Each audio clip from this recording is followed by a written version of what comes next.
Everybody, we are back. Woo!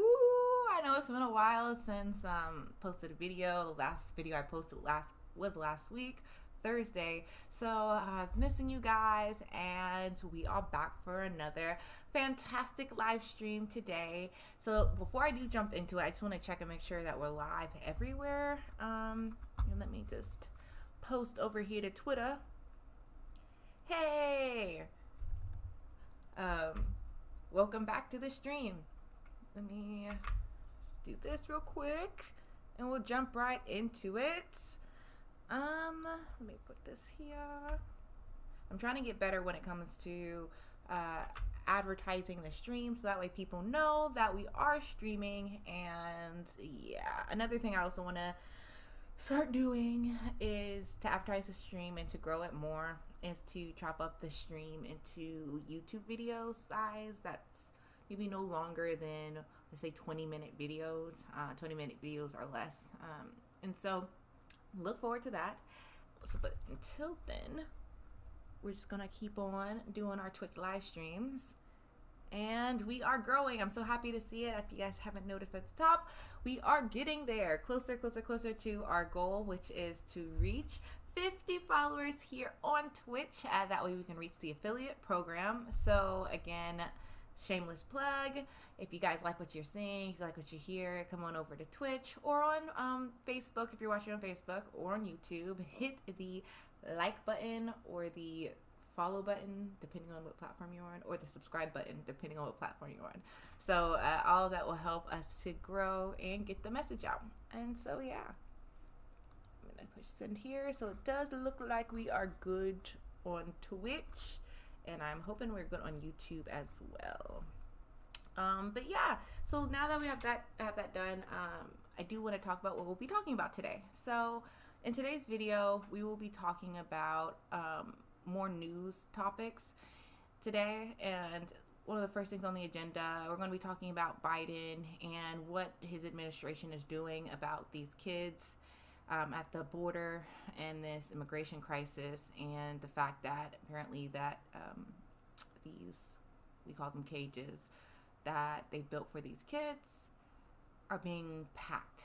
And so I've been hearing rumblings, of course, news clips, tweets, but today we're going to read article, at least one, talking about it, so that way we're more clear on what's kind of going on down there. I don't know if you, did I say this on stream? I haven't, but if y'all don't know, my predictions for the Biden presidency was that there's going to be more deportations, more kids in cages.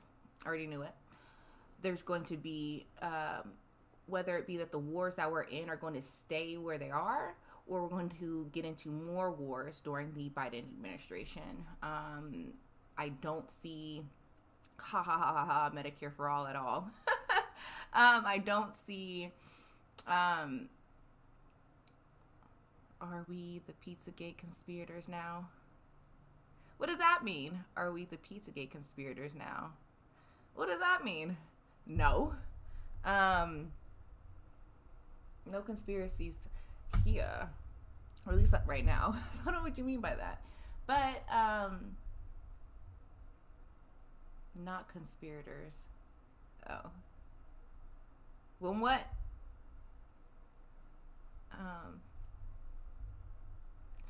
Okay, you write that. I'm gonna keep going. So what else? I would say that for Biden, yeah, I said no Medicare for all. I don't believe that we'll raise the minimum wage to $15. I don't believe that student loan debt will be anything like it was promised. He promised 50,000 elimination of student loan debt. I remembered when he was on stage that he talked about it only being for people who make under a certain amount of parents who made under a certain amount of money, which I think was like 150,000. It had to be if the students came from a state school. So garbage, not gonna happen. If anything, it'd be a drop in the bucket, $10,000 to some students. Not enough. So I guess when it comes to COVID, never mind, forget me. Oh. It's okay. We still love you here on the stream.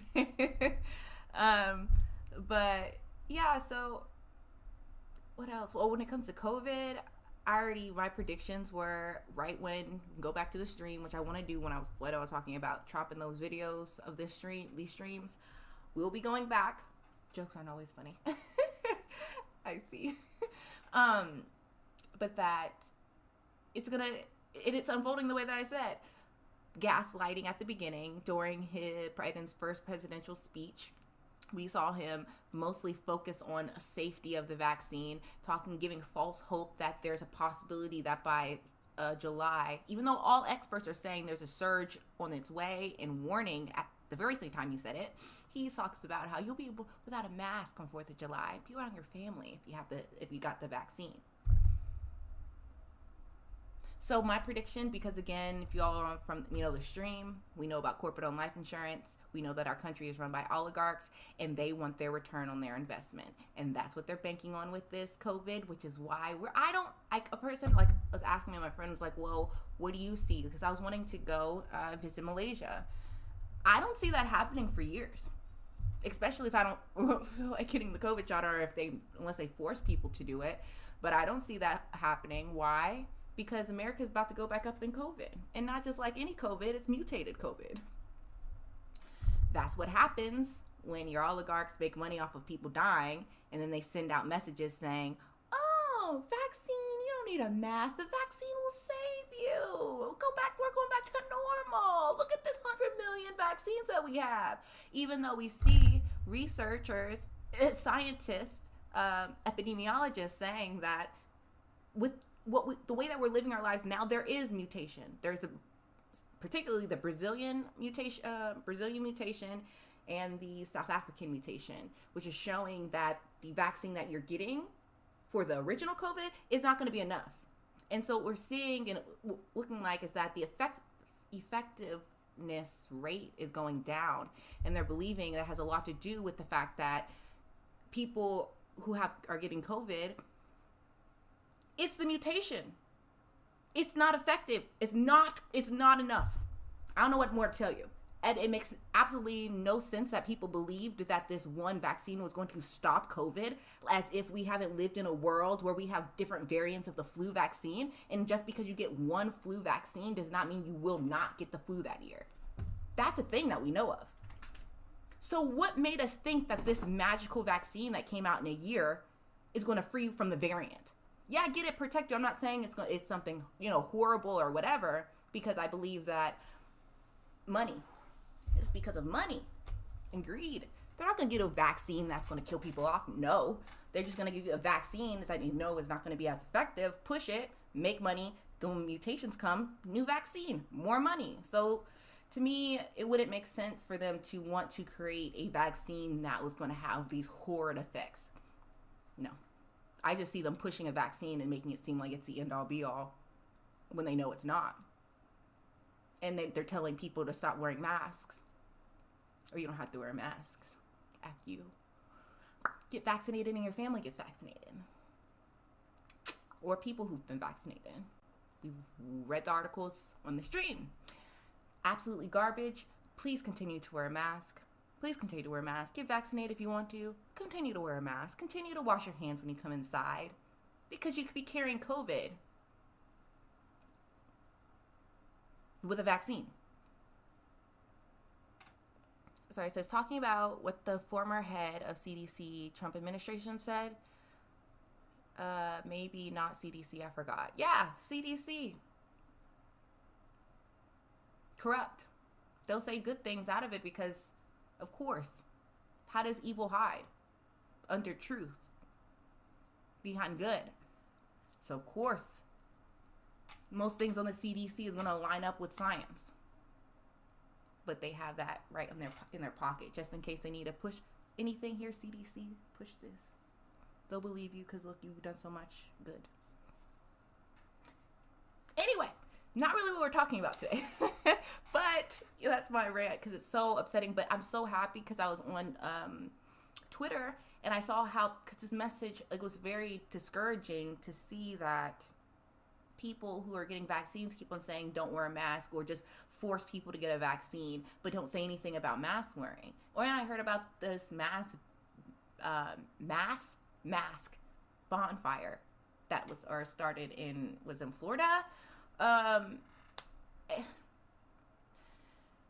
So because there's only 500,000, a little over 500,000 people who have died. I hate saying the word just with that huge, disturbing, awful, horrendous number. At the beginning, they were okay with 1 to 2 million people dying. And for me, if you're asking what my opinion is, it's the reason why as the variant began to grow, but COVID cases have gone down in the U.S., but skyrocketed in places like Europe, Brazil, South Africa, right? So you still got planes going. Travel, right? They wanted, the only way for it to spread is for people to make people feel okay and take their mask off. If you're a person who would like a virus to get back into the populace, to start killing, if you see the numbers going down and you're waiting for your payoff at 1 to 2 million because you bought into the pool of life insurance policies on the U.S. workers, right? You want it to come back up. So you tell people as plausible deniability, we're saying we're opening back up again because it's on the decline. Everybody knows it's not how you handle a virus at all, period. Unless it's 2-3 cases in your country, right? Less than 10 cases in your country. Then maybe, or in your state, you can open up, right? Got it under control.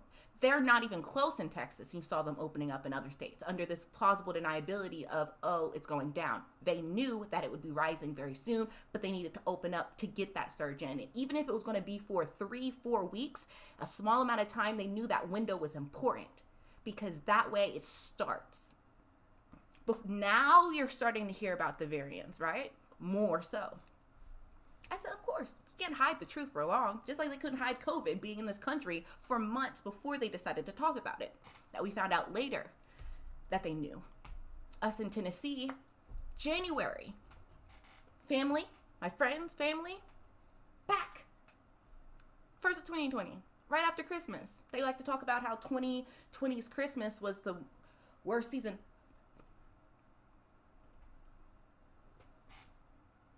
No, back when everybody was unaware of it happening and thinking, oh, it's in China, and then everybody was getting sick around me in January, that was an awful time.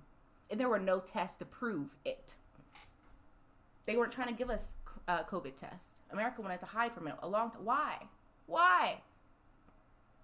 Other good, responsible countries that care did something quicker, sooner, better. We didn't do any of those things. Almost as if our country is run by oligarchs who are making money off of people dying from this legally.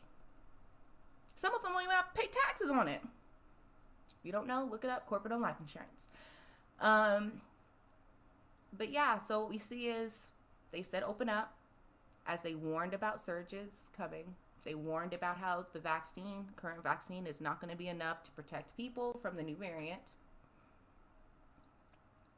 Now we're seeing the cases begin to rise again.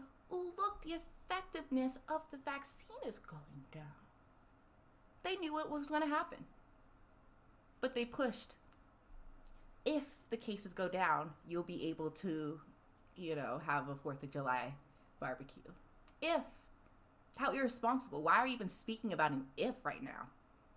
There was no way that COVID dropped that much. There was people who were not and still are not vaccinated at a huge rate. The population. Why? If not to give false hope and push false hope. And is the vaccine passport thing passed? I'm not sure, but I'm pretty sure it will be. There was an article that I'm not going to bring up today, but it was Boris Johnson talking about how he was on a call with leaders, and he had said the reason that the vaccine rollout was so successful is because of capitalism and greed. So I walked it back. He was joking. I said, you spoke the truth. Of course it is. Of course. Big farm, big farm. They wanted that payout. They know exactly what to do. We'll drop a vaccine. But don't shut down. And I talked about it too, and I know I'm going on a slight rant, but it's our stream, and I can do whatever I want. So, they talked about how, or I was talking about how, you know, like in Egypt, how they prepared, and I know the numbers, right? But a fifth of the grain was set aside, right? If ever a case of emergency, drought would happen, right? It was wisdom. It was smart, right? You don't think the world and where we are today, we are more prepared for a pandemic than we've ever been in human history. We have the capacity right now to be, we could end it like this, that. They didn't want it. America said, why? Why fix it? If you're gonna, there's no money in that. We make money off of chaos. So what did you see? You saw most of the world shut down. COVID, or Wuhan, so where it started, China, they're not feeling the effects of it the way we are. They didn't have nearly the deaths. It didn't last a fraction as long as the virus has been lasting in this country. And I say that not just China and other countries around the world, who are like, yeah, we see you, America, we see you, crap capitalists, but we're not going to do that to our people. We don't have it set up that way. I'm sorry. We're going to protect ours. But y'all do you. We're shut down for 4 weeks, X amount of weeks. What needs to be done? We'll pay the rent. We'll moratorium the rent. We'll pay the people their salaries. We'll supply the PPE. And we'll make our businesses supply it. Way before America. And look, our numbers of COVID are in the tens. But okay, so what did America do? They said, oh no, we could have shut down. We had everything we had it to do. They just didn't want to because they wanted this result. And it's until we wake up to really realize that America's government, the oligarchs who run this government via the puppets they pay in Congress, because they make money off of it, till we realize it's run by them and they only cared about money. They've never cared about us, the people. Psychopath. I say socios. Socios. We see it. Plastics, last 15 years, 50% of the plastics on Earth have been created. They knew, the oil industry knew about what the emissions would do with global warming. What did they do? Did it? Kept doing it. They know what's needed, and what can be done to stop a pandemic from happening in this country. They won't do it. Why? Because they money to be made off of poor people and people they don't know.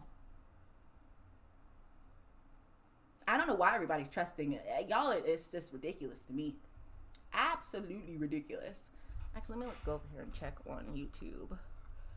Just make sure people aren't writing. I'm trying to be self-aware of it. But, let me see real quick.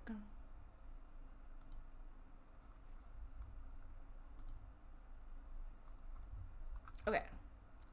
So we are good. Anyway, so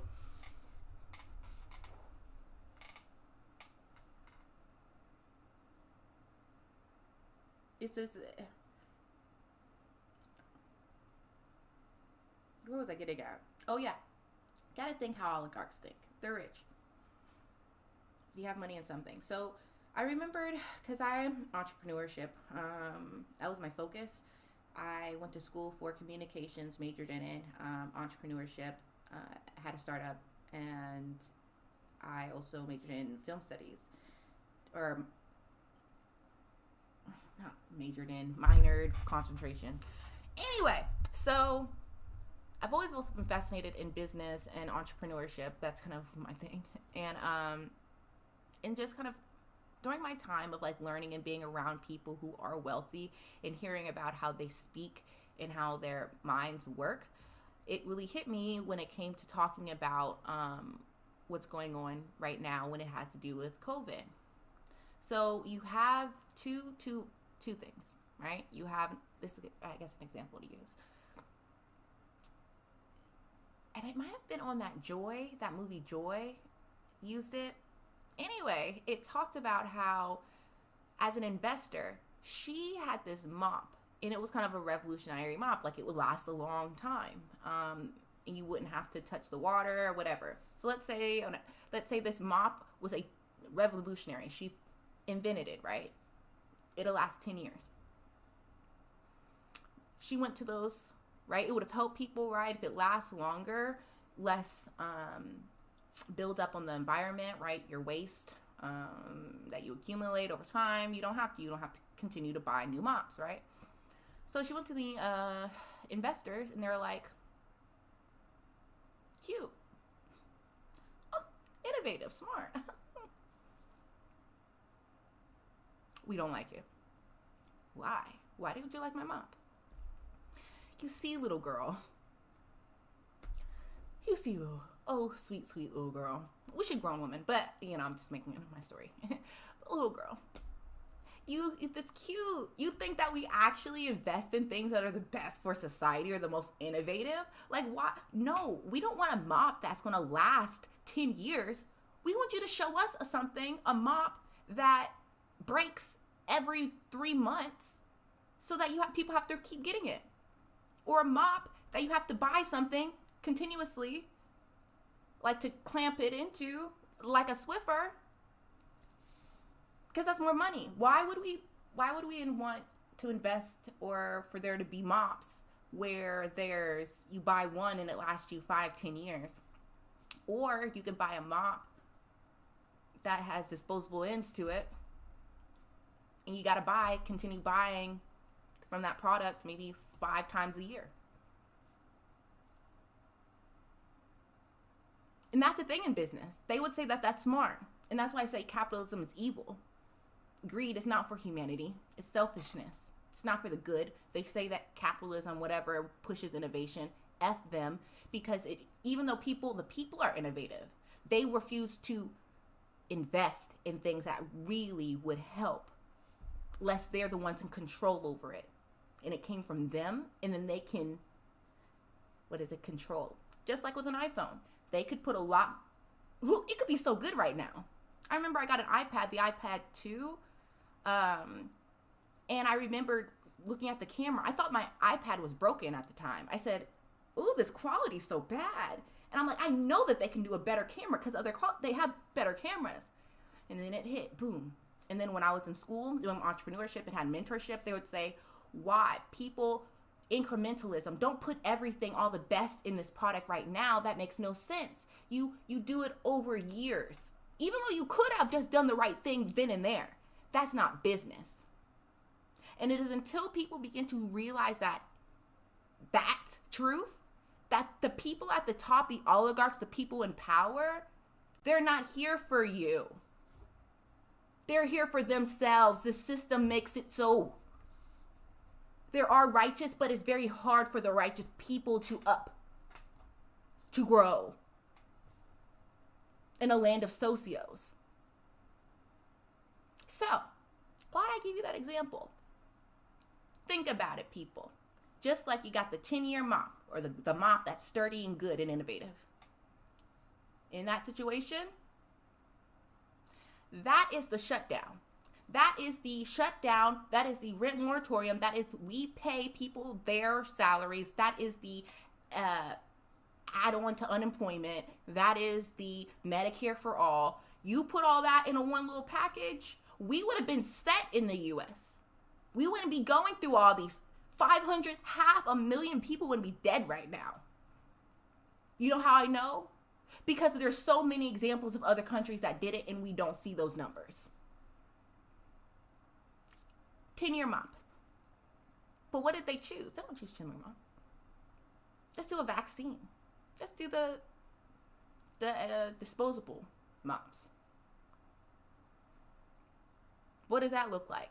So instead of doing what's actually needed, what they know is the best overall, we're going to say and convince the people that a vaccine, we're holding out for a vaccine.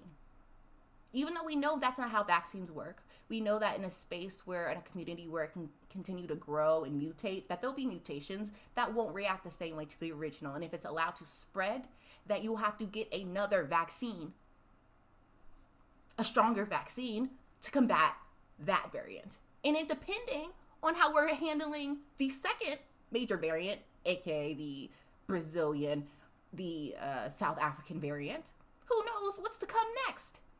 But we're getting false hope. We're getting, oh, what's wrong with this vaccine?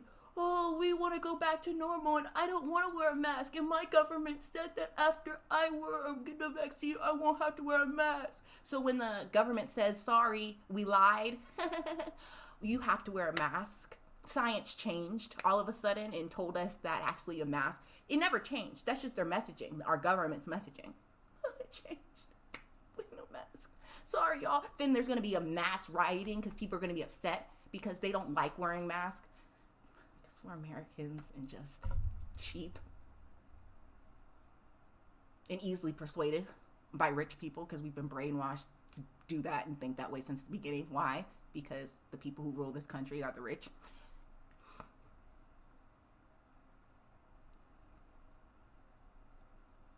Then there'll be people rioting and refusing to wear masks. People being refusing to get vaccines. They all know it, and the oligarchs are banking on it because they knew what would happen when you mix messagings too early. Biden, CDC, Fauci.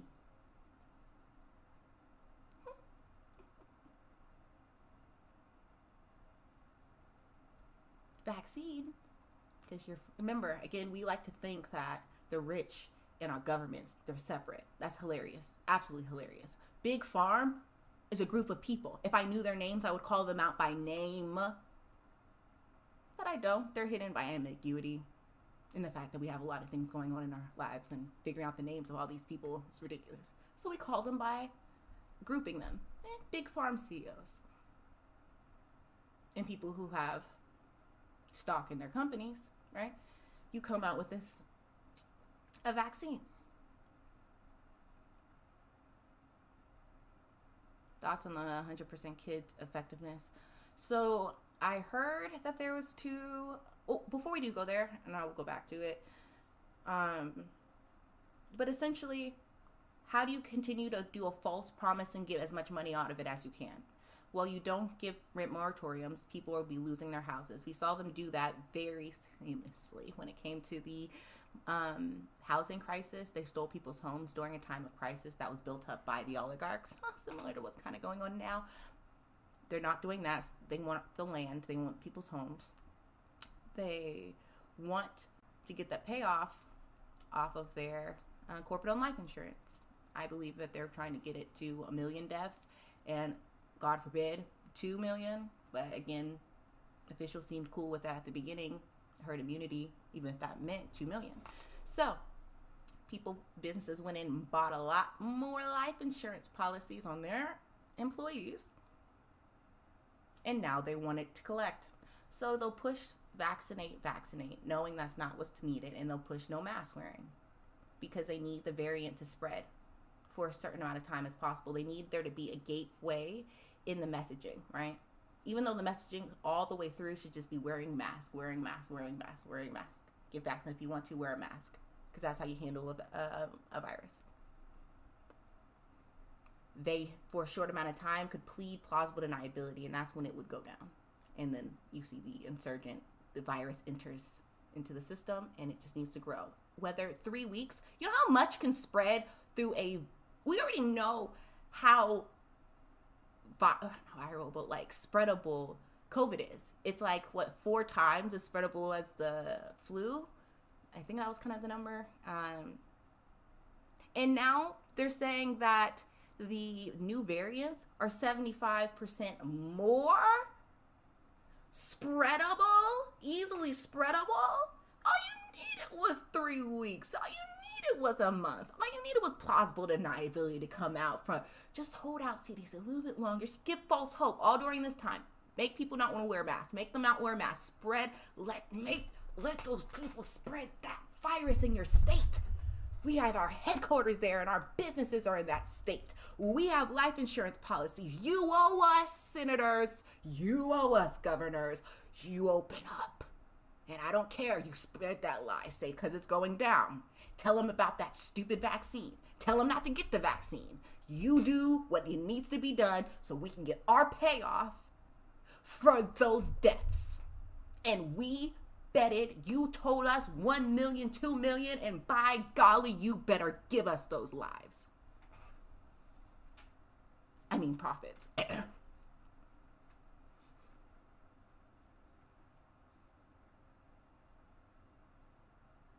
So anyway, while they do that, so they're pushing that to go on, Big Pharma needs to be making money too. So you have a vaccine. Again, going back to the removable mop, they chose that. So you just do a vaccine, buy 100 million, get the world to get it, billions of this effectiveless vaccine by the point when people get it, because we'll have a new variant thanks to the negligence. And you need a new vaccine. Oh, now you're going to say that you need in order to travel, you have to get vaccinated. In order to go and do and live your life, you need a vaccine. Who benefits but Big Pharma? Oh, the people do. Shut up. No, they don't.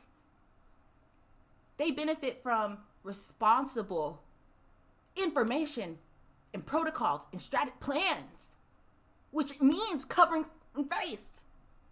It means social distancing and staying home. It means get a vaccine, but do all those things. And if all those things aren't included, all of it is garbage. You can get a little bit of effect. Oh, it helps some. Cool, cute. Tell grandma. Tell grandma. Tell grandma. Tell grandma. Tell your grandma. Don't tell your grandmother because I refuse. Those who telling their grandparents, get the shot and then come over to my house. Negligent if you're saying to do it without a mask. It reminds me like of scriptures where it's like devil's creeping at the doorstep. Go right there, waiting to pounce. But we'll see. News is already coming out about it. Other people are talking about it like, why are we saying stop wearing masks? So as we know, I said before, the truth will come out, but it'd be late. We've already had 3-4 months, months, as it's slowly infiltrated. In the U.S., when we test for COVID now, just like back then when people were getting sick, we didn't have a COVID test, but we were just going to the hospitals. But now it's we're testing people for COVID, but look, conveniently, we're not testing for the variant to see how much of the variant is in the U.S. and where places it's coming from, so we can stop the variant. We're gonna just pretend we're doing all everything's right. We're still okay. We're still testing people. We're still vaccinating people. We're not the U.S. doesn't care. I feel like I've been on this rant for 30 minutes, but yeah, I hope that made sense with that analogy. So of course they're gonna bet on the system that's gonna give the most money. The rich, they're protected by their money, and their ambiguity is the word. No one knows who they are. They're rich. They can quarantine themselves. It did. It did. I don't know what you mean by it did. You can get clarity on it. But yeah,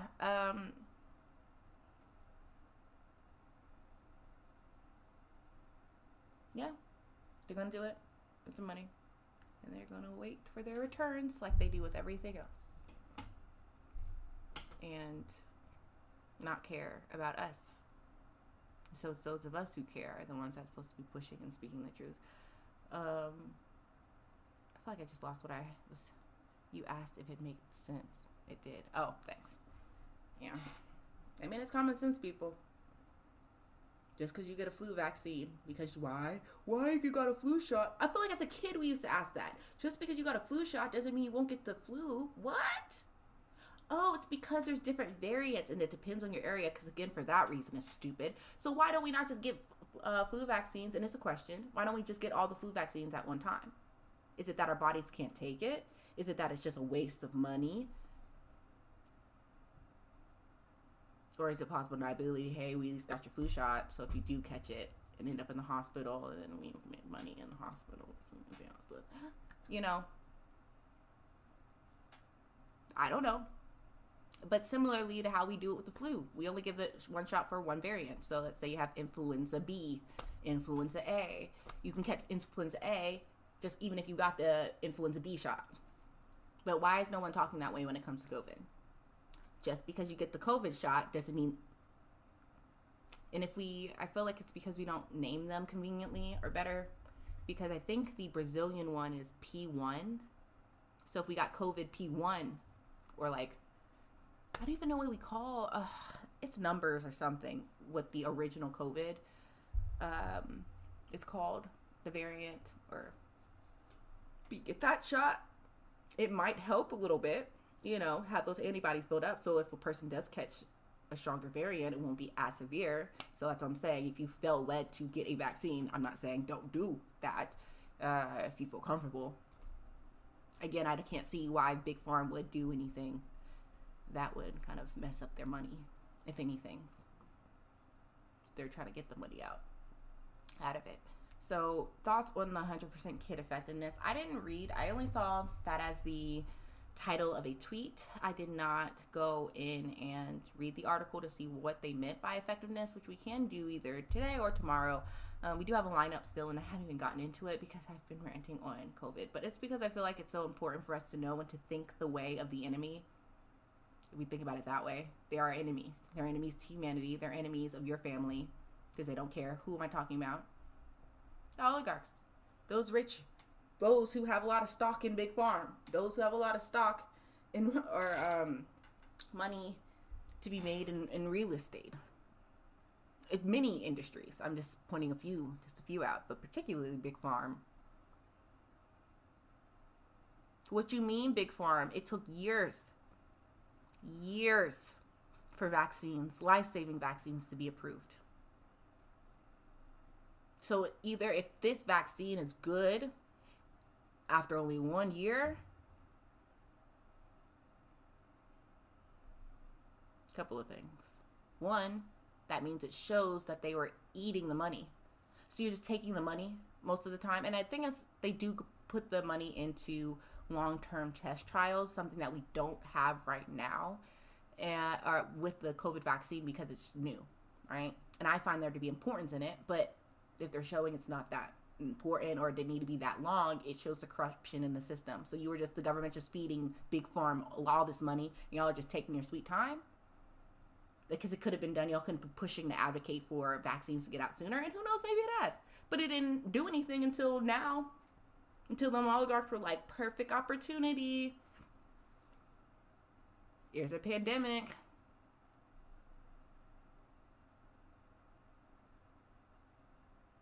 Or is it that we've cut some things? Like I'd say the long-term trial tests.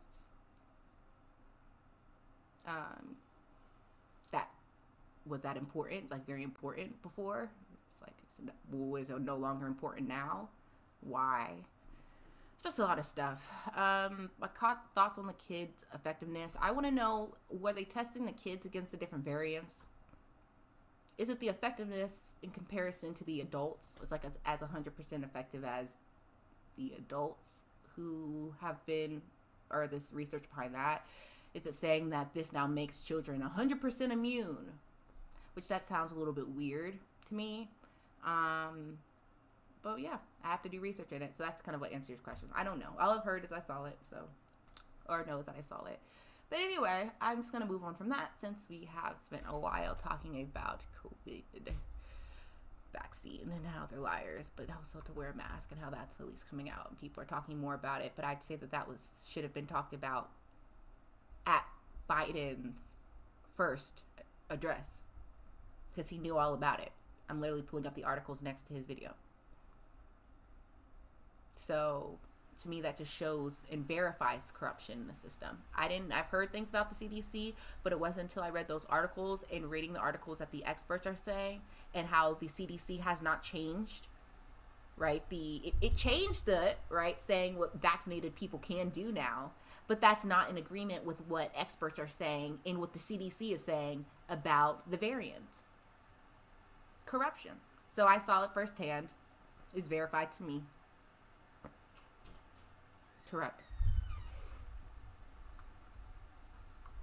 Anyway, so let's go on over to articles. So I'm just going to read. So we're going to start off with the kids in cages.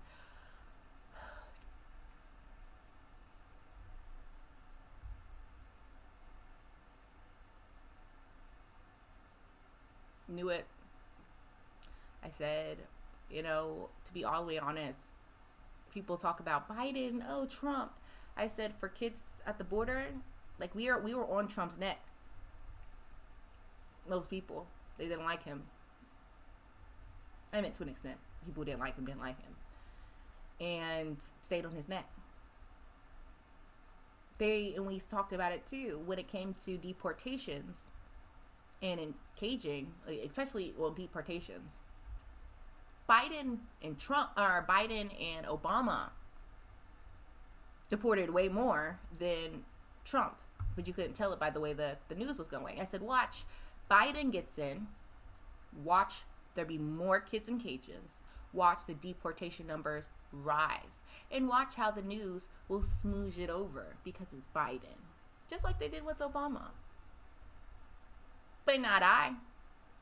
I'm here to stay on the neck. So we're going to talk about it. Let's see what this Biden Democratic administration is going to do. So just note too, because when I say that, I'm not for the Republicans at all, and I'm not for these Dems, because they're liars and they belong to the same people, and they all have this same agenda, just it comes out in different forms to complement one another, to make it look like there's choice. Anyway, let us go over to this article, or this tweet. All right. So here, I was going through Twitter, bookmarked it. It says, and I like it. If y'all want to, if y'all are on Twitter, this account says tracking Biden from the left. So I just started following this account, and I like it because every day it keeps up with, like, it's 71 days Biden's been president, and like what still hasn't been done or what he did do. Again, just ways to stay on the neck. So here they posted a good article. So this is from the Daily Beast, and I like the Daily Beast. The person who started the Daily Beast was David Sirota. He's a progressive. I like his reportings. So let's take a look at the article.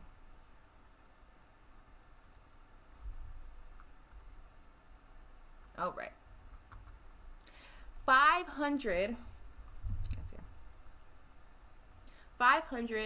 migrant kids crammed into plastic pods meant for 32 people.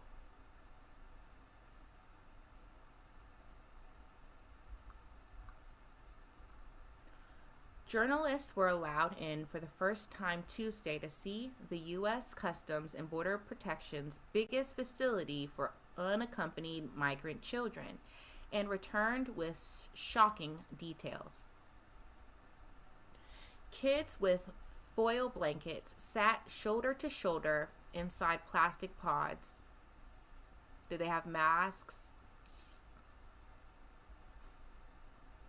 Each pod was made to house 32 people, but held more than 500 kids, all wearing masks. Okay, good.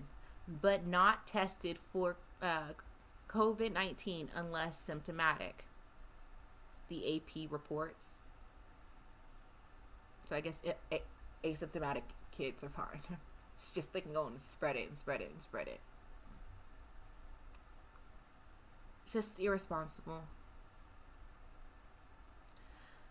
and evil. And my thing is here, each pod was made to house 32 people, but held more than 500 kids. So is that saying that each of these pods held 500 kids, or altogether the pods equaled up to 500? But we'll see, because it doesn't make sense. It's making it sound like that space that was meant for 32 people is now holding 500. And I'm like, I feel like I wish there was I'll see if there's pictures to really visualize that. It at AP. What? Is this it? Okay, whatever. Let's read. So it says, AP reports, younger kids are held in walled playpens. In all, the tent facility in Donna, Texas, which opened February 9th, now holds more than 4,100 migrants. Though under CDC pandemic guidelines, it should have no more than 250 people. Oscar Escamilla, the Border Patrol Rio Grande Valley Sector's acting executive officer, told the AP the positivity rate at the center was 14%. The kids are supposed to stay no more than 3 days at the facility, but a Department of Health and Human Services backlog meant they're held much longer, with hundreds more unaccompanied migrant minors crossing the border each day.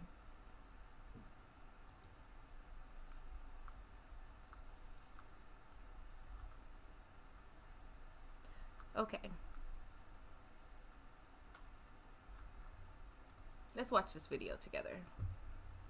Wow, awful numbers, right? Horrendous numbers. Like,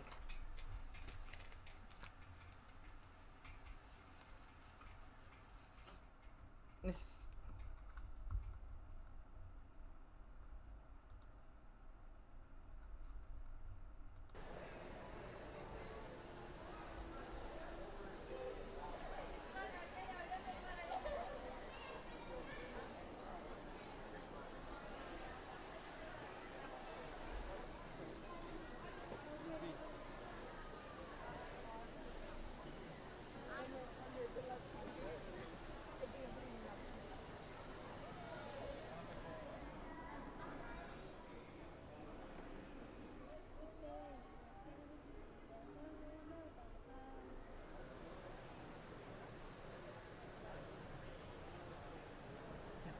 at the Mexican border in recent weeks. President Joe Biden has been under pressure to bring more transparency to the process.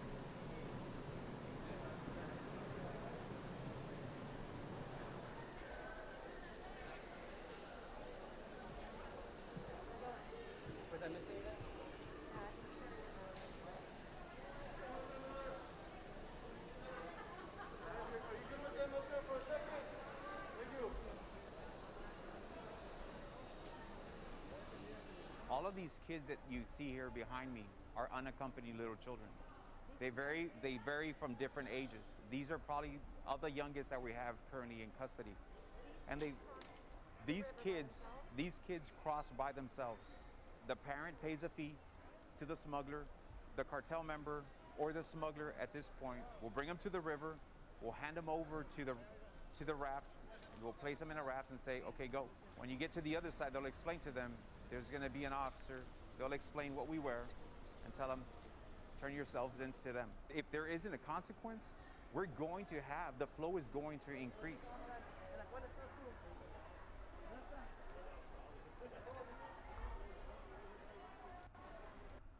Kick rocks. What the you mean if there's a consequence, it's going to continue? I hear it, but crazy framing. How about, hey, maybe if the U.S. stopped its intervention in these countries and destabilizing their governments, we could stop it. Because this wasn't a thing happening 20 years ago. 10 years ago? When did we start going in?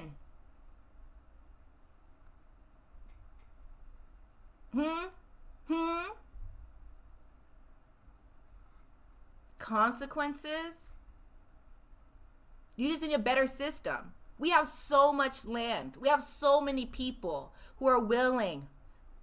I've heard it. Like, there's other ways to handle, or there was, of course, other ways to handle this crisis. You can be sending these kids to stay with American families, of course, that have been well vetted, right?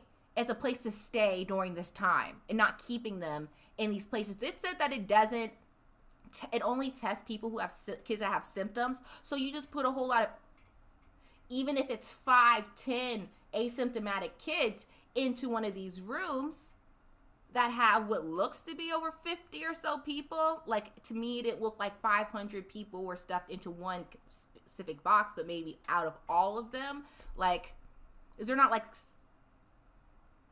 I'm going to say at least 50 in that room. And I'm being nice because I don't know. I have to read it a little bit more, and I was a little confused on what they meant by 500. But, excuse me, 10. So then they sleep there, and I saw the kids on the ground, no masks on.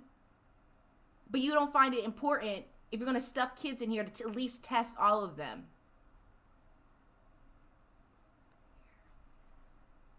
Despicable. Our country is despicable. I don't care how many smart people are in this country. We don't utilize them.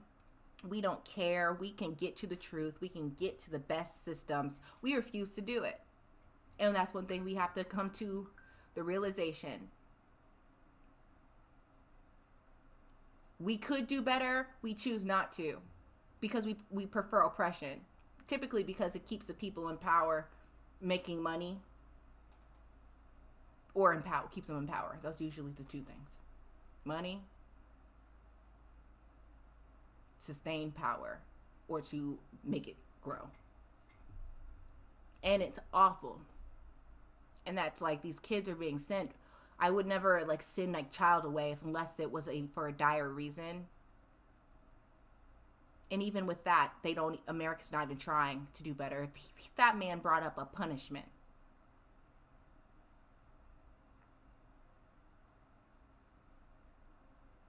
It's like a city on a hill. Talk about a city.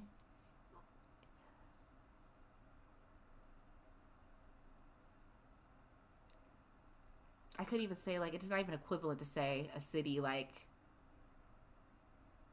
in the cave. Actually, that makes sense. But we're despicable. This country's government is despicable. Despicable, and they all have their excuses.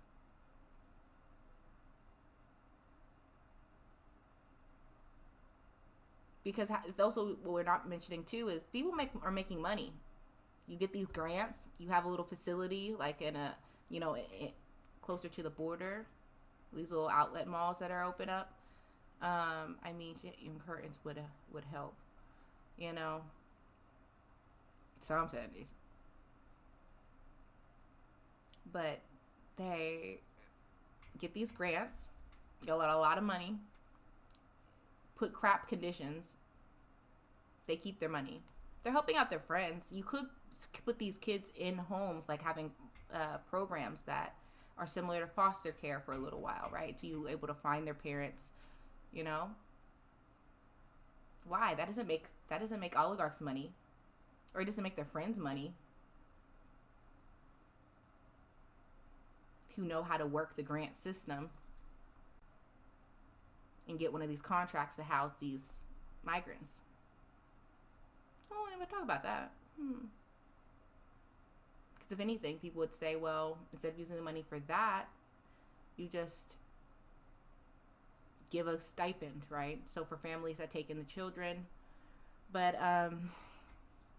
even our own foster care system is garbage and horrible. Horrible. Horrible.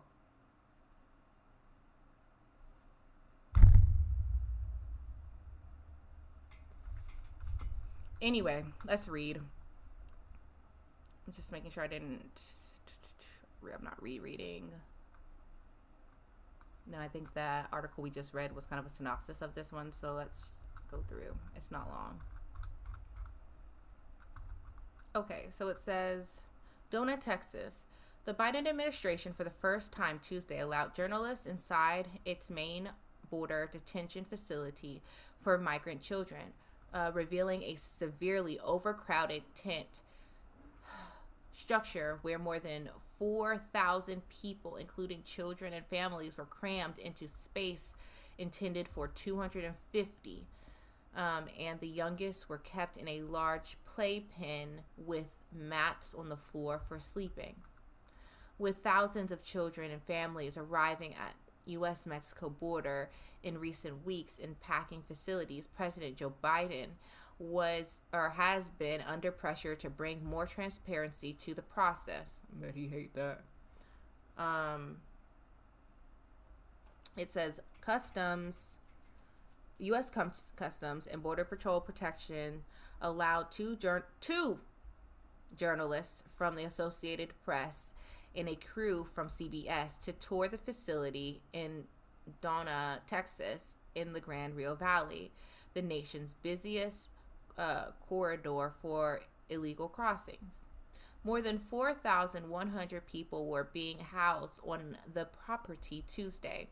Most were unaccompanied children processed in tents before being taken to facilities run by the Department of Health and Human Services, and then placed with a family member, relative, or sponsor. Okay, so that's good. At least they're doing that, and that's the program. So that's why we read through the articles. I just wish it was being done better. We have it to do. Why are there not more facilities? Anyway, the children were being housed by the hundreds in 8 pods. The children were being housed by the hundreds in 8 pods formed by plastic dividers, each about 3,200 square feet in size. Many of the pods had more than 500 children in them. Okay, so yeah, I guess it's 500 children in those pods, because I saw that there was dividers, and they only tested the symptomatic kids for COVID. They're not trying to help. It's just, our system is ridiculous. Horrible. Ridiculous. Anyway, it says Oscar Escamilla, acting executive officer of the U.S. Border Patrol in Rio Grande Valley, said 250 to 300 kids enter daily and far fewer leave. The youngest children, among them 3-year-old girl being cared for by her 11-year-old brother and a newborn with a 17-year-old mother, are kept out of the pods and sleep in a playpen area.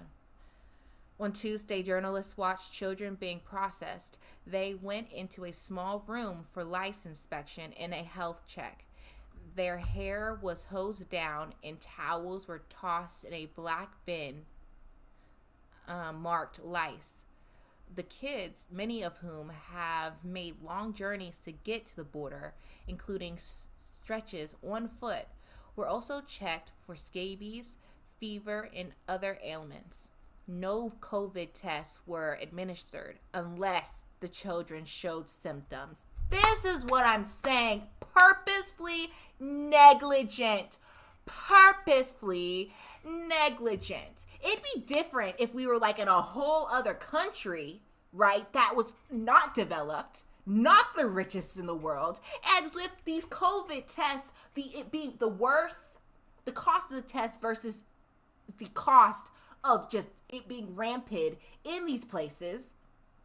It's worth it, but they would rather it be rampant and use plausible deniability. What are they trying to say? Cost? In this country, cost? It's disgusting to me. Anyway, hi. Hi, I am not leftist, but maybe we can talk. Hey, well, welcome to the stream, and we can talk. All are welcomed here. You got any thoughts on it? What's going on? we're reading this article talking about what's going on at the border. If you want to know my stances, I'm not a Republican. I'm not a Democrat. I would consider myself to be independent progressive, if anything, more leftist. Yeah, I think that's where I fall. Yeah. I don't know, like revolutionist. Like, these systems are awful, and these are the results of capitalism. But yeah, stick around, join, add some questions in the chat if you'd like. We're glad that you're here. Alrighty, so here, reading these articles are so upsetting. Children harmed, nurses. It says no COVID tests were administered unless a child showed symptoms. I don't feel like I know enough of what is going on at the border, but I want kids to be safe. I'm not a Dem or Republican either. Right? I'm there with you. And that's it. Because that's humanity and empathy, right? It's not about, you just want the kids to be good. And they're here for a reason. And instead of trying to use them as this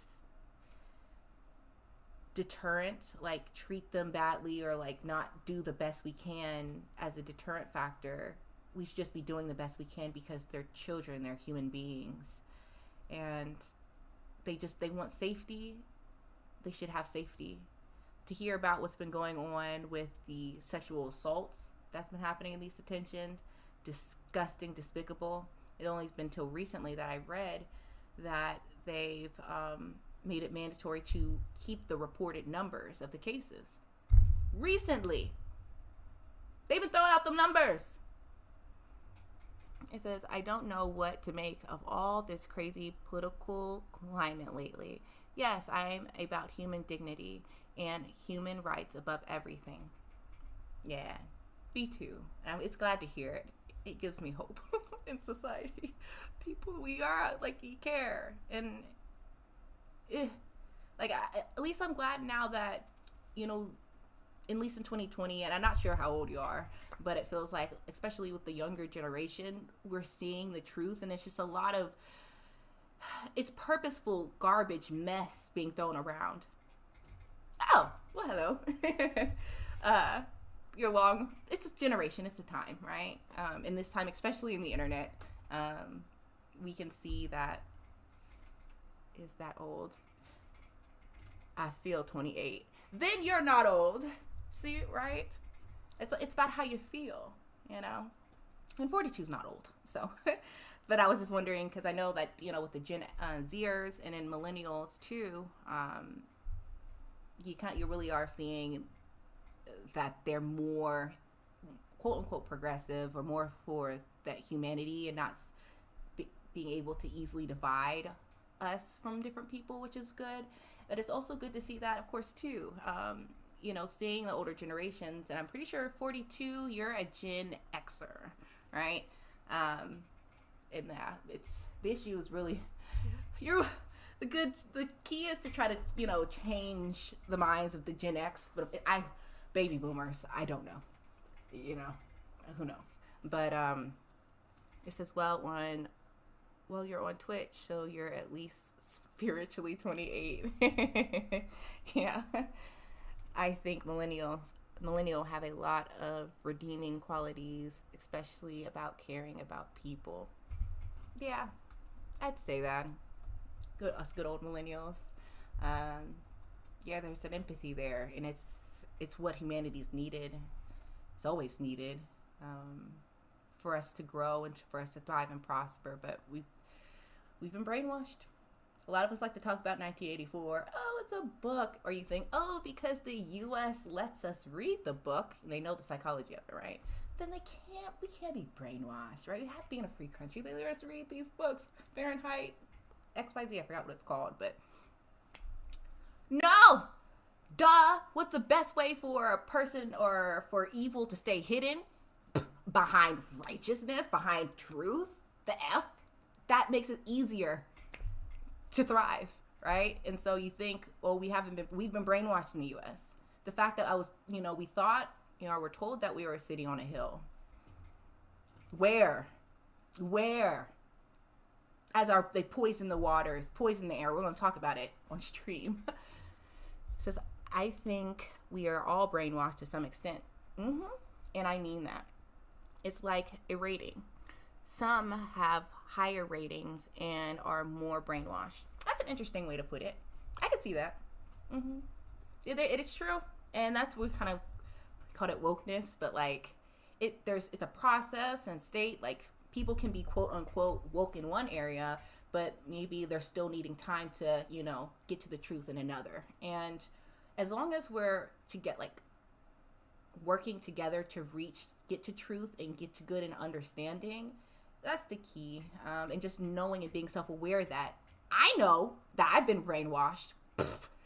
Lord, once it hit, I'm like, oh my gosh, I've been lied to all this time when it comes to this country, religion, capitalism, the purpose of life and being here. I used to think, as a kid, family. I remember giving dolls, and I remember being a little kid and being like, okay, well, I'm on this earth. Okay, to family, you love your family, to work, to make a family, and kind of have fun little things outside of that. But that's why you're here on earth. What an awful, awful thought. And why people are so depressed. Especially because you don't have choice. A lot of the time, choices in where you work and how much you get paid, the system of capitalism, where some people they make it seem like they're worth nothing, and other people are worth so much. It's disgusting. It says somehow, okay. Do you mean poison the air like chemtrails? No, not chemtrails. So here I'm talking about an article that I was upset about reading. Let me just go over to it real quick. I feel like with this article, let me just look through. Children are given bracelets with barcodes that show a history of when they've showered in medical conditions. I'm just trying to read through this real quick. Let me just show you what I'm talking about. And here. So we'll get there. It's the U.S. military is poisoning communities across the U.S. with toxic. Hey! Thanks for the follow. Woo-hoo. Welcome to the Woke Millennial community. Thanks so much, because our goal is to reach 50 to get to the affiliates level, and we've been streaming for about over a month now. So thanks. But yeah, no, I'm talking more so about here, and it's talking about how I want to read it, but I don't want to jump. I'm torn.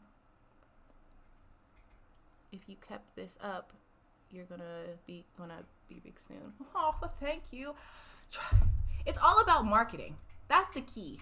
And so what I know is that, especially what I've heard from others too, who are trying to grow in these spaces, that at least for me, I want to reach out to outside of the people that I know, right? Family, friends. And what you honestly hear is that those people aren't the ones that are going to push and support the most. So I try to find my support, through the community, people who come and stream. And I hope is share the word, share the message to people, if you are friends with people who also are on Twitch, to follow the stream. I'm going to try to do better at advertising this stream by cutting YouTube videos and posting them on Twitter, my Facebook, or we have a Facebook page, and we also have YouTube. So it says it says your channel is gonna blow up with this type of quality discussion. Oh, thank you. It's all, the key is about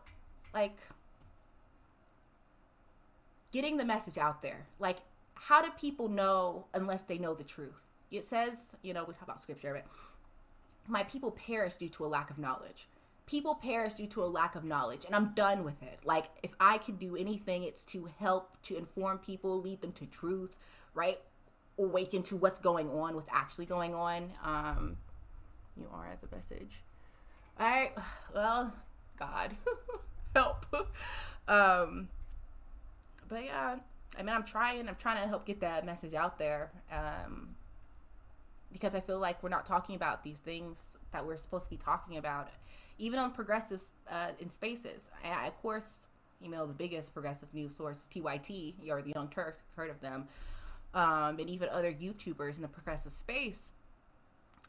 During this time, and I don't know about you, but my biggest thing here, I've been pushing and I'm not sure how long you've been on the stream, but to get people aware of corporate-owned life insurance.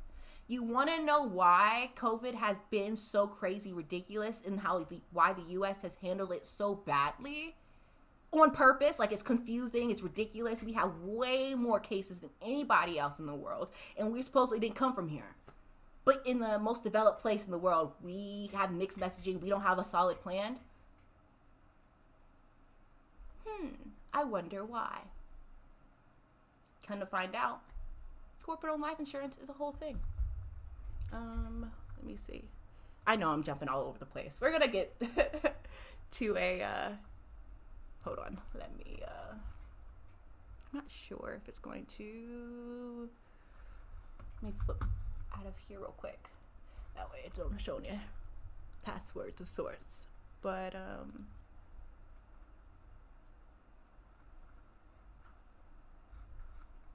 nope. I'm gonna go to here. I just want to show, actually, no, it's right here. What am I talking about? I'm tripping. I keep it on my thing. So, you have no idea. I have been on here a few months, and you probably take for granted how smart you are because it comes too easy. Oh, well, thank you. These are things I need to hear. Help me keeps me going. But I try, to share and then be informative. And so it's good to hear that you're taking it in, you are appreciating it. But yeah, here. Why your company may want you dead. This was back in 2012, and it's talking about corporate-owned life insurance. This is what brought me to truth and helped with the awakening as well. Knew it was corrupt in this country. I say that my quote-unquote biggest awakening moment happened in 2019. But this fact that people don't know right now during this time that corporations, our politicians particularly, it's evil that they have not told the public that legally in the US, corporations can make money off of your death and give you nothing, and they don't have to tell you about it. It's been happening for years. It got revved up even more so in the 80s. Corpse or corporation. I like it. Corpse or corporation. It's corporations, but interesting, right? Worth more dead than alive to these corporations. It says that 70% of Fortune 1000 companies have shown to have corporate-owned life insurance on their employees, but not just their current employees, but their ex-employees too. They're allowed to do it as long as they pay on the policy. So what companies are in that Fortune 1000? Oh, have fun. We got Walmart, JCPenney's, I think Kroger. You have Camelot Music got caught with corporate-owned life insurance. So did Winn-Dixie stores. So did Walmart, got caught in 2006, the IRS, because they got too blatant with it. You got Home Depot.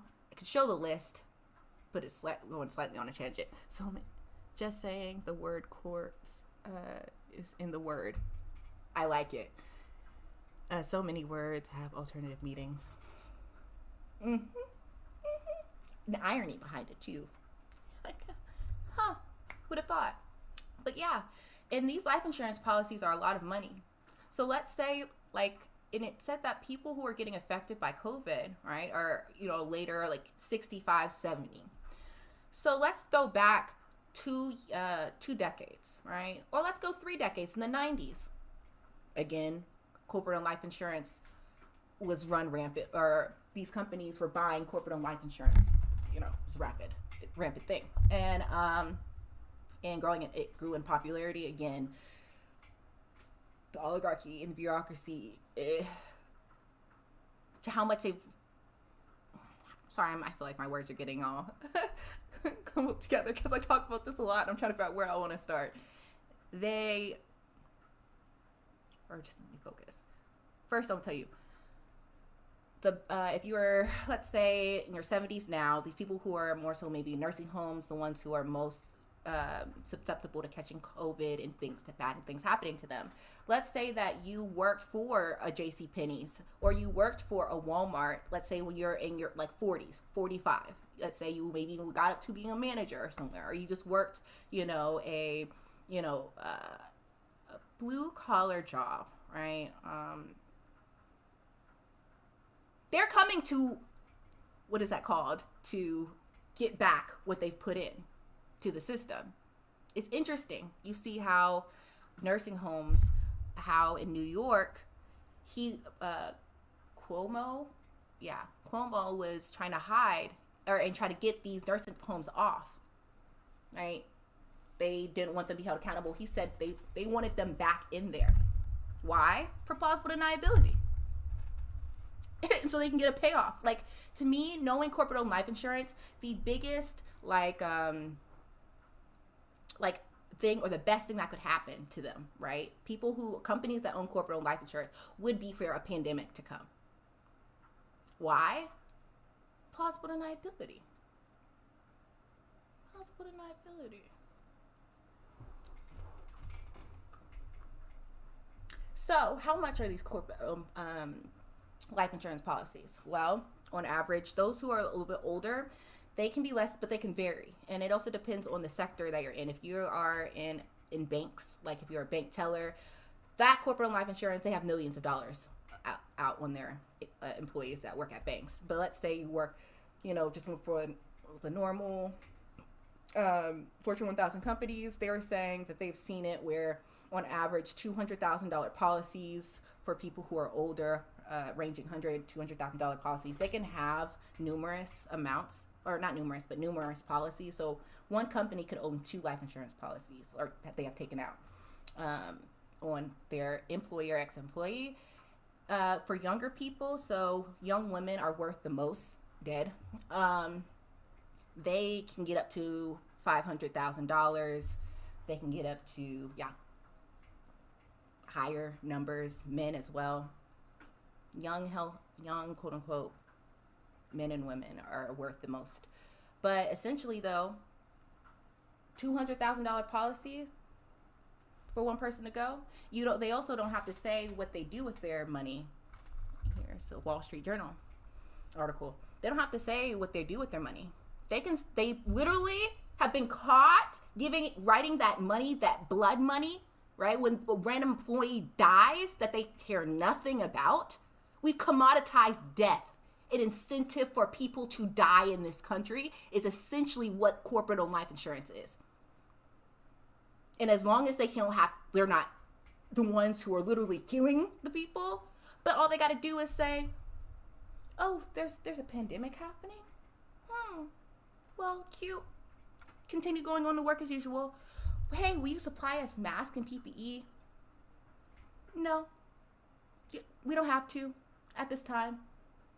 I remember going into Walmart for months. I said, look at this. They want their employees to get sick. Back in March, April, I'm wearing my mask. Not one of the employees had a mask on. They didn't have the face shields for months. They knew exactly what they were doing, but they sell it on the shelf. International companies like McDonald's, for instance, I have a best friend in Malaysia. They made sure they had to have all of the masks, I think the shields, the hand sanitizers. They weren't allowing people in. So McDonald's, in and of itself, the corporation, they supplied it for their employees in other countries, but we wanted to act brand new when it came to the U.S. Oh, we don't know what works. We're waiting for the CDC to tell us what to do. We're waiting for that CARES Act to give us money, to give us some. They had the money to buy the equipment, to get the things that are needed. They knew that they could have told us to make our own masks. We would have done it. They refused. They played stupid. You didn't play me stupid. I know that they know. You don't think that the rich Those who literally travel around the globe, we don't. The average person has to do 9 to 5. They travel the world. They knew what was going on. They knew how other parts of the world were handling it, and they didn't do it here. It says, I'm really smart. Like, I don't mean to be conceited, but honestly, I feel I am pretty smart. Hey. But I get the feeling you are more intelligent than me, and that only happens very rarely. I know a lot about poker, though. Hey. You are loaded with info. I like the sarcasm too. I get it. LOL. Well, thank you. I'm glad that you're enjoying it. And I'm glad that, you find, other person intellectually there, on the levels. But yeah, I mean, thank you. I'm just trying to share the knowledge that I find and, the education that I'm able to get, like being able to discern sources, right, and information. Try to use it to help people. I've done a lot of my research, like particularly since the pandemic started, has been corporate-owned life insurance because it explains it all to me, and it shows how corrupt. I said it was then that I saw Bernie Sanders, every single person. They know about this. They're not telling you, and that's what makes them corrupt to me, or in general, and evil to me. You're not warning the people. You're not warning them to say, hey, watch out for these politicians getting paid by these oligarchs, people who run these companies, because they put a lot of money into corporate-owned life insurance. They have an incentive for you to die. And they said it, and if you do start from, or if you watch this maybe at the beginning, I'm not sure how long you've been watching, but 500,000 dead. They predicted at the beginning, and they were cool with up to 2 million. They said herd immunity, 2 million dead. Bet. I said, to me, that's what they're waiting for. Their payoff. You put these big corporations, they put money into a pool, right? The life insurance policy pool. And similarly to how with GME, we saw how people say, hold out until it reaches 1,000. It's the stock market, right? Hold. That's exactly what they're doing with COVID. Hold. We expect it to hit because they want a piece of the pie, right? All these corporations have put money into it. So the odds that if the numbers go up, their chances of getting a higher payoff from more of these life insurance checks coming to them gets higher. I said, when have we ever in this country seen the oligarchs do things for us? They knew about the, the horrendous effects of climate change in the oil industry. You know what they did? Kept that information from us and continued to pump out plastics. You already know the issue that goes along with plastics. In the last 15 years, 50% of plastics have been made. I'm like, I was in school and you were telling me about the importance of recycling, and you're telling me that you purposely misled, maybe have false hope in the system. Oh, I'm in school. Our government's teaching us about the importance of recycling. So that means that our country must be pushing policies that, increase recycling and push back on plastic industries. And they said, ha ha ha, yep, that's right. Our propaganda's working. Push out more plastics. You think that these same people, they're not corrupt right now? You gotta be kidding me. They only do things for money. And the rich know that they're fine. They can get away from being at work. They can get the vaccine. They know that a vaccine is not the end all be all, which is what I push. Mask wearing. Just like if you get a flu shot, you can still catch the flu. It's ridiculous to me, to see that people think that getting this vaccine that they can just go off without a mask. And the fact that that has even been pushed for a short amount of time, or any amount of time, is ridiculous to me in this country. But the idea that the president was pushing vaccine and maybe you don't have to wear a mask by this time, or the CDC saying you can be with people around other people who've gotten vaccinated without a mask, is highly, highly suspect because it's highly corrupt. Let me just read real quick before I keep going on a rant. It's nice that my friends all are waking up to the fact everything is corrupt and a deception of some sort. I'm glad to. I'm glad too, because until we wake up, how can we change? They said you don't need masks in the beginning. They knew you needed a mask. But then we're like, yeah, we lied, so the medical professionals could have the masks. Plausible deniability. Cool. So we had no plan in place for this. Even though they knew, apparently, right, that pandemics come in 100-year rounds and that we're getting close to one. How do I know how to stop, drop, and roll? And the odds of me being on fire are very low. Or, praise the Lord, knocking on the wood, right?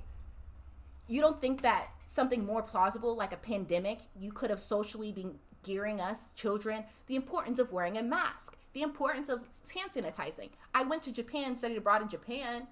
That's a thing. If you were sick, you would just wear a mask. I felt bad if I walked around without a mask on. I was like, why can't America be like this? Big Farm, the medical industry, the F, they make money off people being sick. It says, that's what makes no sense about the Vax passport. Because you can spread it and get it. What difference does a passport make? It just prevents symptoms, not the actual corona. Oh, you mean the vaccine? Instead of like the passport. That's what I'm trying to tell you. This is, and look back through, that's why I want to chop up the videos and put them on YouTube. On purpose, plausible deniability, people died due to a lack of knowledge. They know that and they want it to occur. They're pleading on the fact that Americans are such babied that they can't. You don't want to be told to wear a mask. Oh, this makes me hurt my nose. Oh, I don't fucking care. I don't care if you don't like it. I don't care. Humanity, how does humanity overcome a mask? The fact that we can even have the intellect to be able to know how viruses work, how they spread. Years and years of study goes into this. And, sorry, I completely lost it. Oh, that was it. Years and years goes into it. And we have narratives that make it seem as though the things that work don't. Like they said, they pushed, or how they told us that masks wouldn't be good. The fact that they were able to convince half the people that masks are a hoax and they don't work and people aren't wearing them now. Oh yeah, thank you, Penny Spell. I do have a YouTube. Now, again, I need to start, I do live stream, so I'm live streaming on YouTube right now. I do want to start chopping them up. And I really do want to, like, my big thing is talking about COLI, corporate life insurance, because even like with shows like Jimmy Dore, they talk about how, they're trying to take your house. That's why right now, but yes, they're trying to take your house, and they're trying to, the real estate market. We saw it happen back in, with the housing crisis, but they also want to take lives. Why? Because that's how capitalism works. If you make money off of people dying, and especially if it targets the older and immune compromised and not the young, duh. That's why we should be educating ourselves. Like, we should know about it so we can protect ourselves. F you, company. I'm not coming in here unless I have a mask and you supply me with hand sanitizer. At minimum. No, I'm not going to just wander into into a place, at least especially during right now, because it's saying that the variants, it would take 3.5 to 10 times the amount of vaccines in the study. I like to have it. This, remember here, I read it back March 4th. Wait, but sorry, going back, I feel like I'm all over the place. I feel like it's hot in here. The air on. But it doesn't make sense, because we know, like, with, see, I'm sweating. But it says 13 million vacant homes. Make it make sense. Yeah, it's capitalism. It's destroying it all. But good point, funny. more empty rooms than homeless. Sick society. Yep. And just because it isn't as, what would you call it, explicit and brutal or inhumane, doesn't mean that we're not slaves and slavery ended. It never ended. It just got more palatable because they made it less, what would you call it, explicitly, like you can't just go and hack off someone's hand. You can't just beat somebody in the face, right? Or you can't like say you have to work here for no money. They said, okay, we'll switch it, make it a little bit nicer to the people, but it's low wage. We're wage slaves. They just switched it over. Yeah, they had to shed out a little bit of money, but we work, or in this country, we produce low wage workers. I mean, our system set up to have us accept low wage work or low wages, and they profit off of it, or accepting it, or thinking that we're only worth so much. Oh, I was F's. I didn't do so well in school. I deserve to make this. No, you don't. That system was set up because it knew you wouldn't do well in it. Most of the information in that system you wouldn't be using anyway, and they knew that people and young people, human beings, we learn in different ways, and only a few amount of people are going to do at the very top in school, because most of our school we're taught auditory and reading learning. Most people aren't that. Most people learn by hands-on and like seeing it there, right? So they know it, but they're going to say, oh, if you didn't make an A, something's wrong with you, or you're not the best, you'll make C's, do better. It's ridiculous. All it was doing was to break your self-esteem and break the confidence of people.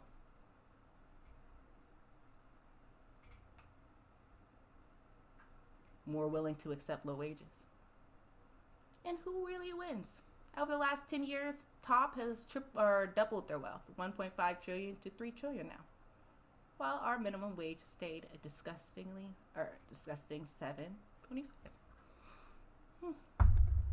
Yes, we're set up. They make money off of us accepting low wages, which is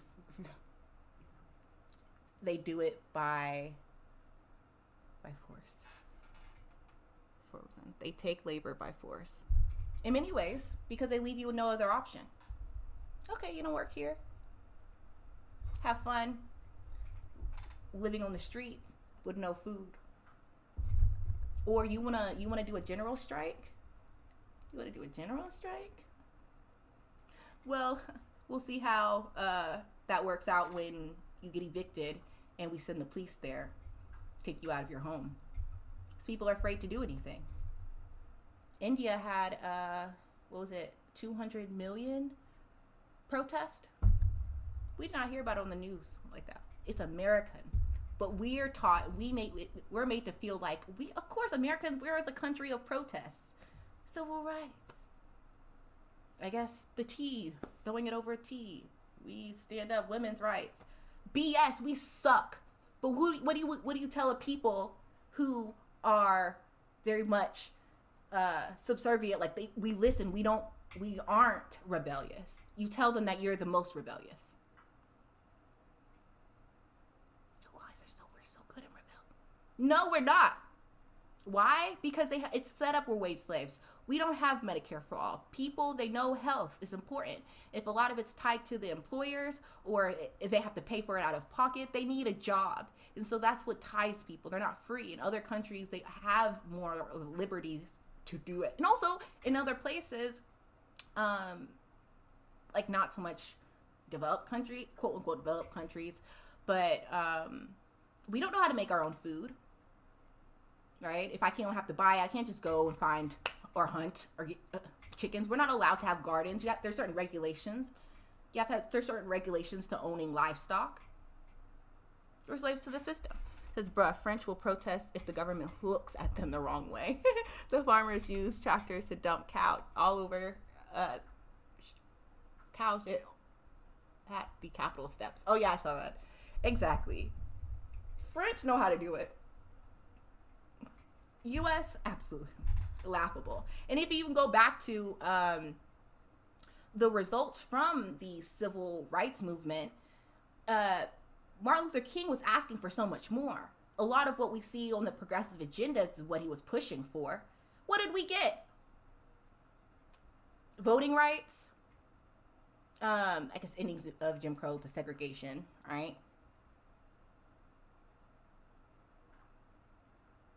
Maybe that one.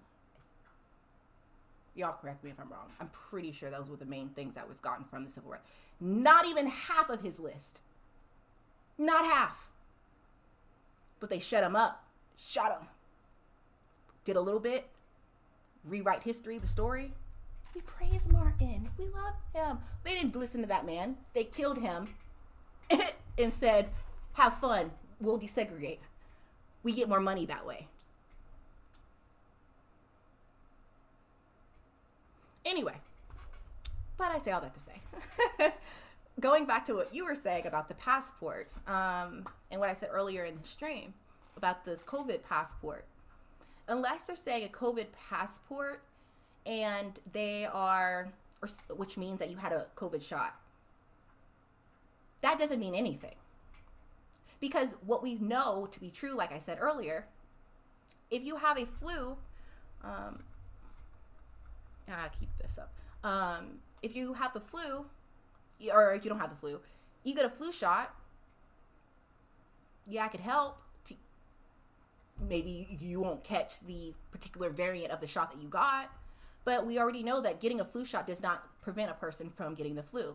I've heard of people, I'm pretty sure I think that this maybe happened to my mom, who got the flu shot and got really sick with the flu. Why? Because the flu shot was for a particular variant of the flu. Was it an influenza A shot? Influenza B shot?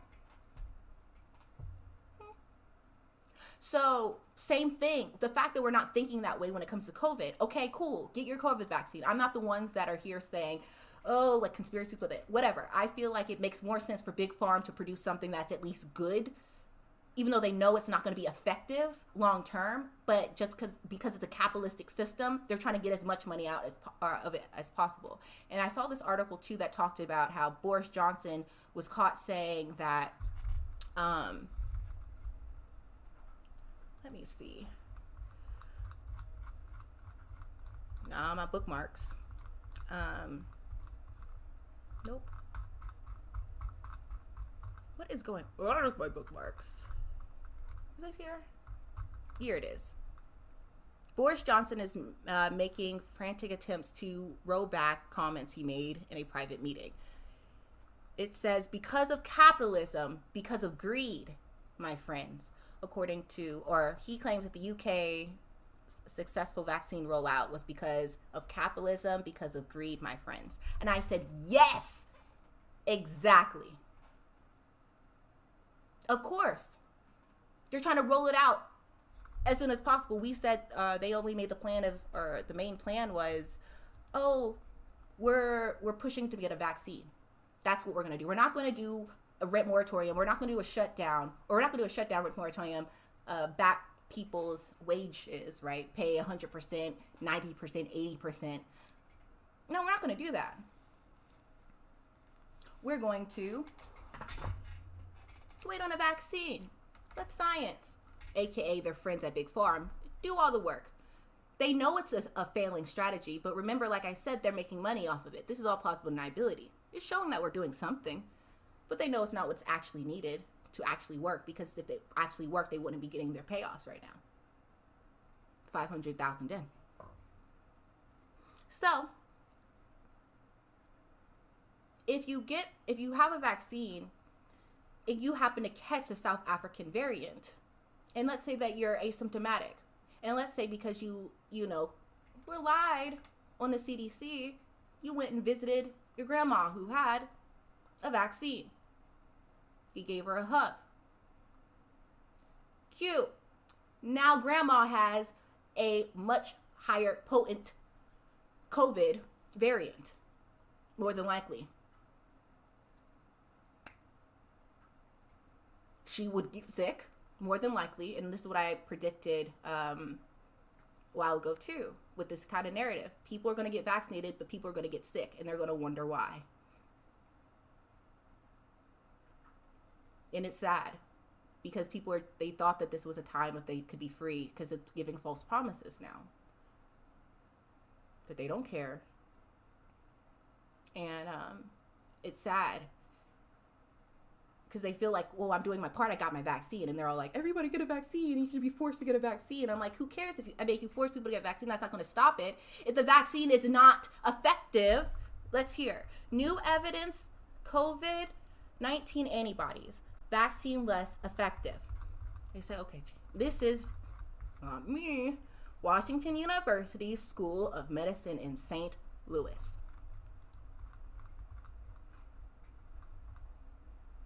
Right here. Wait. No. These are about talking about the variants. Here. It says I'll call it the UK. The UK variant could be neutralized with similar levels of antibodies. And this is them testing the vaccine on these different variants, right? So it's saying the UK version, it looks like the vaccine that we currently have for the original COVID is working decently, right? It could be neutralized with similar levels of antibodies as were needed to neutralize the original virus. But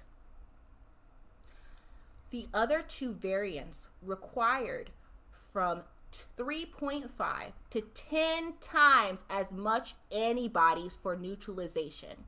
What does that mean? You can still catch COVID, a stronger variant of COVID, even if you have the vaccine. Now, am I saying don't get it? No. I'm going to tell you what your country should have been telling you. Wear a mask. Why? Because we are not running our society in such a way that you can feel that you will not run into a variant or spread the variant.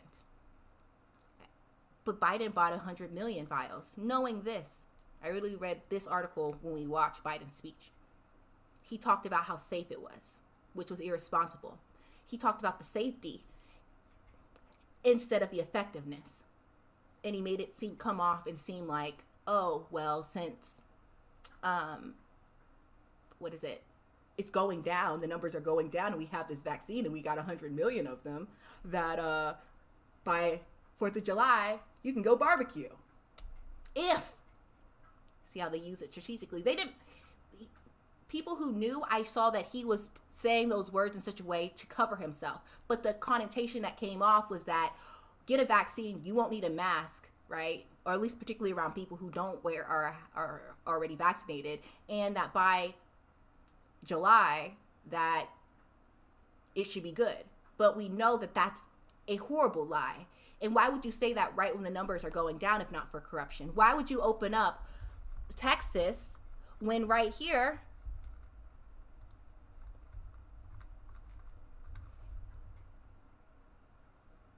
March and April are critical months in stopping another COVID-19 surge, CDC director says. And don't let me get started on that CDC director. But it's opening up. No mask requirements in states. Almost like they don't work for you. It's almost like they don't want us to be safe. It's like they're working for somebody else. It seems like we're being tricked. And that's what I was saying. It's a trick. Why are they saying this? Because of the variants. Because we don't have a vaccine for these variants. But go out there. Kiss your grandma. Kiss your kid. Are we testing when we test for COVID in the US? Are we testing for the variants right now? No. No. Why? Again, why would they do that? That would hold them more accountable, and they'd have to explain why they're opening up when they see that there's huge clusters of people are in the US with this variant. Let me see where it talked about it.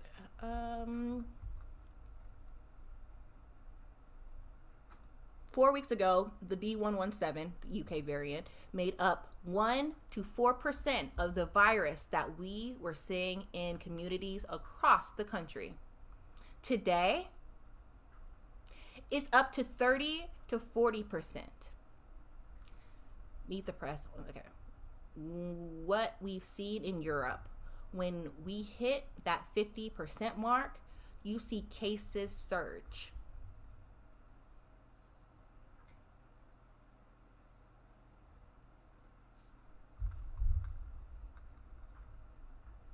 But open up. Tell the people. Give them false hope. Because what I see in Tennessee, this is where I'm from, or currently in Tennessee, most people, half of them, aren't wearing masks. I walk into stores. I did a whole rant video while I was driving. I was like, I'll maybe play this on screen. Because it was so frustrating.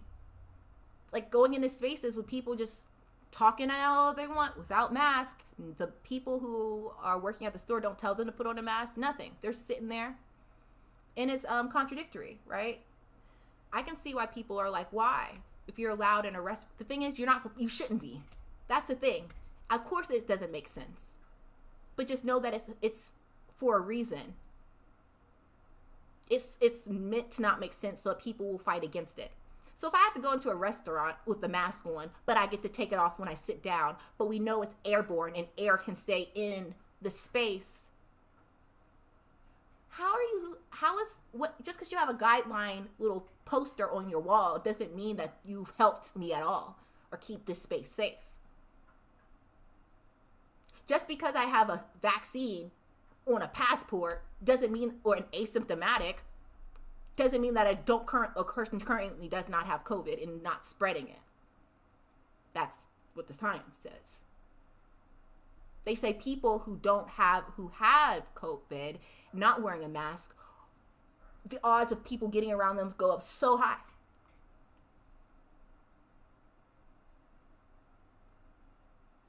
We know this variant is a lot more contagious.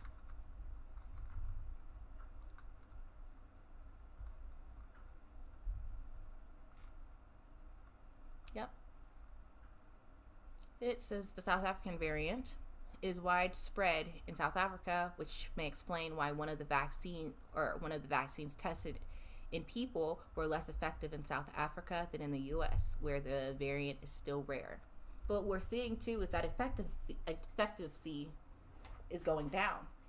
We wonder why. Watch those articles pop up soon. Wonder why? Oh, it could be because the people are catching variants. Okay, I think we're good on that. Well, I got to go back. I go through. But it's ridiculous to me. I feel like it's corrupt. It's oppressive to say that you can't travel without a vaccine, because I'm like, are we still going to test people? Are certain countries still going to? And I feel like going back to what Boris Johnson was saying, capitalism. Instead of paying money, because certain countries are, and this is what I hope isn't happening, but certain countries do pay when you travel there. They quarantine and put people in a hotel for 2 weeks, right? They test them and then they quarantine them just in case, because those countries love their people and aren't run by sociopathic oligarchs. So,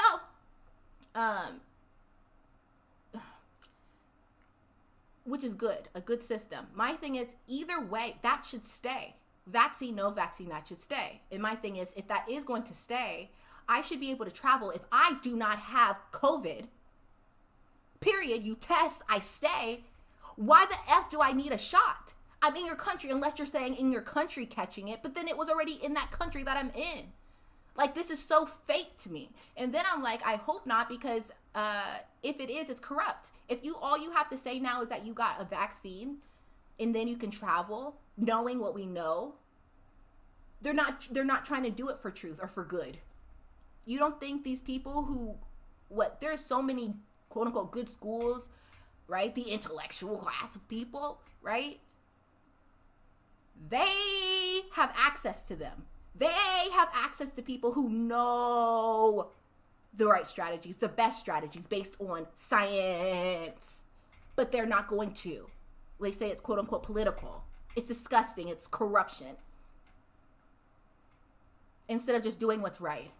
And what we see over and time again is that our leaders don't do what's right for us. We can see that with the $15 minimum wage. As one of so many. They don't care.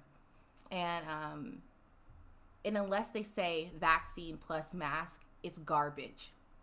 Anybody saying vaccine but no mask, it's garbage. It's corruption. Don't listen to them. It's not science. Because you know, right? Variants are here. Variants are here. Vaccine does not protect from variant. If we allow variant to spread, variant becomes dominant, meaning making vaccine useless. Do you think that the vaccine makers don't know this? They absolutely do. And you know what they'll be there right to have another nice old vaccine lineup. So that's 2 times the money. Or of how many of the vaccines that they'll have to make because they're allowing this narrative and people just to spread and walk around with no masks and just bet on a vaccine. So Big Pharma will be there for us. It's going to take another year. That's what I'm saying. I don't think that this is going to be over anytime soon. I really buckled down for another 2 years, and that's being nice. They don't want to hold on it. And other countries around the world aren't holding America to anything. Like, why isn't the world? But they don't. They bow down to America. Disgusting. Despicable. And people die. We can say that because of it. And it was allowed to spread and spread and spread. Because of it. Anyway, I hope this was good. Sorry, what are you saying? Farmers, remember to hit the follow button if you like what you're seeing. Oh, thank you for this spell, for reminding the people. Yes, shameless plug for all those who are listening. We have our goal, which is to reach 50 followers here on Twitch. So if you do like what you're hearing, if you like the community, if you want to be a part of it, know when we go live, hit that follow button. It is free, and it will very much help our channel. So, shameless plug, done. But let's go. So another thing I'm interested in reading to you guys, which I kind of hinted on a little bit earlier, was this article. So I don't know how many times once I realized that there's an incentive for people to die and they make money off of it, it explains a whole lot. And it's like the reasons why we don't have the policies on guns, right? Or the common sense law. I was like, we don't have Medicare for all. We don't have a lot of things. Or water's allowed to be poisoned. Air is allowed to be poisoned. Possible deniability, but overall it helps those who have a vested interest in Americans dying prematurely. You can't tell me because we are allowed to have it. That's the thing. It's not a lot. It is a thing. Actually.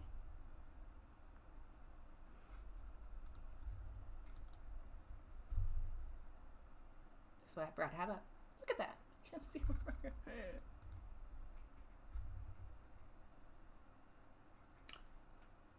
employer-owned life insurance. That's the tax form.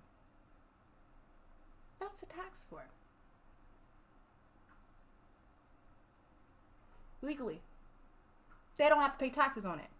If they get your signature, if they squeeze it in. But even without your signature or your approval, they just got to pay taxes on the life insurance.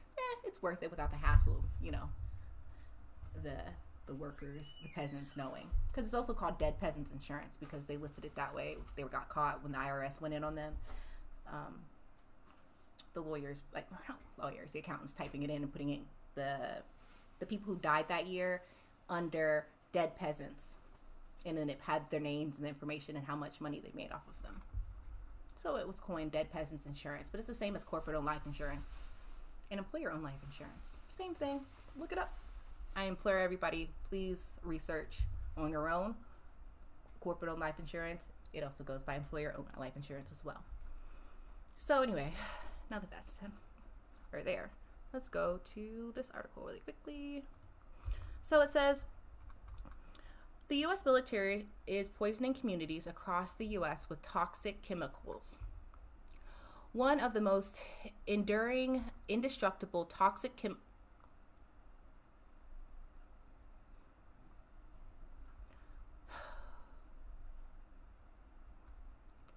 One of the most enduring, indestructible toxic chemicals known to man, aqueous forming foam, AFFF, I'll say that, which is a PFAS, a forever chemical, is being secretly incinerated next to disadvantaged communities in the United States. The people behind this crackpot operation, it's none other than the U.S. military. As new data published by Bennington College this week documents the U.S. military ordered the clandestine burning of over 20 million pounds of AFFF and AFFF waste between 2016 and 2020. That's despite the fact that there is no evidence in incineration, there is no evidence that incineration actually destroys these synthetic chemicals. In fact, there is a good reason to believe that burning AFFF simply emits these toxins into the air and onto nearby communities, farms, and waterways. The Pentagon is effectively conducting a toxic experiment and has enrolled the health of millions of Americans as unwitting test subjects. AFFF was invented and popularized by the U.S. Armed Forces, introduced during the Vietnam War to combat petroleum fires on naval ships and airships. AFFF was a whiz kid of chemical engineering that forged a synthetic molecular bond stronger than anything known in nature. I don't consent.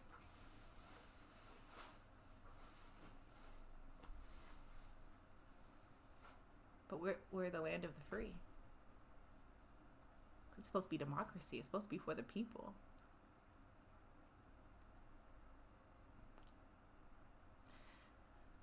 It's like I don't have words other than we have to come together and change. They don't care. They're in on it. They are run. Whose communities are they putting this into? Is it the same ones that poor? It's not they do what they do what they want. Have you seen Fargo? I haven't seen Fargo. I've heard of it, and you're talking about the war movie. But no, I haven't seen it. But if you're talking about the soldiers individually, I understand. People don't know, right? We're all told lies, and it's just sad when you realize the lie. Like, you're in the military, you realize, crap, I'm a part of this system. Season 1 of the series. Oh, it's a series. Granted, I've heard of it, but clearly I have not seen it. No, it's about a town in Minnesota. Yeah, no, I haven't seen it, but it sounds interesting. I may take a look. But bruh, my emotions. I hate it. Like, I know environmental, like, racism exists. It happens in just poor communities. You know, we see it not just in, you know, places where there's black and brown people, but we see it in white communities being devastated. It's poverty. It's a class war in this country. They have a scene that perfectly captures what you are talking about. I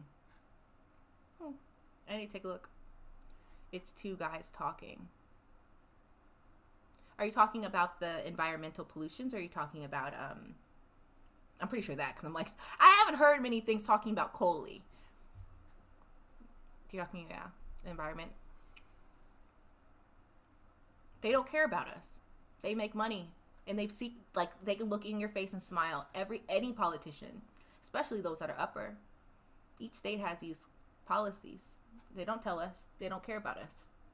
They look out for themselves. And one of the guys tells the other, there are no rules, and we've been playing our whole life like there is. This country, it wasn't made for you. It wasn't made for me. They'll lie and say it's democracy. What the F? Who? They didn't want democracy. The founding oppressors, founding oligarchs. I refuse to call them FATHERs, because they ain't nobody in mine. Founding oppressors. They were like, we don't like the monarchy. We, like our group, elite group, men, white, males, rich.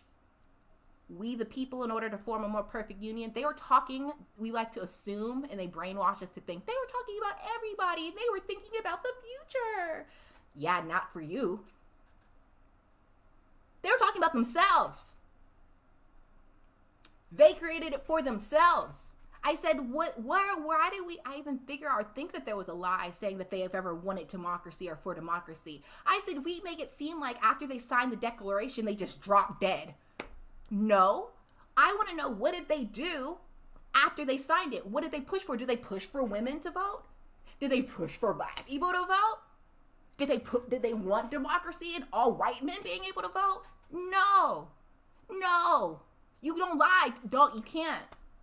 No. You're lying. It's in order to keep up this facade. They were very good at how they crafted the message. And then you learn that Aristotle, Socrates, they've been talking about this 500 years before Christ. They knew how propaganda worked.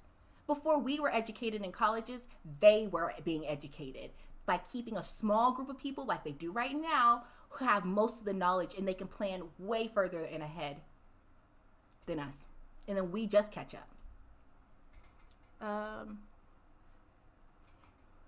It says, how far do you want to go down the rabbit hole to find out? Wait, what do you mean? I feel like I need to look at chat more so I can catch, like, at what point were you talking? Or what are you referring to? What I was saying. How far do you want to go down the rabbit hole to find out? I just feel like, Lord, you know, universe, how much I can take. I'm willing and I want to know the truth. Who runs this show? It's very clear to me. And I may not know the exact names, but you can pinpoint it. For the truth reveals itself. Those who seek it. You just gotta pay attention to the world. Who does it work for? Who is it all working for? Just scratch what people are saying to you, but like think. Yeah, it's a club. It is a club. I just call them the oligarchs. Right? They're the ones, but we know some names, but there's over 3 million?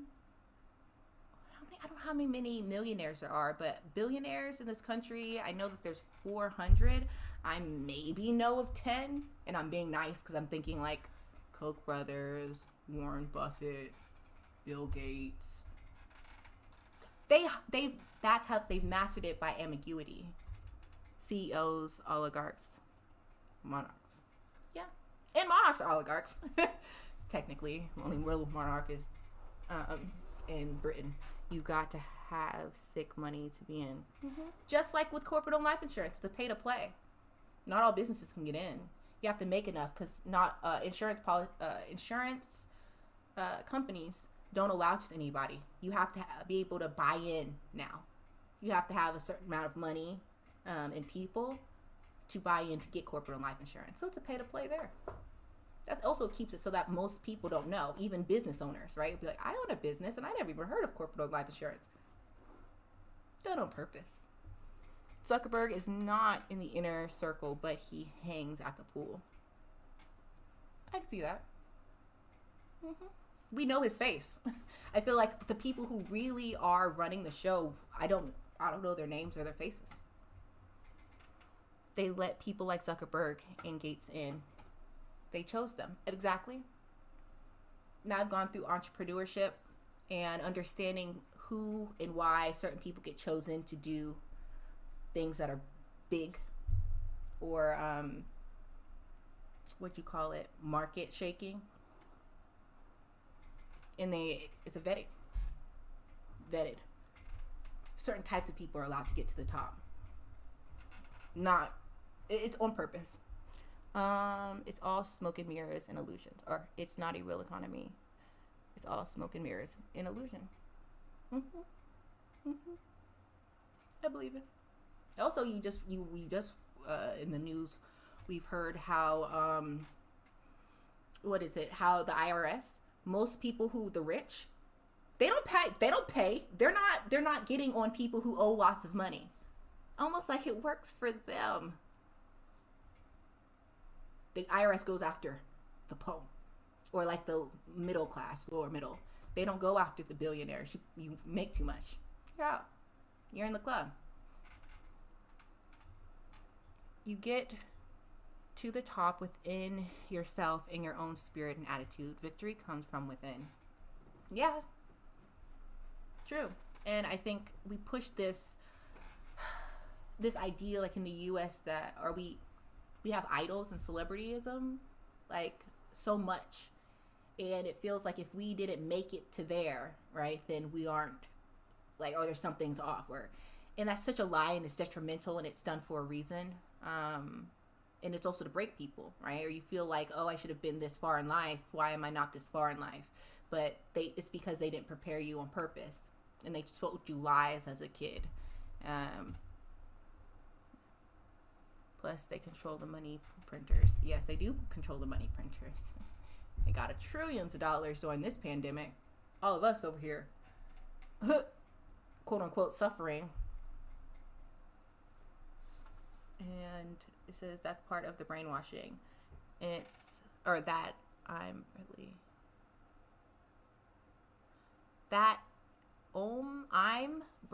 Brandy is more important than some guy who plays Division 3. Oh, Tom.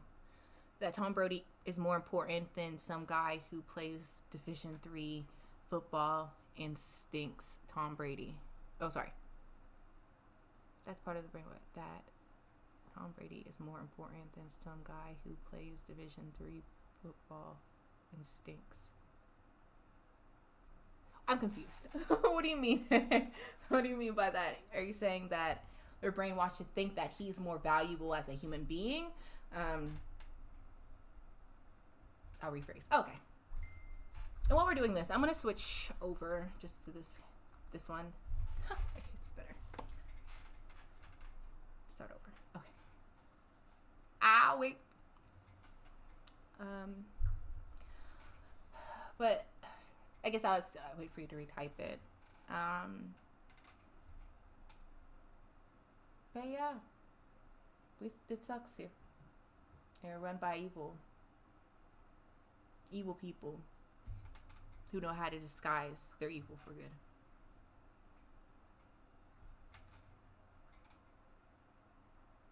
This is, the celebrity bull, as if Tom Brady are a good player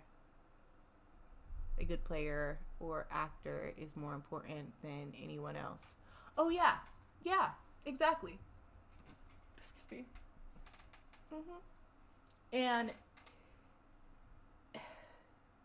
that's the thing, the power of television and mass media to an extent, and I thought about it too. I'm like, I was never meant to know who Kim Kardashian was. Why do I know who Kim Kardashian is? Why do I care about anything that she's doing? And then it hit. And I'm like, Kardashians will play large roles going forward. Probably. They're very good at what they do. I typed that before you said it. Oh, hey, see, wavelengths. But yeah, like Kardashian.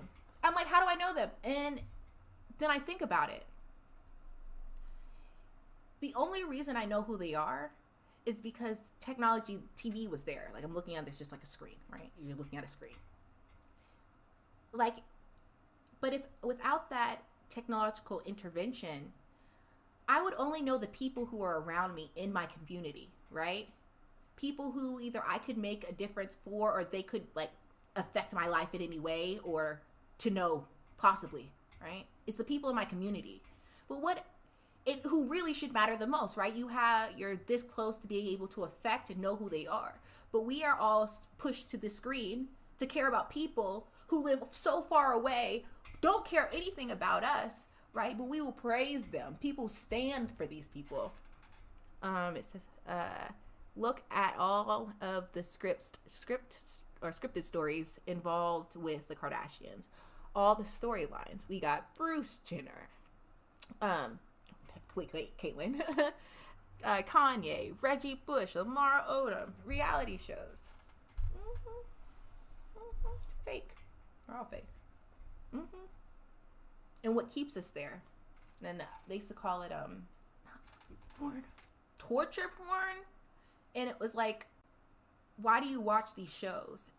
And it's because they're living, at least before COVID. I feel like now people are less. As we move forward, people are becoming more awakened, and it's annoying. But like, you live vicariously through them, and the system knows it, right? And so it's like, we watch them because they have the fashion, they have the money, they have the cars, they have access to the celebrities, they have, this family, quote unquote tight knit family.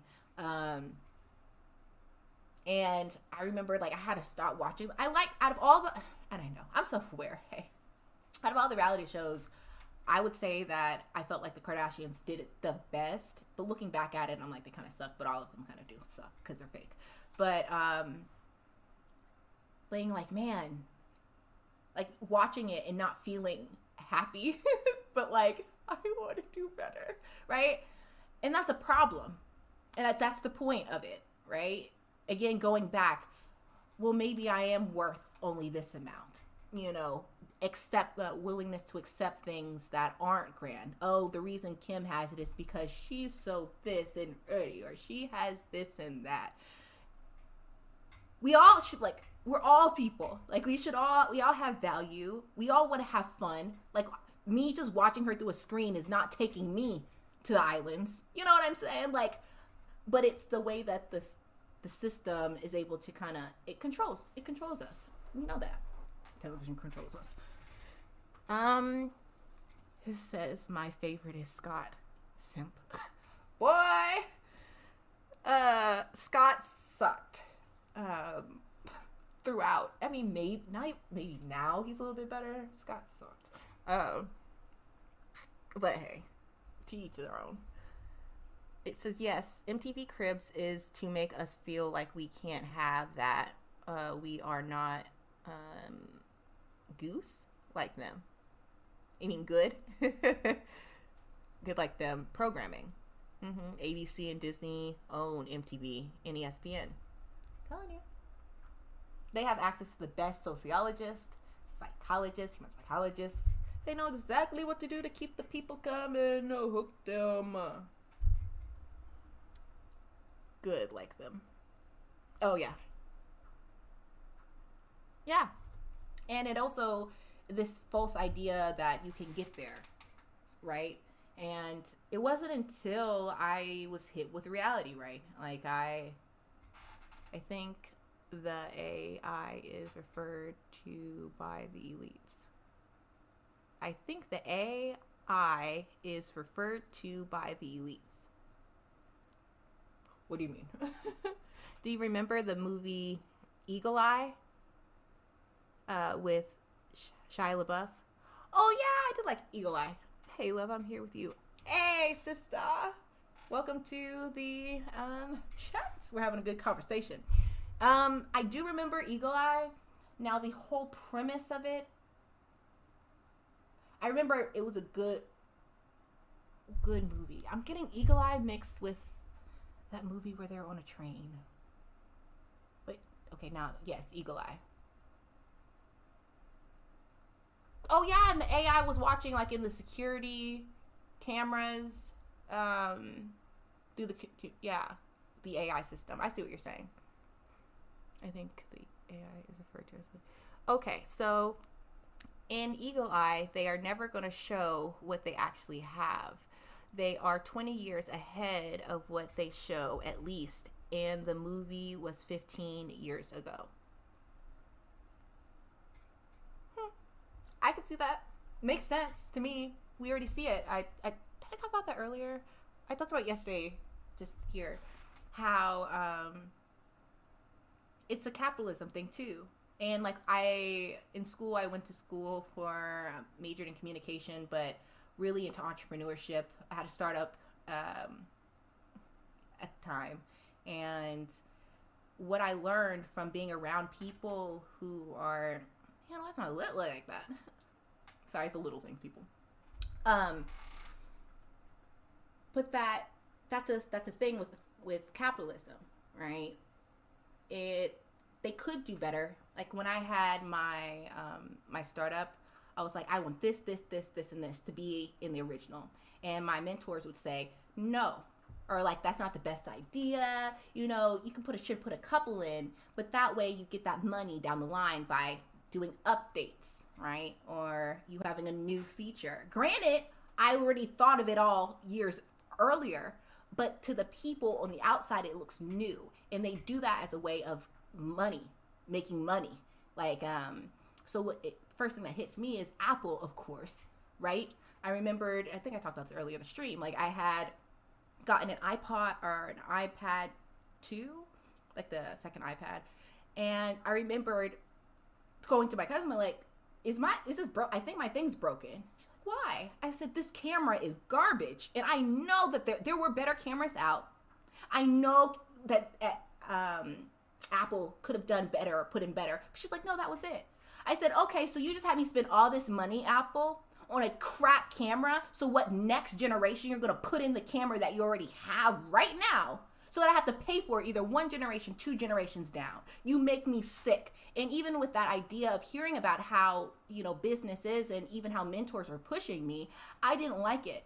I see it. Yeah, if there has to be, like, in order to cut certain costs, like having a minimal viable product, but I'm going to put in as much good as I can. I'm not here to sit here and, have people suffer needlessly. Why? I could have made it convenient right then and there. And so thinking of it that way too, of course, that mindset is already here. It's been here. Don't show the people really where we're at and what we can do. Hold that, right? And then they push out what they want to be pushed out. Sorry. It says, okay. What do you think the final product of all that data mining is? For example, like a cocaine tree, it has to be picked, processed, refined until a final product is finally made. What is the final physical product of the refined data and info of all texts, emails, and searches of the world collectively? It might be some quantum AI superbrain link like the movie Ex Machina, or something far more advanced. I hear what you're saying. That makes sense. I just watched The Social Dilemma, but going into how predicting human behavior. And that it kind of, especially because again, what my startup was in education, but it going into education technologies and using the data, but for good. And just seeing how they're using it for evil and corruption and hiding what they're doing. They're selling the data. It's despicable, disgusting. But then you realize, oh, I see. So it could be used for good. They just don't want to do it, and they won't do it. They'll continue to use it for evil until people rise up. But yeah, I see it. Like, I think overall it's meant to The key is to predict human behavior so that you can predict things in advance, right? So, and then we have supercomputers are here, right? And the quantum computing, once we get to quantum computing, the possibilities are endless.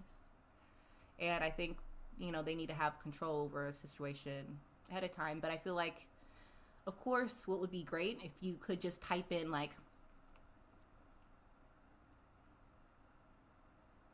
I don't know, you have so much data that you could go, it could even be divided up by regions of the world. But let's say that we say that the world's going to a one money system. How will humanity react? And then putting it, typing stuff in or whatever, how they have those nodes, and with the AI can predict and see, kind of plan out strategically best ways to infiltrate, or like, well, what if we put it in this way or make it sound this way? How will the public react? Like, in many ways we already do that, but it's not kind of having that advantage of, like, quote unquote a cheat system, that you actually harvested all of our data and know how we react to so many other things in our lives and messaging, to be able to kind of just do things and predict it in advance. I hear what you're saying. Very interesting. It says, and I think the Elite CEO Club. Hey, welcome to the Woke Millennial community. Hey, so happy. Look at the numbers growing, reaching closer and closer to 50 followers. So thanks for the follow. Hope you're enjoying the stream. So here it says, and I think the Elite CEO Club, with the agencies and corporations and all Vatican knowledge, have created some sort of super AI computer they refer to or ask how to keep this circus going, because it seems beyond what humans are capable of. Makes sense. Hey love, I'm here with you. Hello. Who no Tom. Welcome to the chat. Hello. But yeah, we're just talking in like Westworld. Oh, that's funny. Oh yeah, because if you watch Westworld. Oh, hey Mama Dre. It's Renee. Welcome to the stream. Thanks for the follow. Woo woo. But yeah, like Westworld, we're talking about kind of where are we headed with the amount of data tracking that they're doing to us online and via social media and everywhere. So, but yeah, like, do you think billions or trillions get you an animatronic? You're welcome, love. Thank you. Answering your question, billions or trillions get an animatronic, like a believable, passable robot. I want to believe that all things are possible. It just takes time. But I do believe that we could get there. I don't want a Westworld of sorts. If we're talking about Westworld. Because I feel like using technology to help humans is good. To quote unquote replace them or to make them invisible to actual human beings, no. I don't trust humans enough. It says Westworld is happening. Oh wait, they are probably already there, in my opinion. Westworld is happening. I'm watching with my other love, Yanni. Oh, I'm glad you guys are watching and enjoying the stream. We're here just chilling and having conversation. Have you watched Westworld, Renee? But going back to your question, Westworld is happening. Who knows how far in advance we are, to be quite honest. Would I be shocked at this point? No. But I mean, what we've been allowed to see, like from what we see in Stanford, with the robots and the hands, and kind of learning how much goes into just you know, getting a robot to balance. I mean, that's what we see, right? Again, the elite, right? People with the most money, the most powerful, they have access to the quote unquote smartest people, or biggest experts in the fields.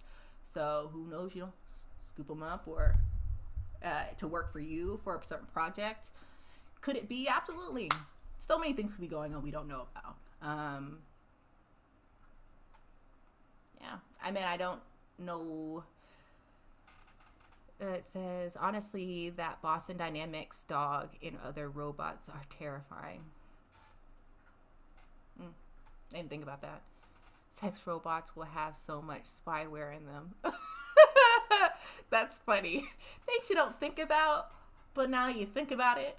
The scariest ever once they arm them. I'm at the point where I'm like, aliens, if you're real and if you're good, take us. I'm gonna take these off my head. Forgot I had these headphones on. I don't wanna, I don't know. Sorry, my light just fell. Do you see Black Mirror season 5? I watched some of those episodes. Sorry if that was loud. That really did just fall. But I watched some of them. I hadn't watched all of the episodes. But I'm trying to remember. I feel like the season that had like the video game thing where it was like VR and it was like the two guys in the video game. Your regularly scheduled will continue after an ad from our sponsors. That's funny. I think people would be so upset. But I guess isn't that the case now with sponsored ads? It says, do you relax with Cobra Kai? But there is an episode 5, Cobra Kai. Do you relax with Cobra Kai? But there is an episode season 5 about the Boston Dynamic robots. Oh, I can't see it. Oh, if you're talking about the light, it's my little light. I have a little sticky note attached. But it kind of falls. I have it up here on my speakers. But there is an episode, season 5, Boston Dynamic robots. I'll look for it. I do like a good Black Mirror. Sometimes it can feel like too much. God, this world, where it could be headed. And it was like, they talk too about how children, like how millennials and Gen Zers aren't having kids. And I say, it's the more you know, right? The more it doesn't make sense, or it seems cruel. Like, especially for those who are, you know, younger. Like, who knows where this world's going? Like, we're being ruled by people. There's not enough hope, you know, for having, like, consciously to continue, you know, populating this world. It goes, I was just scared watching Black Mirror. I have to drive home now, but I'll join you again soon. Love. Oh, well, thank you for the follow, and thank you for coming and checking out the stream, Miss Renee. Until next time, drive safely. Yeah, thanks for coming. So here it says, no, I meant I can see the advertisements during the sex robot. That's funny. Yes, that is funny. But things you don't think about, but when you think about it, you're like, you know, that could possibly, more than likely occur. Capitalism. But yeah. And then Cobra Kai season 5. I was gonna go back to the robot conversation. I don't know. I haven't watched Westworld in a while. Kind of with AI and technology. Bots by Google. Bots by Google.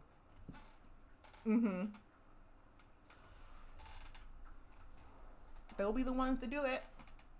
They need to come out with more seasons. You're right. They should come out with more seasons on Westworld. It's a good show. I feel like the last season was a little bit weird, but it had good messaging and understanding what makes people human or real. And just because a person might not be a flesh and blood human being, if they have the capacity to feel and to remember, right, and to love, that's where I don't want it to get to. Like, I don't want the robots to get to that point, because I already know how humans treat other humans. So what? We create more life just to what? Torture it, right? Or abuse it? No! Get the F out of here. You better leave those inanimate objects alone when it comes to emotion and feeling. But like, I prefer, like, I don't want to forget that something isn't a human being if it's not a human being. You know, we already are getting deceived now, right? We're thinking, oh, these oligarchs, these socios, we've been brainwashed to, you know, like, to rich, right? Like, oh, you're kinder to rich, like, in general, what you see than you would a homeless person, right? Like, we already do stuff like that, and it's not good. In that what am I talking about? Like, in those biases. And so any more excuses for that, or to be that biased in treatment, isn't good. Anyway, it says, I thought Google Glass would have been enough. Yeah, I think the Google Glass was an interesting concept. I forgot all about Google Glass. You're doing a throwback. Google Glass. It seemed like a cool idea. It's close but not there yet. And I think a lot of it had to do with its clunkiness and people too soon for its time. Yeah, it would too soon for its time, but also, you know, we are a lot about like trendy in fashion too. And so for me, what I saw with it, until they're able to make it in such a way that it looks more like trendy, and not so like evident and kind of everyone wearing glasses, and it be that kind of clunky glasses, yeah, it would take a while to kick in, even if it is kind of cool. But I think, who knows, if we can get to contacts, a contact type thing, or if the frames looked cool, like, I could even see it where Google Glass, you know, like on X-Men, that guy that had like just this thing around his eye, like something like that. Like, I've seen glasses like that now too, where it's just kind of that strip, and people walked around with those kind of strips.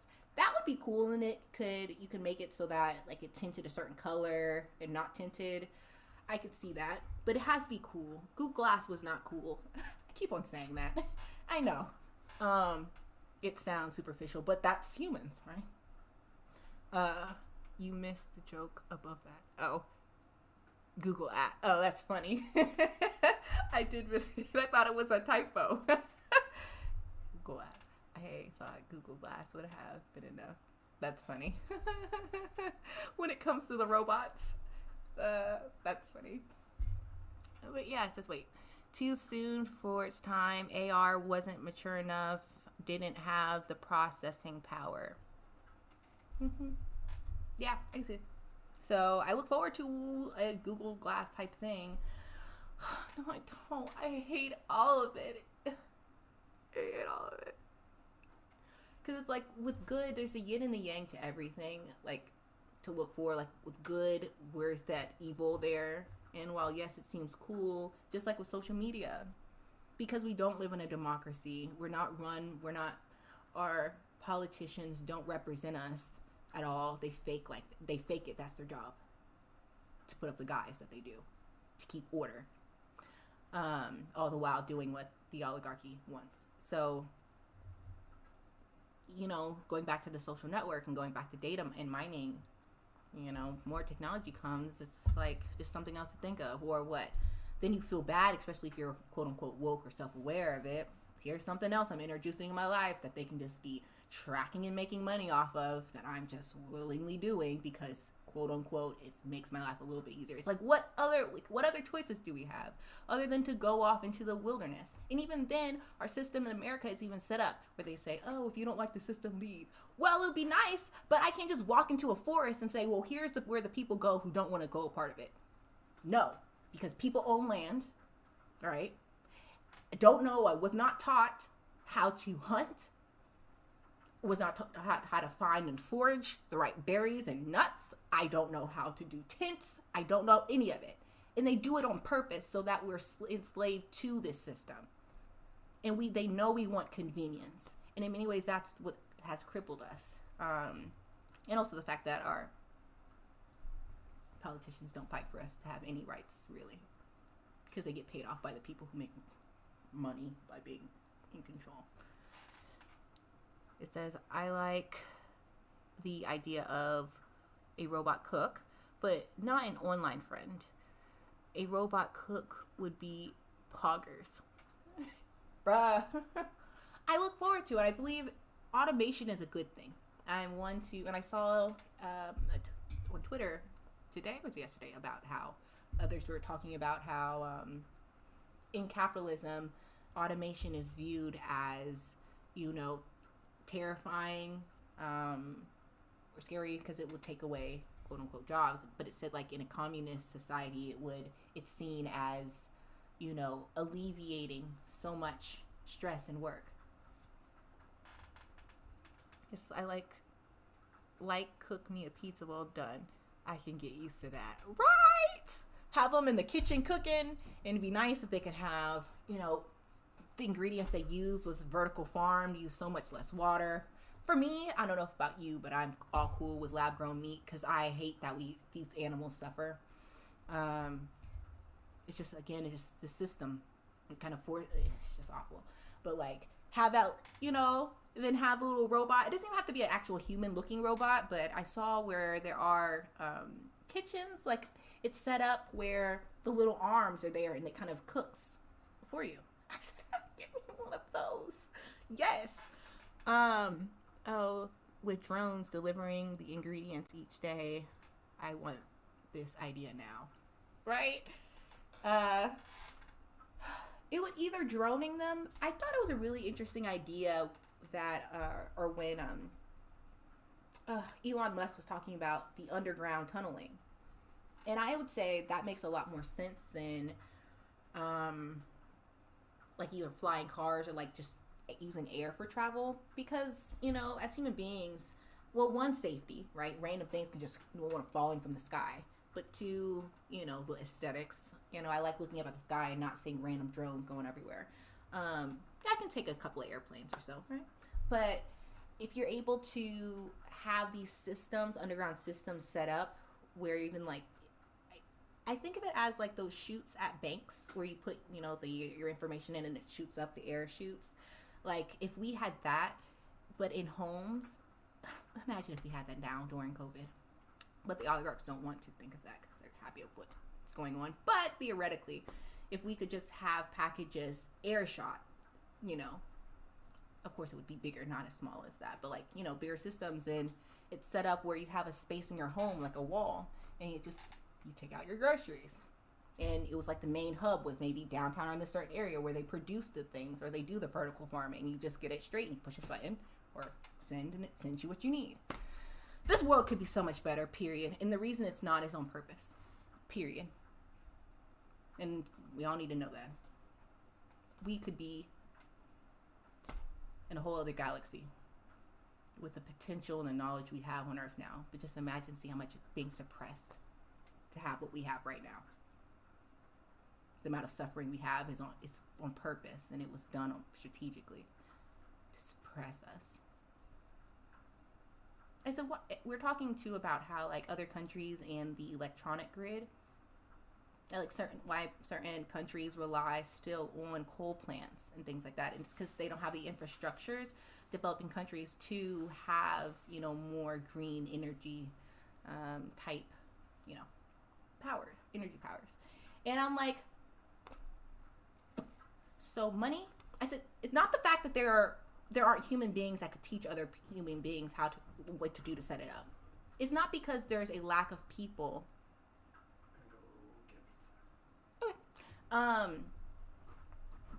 Not like there's a lack of people in that country who would be willing to put in the work if told, hey, this would allow for there to be, clean energy, like huge amount of energy source for your country.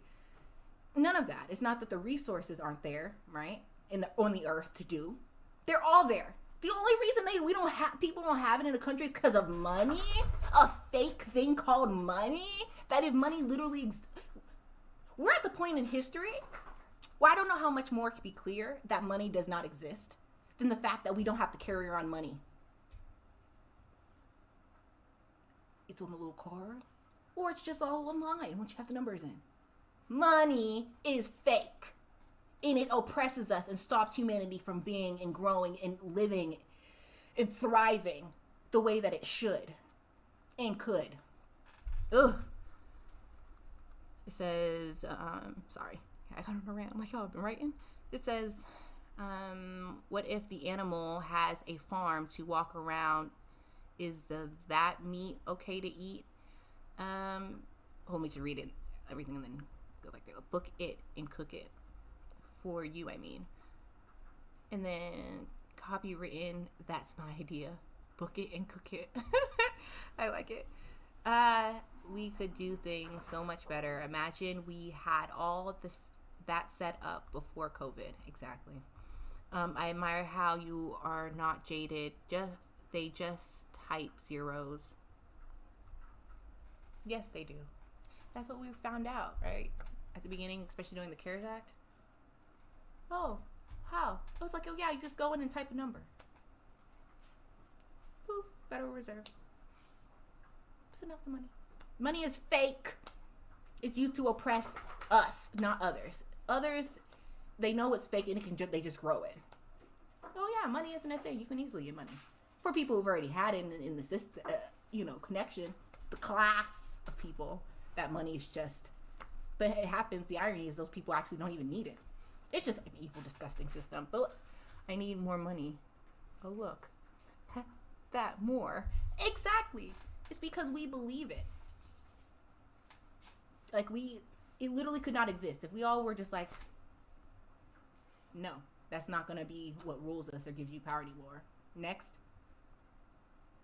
Gone. Like we lived in a world, like humanity's lived in a world without money. And now we have so much. But yes, going back to what you said, where is it about the animals? Oh, here it goes. It says, what if the animal has a farm to walk around? Is that meat okay to eat? My hope is that, as humans, we're searching for ways to eliminate pain or suffering, as much as possible, or that's what humanity's, as humans, we would want to do, those with, empathy for other life and animals that feel and have potential to, to grow, evolve, and to be more intellectual. Like, I would say in these current environments, based upon how awful our mass meat industry is, in how these animals are treated in them. Now, I had family members who work at chicken plants, and just kind of hearing how the chickens are, just rushed through, put on the hooks, how they just throw something wrong, throw it out, just throw out. So you just killed a chicken that you're not going to use. Like, life is meaningless right now.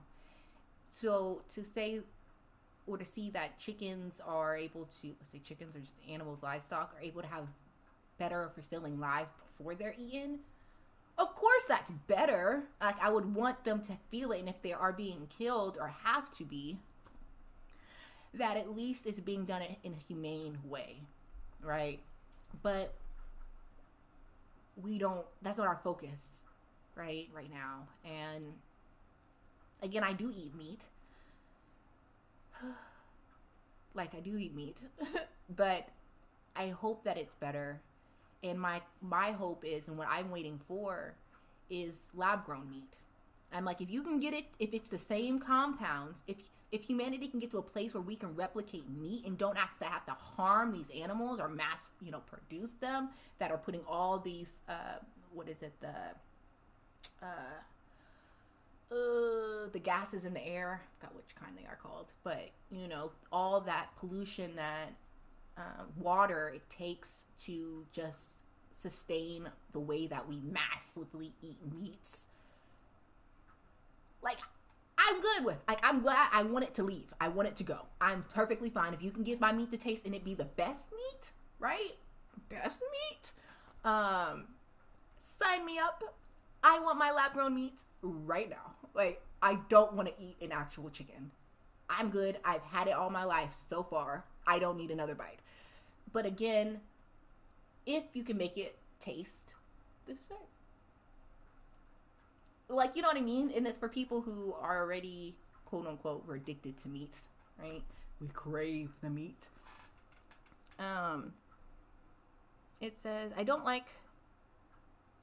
I hear you on this. I am torn and not clear on what I want to do. I don't like factory farming and it's terrible. But when I go a week without meat, I don't feel good.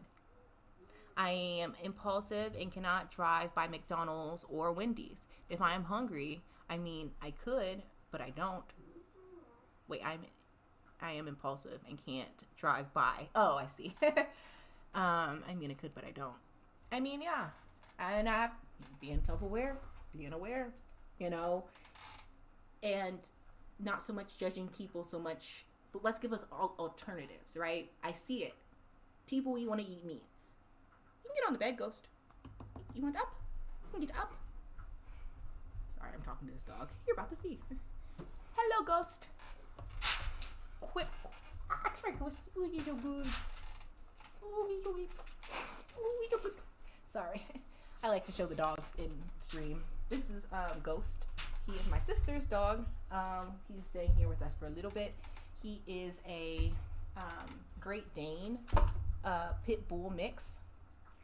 And yes, he always is. Where are you going? Your head needs to get in the frame. There we go. Oh, and then don't mess up my background, dog. Okay. What? Clearly you are hyped. Okay. And then goes my other dog. Oh. Baby Ghost. Yeah. He's awesome. Oh, thank you. Yeah, come on, Gigi. I'll show you Chichi real quick. Just a quick intermission. Come on, Gigi. Ghost. He's about to jump in my lap. That would be something to see. Yeah. Okay. Wow. So they get kind of riled up when I'm on stream for a while. Because they're like, she's just sitting there and she's just talking to a screen and not to us. But, anyway. Yeah. Uh-oh. He's knocking stuff over. Okay, that's now it's time to roll. Chi-Chi. Oh. Chi-Chi. Come on, Chi-Chi. I don't know why you're taking so long. Come on, Chi-Chi. And these one, they're best friends. It's so funny. He's such a big dog and she's so small. Oh, hello, Chi-Chi. Hello. They are best friends. Anyway, this one's our doggy, Chi-Chi. I like to say that she's mixed a little bit with Dotson, but she's smarter than normal Chihuahuas. And then I like her. She's pretty with a little eye color. And she's so sweet. Anyway, thank you for coming over here, Chi-Chi. She usually is in my lap, so I like to introduce her at the beginning of the stream. That way, like, what is those ears popping up? But anyway, that was fun. Have the dogs on stream. Yeah, and Yanni, you got to see Ghost. But anyway, and the dog's name is Ghost, by the way. So cute. Oh, I'm glad you liked it. Keep on coming up and through. Who's your baby Ghost? He's so good. Anyway, focus. Food industry. Answering question. Part of life. Okay, I know. Part of life is survival, and I know that's a weak excuse, but somewhere in it, there is a point. I think that's what you meant, in it. But yeah, I mean, I feel like we're here on Earth. You know, I meant to be our best, to live, to be happy, to do our best by ourselves and by our community and people around us. You know, the best way we can do it is, you know, treating people with respect, you know, treating people how you want to be treated. That golden rule is very important. But also walking and having empathy and love and helping us to fulfill our goals or like what we want to do. That's what really I feel like life should be. We should be enjoying life. Like, I feel like it's been a lie to us to say that life was about going to work and making a family and then dying.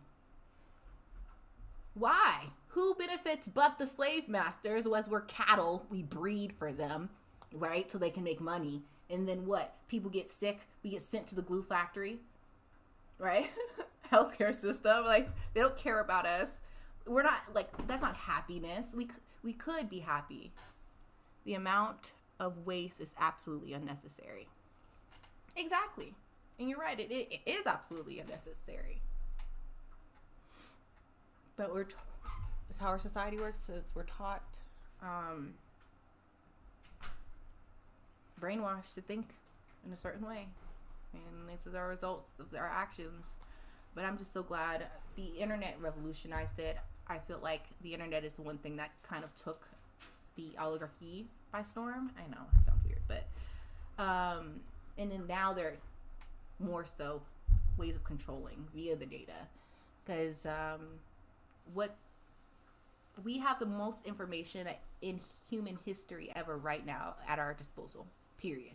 No human beings ever in history have had access to such truths and really like information ever. Never been this connected. And we're seeing what the product of that is, right? We're seeing that there's a growth in empathy, right? As you going back to kind of what I talked about, millennial and Gen Xers, particularly caring about the environment, caring about people other than themselves, people who are different from themselves, seeing that we are a whole. We shouldn't just think of the world as a country.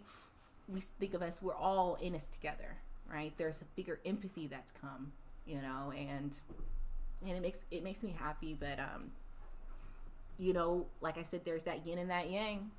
With the great truths, many truths, there'll be lies, right? And many will be deceived and fight for things that they really, if they knew really the truth, they wouldn't be fighting for, but they were tricked, beguiled by people who are at the top who don't want them to know. Yeah. It says we could change the system and do better. You're right. And I guess the question is, why don't we? That's nice to think like that, but other countries want to take things over, enforce communism, and on the bad things and other bad things by force. Well, shoot. Okay. I feel like communism has been used incorrectly in that what we think of communists when we call like communist China, or I'm not Nazis communism. That's trying to rebrand it. If you go back onto the it's not saying the system isn't hijacked. Oh yeah. I would say it's more fascism. And we already have a fascist. This is under a guise of democracy. You know, you have a democracy, but your company can tell you to do whatever the F they want. They can fire you, make you do things. Like, it's allowed in this country already. But there are bad faith actors. I don't know. That's the thing. With all this information you hear, then it makes you feel even more like, well, what do we do? What do we do? All I know is that 99 is a whole lot bigger than 1. But what you see the 99 do? We just lay back. Because we've been brainwashed by the 1%. And even if 1% of the population's killing off and making 99 suffer, logically you would think, oh, the 99 would do something and step up. But look at what we do. We lay right over. We close our eyes and plug our ears and say, tell us what to do. I don't know what to do, but I know that America isn't the place.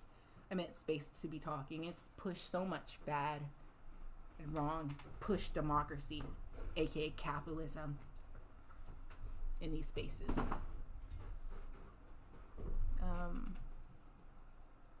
But a people can't just be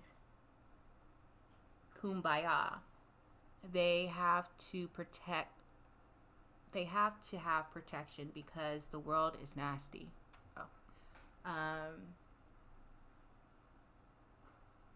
Yeah, it doesn't have to be though. But I'll have to start with education. It's key. And there being a unified thoughts. Like, what are our goals as humanity?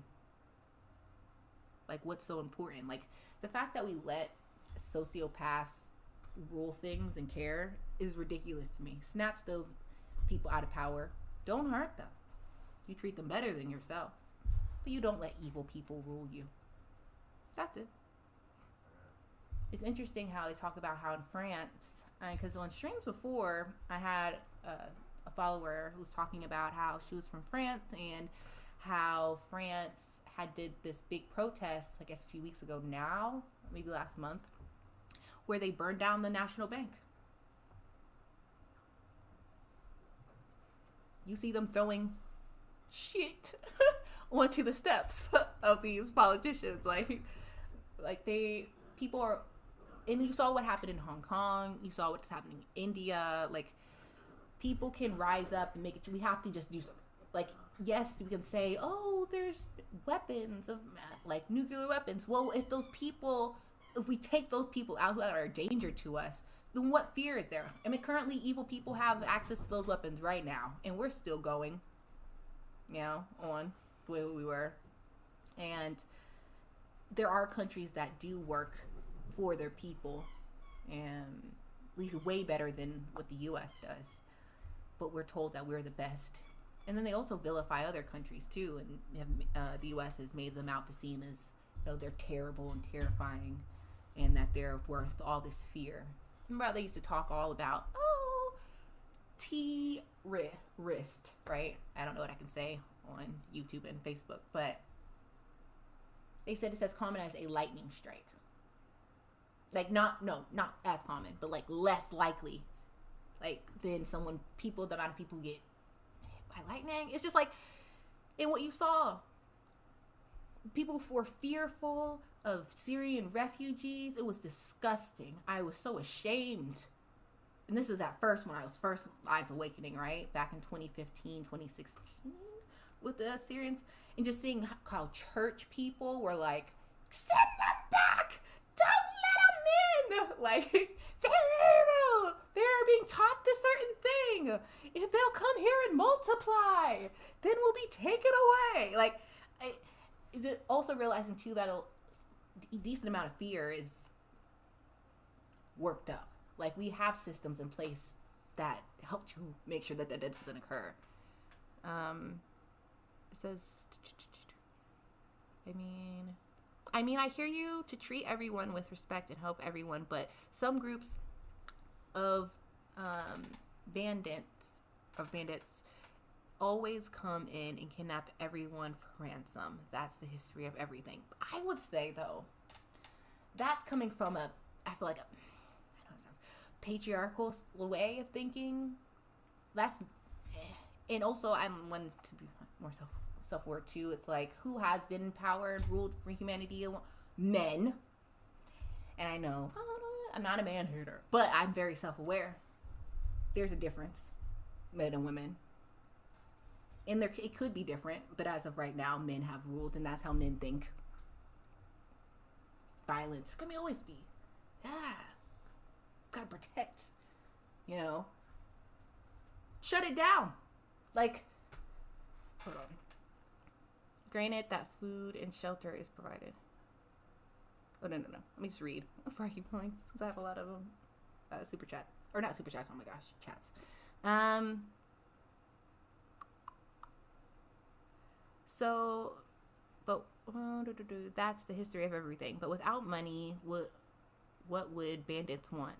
So a solid force of good must be established to protect the innocent. Yeah, I hear it. Granted that food and shelter is provided, and it says it's just human nature. Yeah. If humanity's needs are met, and we have all the capacities to do it right now, if we came together for strategic, we talked about it on stream before, where it was like, can we live in a cashless society? And so that was actually pretty good. I think that's on our YouTube, and talking about how automation, no one should be having to force to do mundane things. We have it where, and not saying it's right now, but I would say with what 10-15 years, if we actually put an agenda, like we focus on automation as much as possible when it comes to technologies, putting a lot of focus on the healthcare infrastructure in our food, right? Going to making it vertical farming. How can we make it so that we don't produce as much waste? We use less resources to create things that we need, like our foods. How is it that are focusing on things that need certain labors? How can we automate it? We see what's going on in these universities. We can get better. And like I said, we can get to quote unquote certain robotics. I hope we don't get them to emotion level, but we can get them to work for us.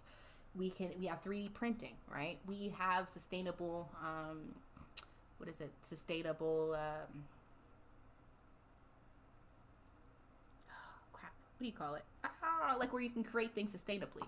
So let's say that our focus would be on substitutes for plastics. Like this is the nations, like we work towards finding substitutes towards things that we need that will do the job that good or better, and just switching over. Once it's there, we switch. There's no, I hold on to the past. I miss my plastic XYZ. F you, just like when it comes with the mask. F that. It's for the good of humanity. It's for the good of the earth. And as long as if we make that the priority, like human well-being, life, like the point of life is to make it sustainable and to flourish. And it flourish means there needs to be education. Our needs need to be met, and we need to have access to things that make us happy. And I said bring up things like 3D printing because, you know, we're at a place in the world where if I wanted, let's say this shirt, if you wanted this shirt, it should be that there's a template, go into your 3D printer, it prints you out a shirt. Now it may not have the exact same, or this is cotton, it could be cotton, but some may be another biodegradable material, right? That let's say I 3D print it, and let's say I don't want it anymore. Then I can just send it back knowing that it's biodegradable, and I can either donate it, throw it into a compost, you know? Could be, right? Or if I wanted this really nice watch or this specific necklace, 3D print it. Like, why do I have to pay for any of it? Especially with the energy, if we're getting it from sustainable energies. Sorry, I feel like I need to be reading more. I need to do better at that, so sorry. But hold on, let me just read. So a solid force of good must be established. Okay, right that. The human nature has to evolve because we can't keep this up forever. You have to focus on yourself, and that sounds selfish, but it's the solution. We have to have systems that everyone benefits from, cooperation rather than money-based competition. Sorry, I spelled bad. That's bad. I mean, I get what you're saying and agree, but I have to believe we can change. It's like alcoholism. You can only do you. You can counsel and be a sponsor and help people at meetings, but you ultimately can only control yourself. That goes into everything, including changing the world. Yeah, I'm in. I'm going to read before I talk. It's the trying to get everyone else to change or do something that gets people to spin tires. That's where we go. If we just educated people, like foundations, like it would make it a lot easier. But we purposely have it where certain people learn this, certain people learn this. They hear from that. It's not like based on truths and science, or not even just science, but like sociology, psychology. We don't utilize it. Because again, our system isn't meant. It's to keep us somewhat functional and to put up a facade that we have like this education system that's supposed to be doing good. But it's trash. We're not. Like, we aren't prepared for life. Why the F did I have to learn calculus? Why did I learn trigonometry? Why did I was forced to go through and learn to an extent on chemistry? Basics would have been good for me. Why?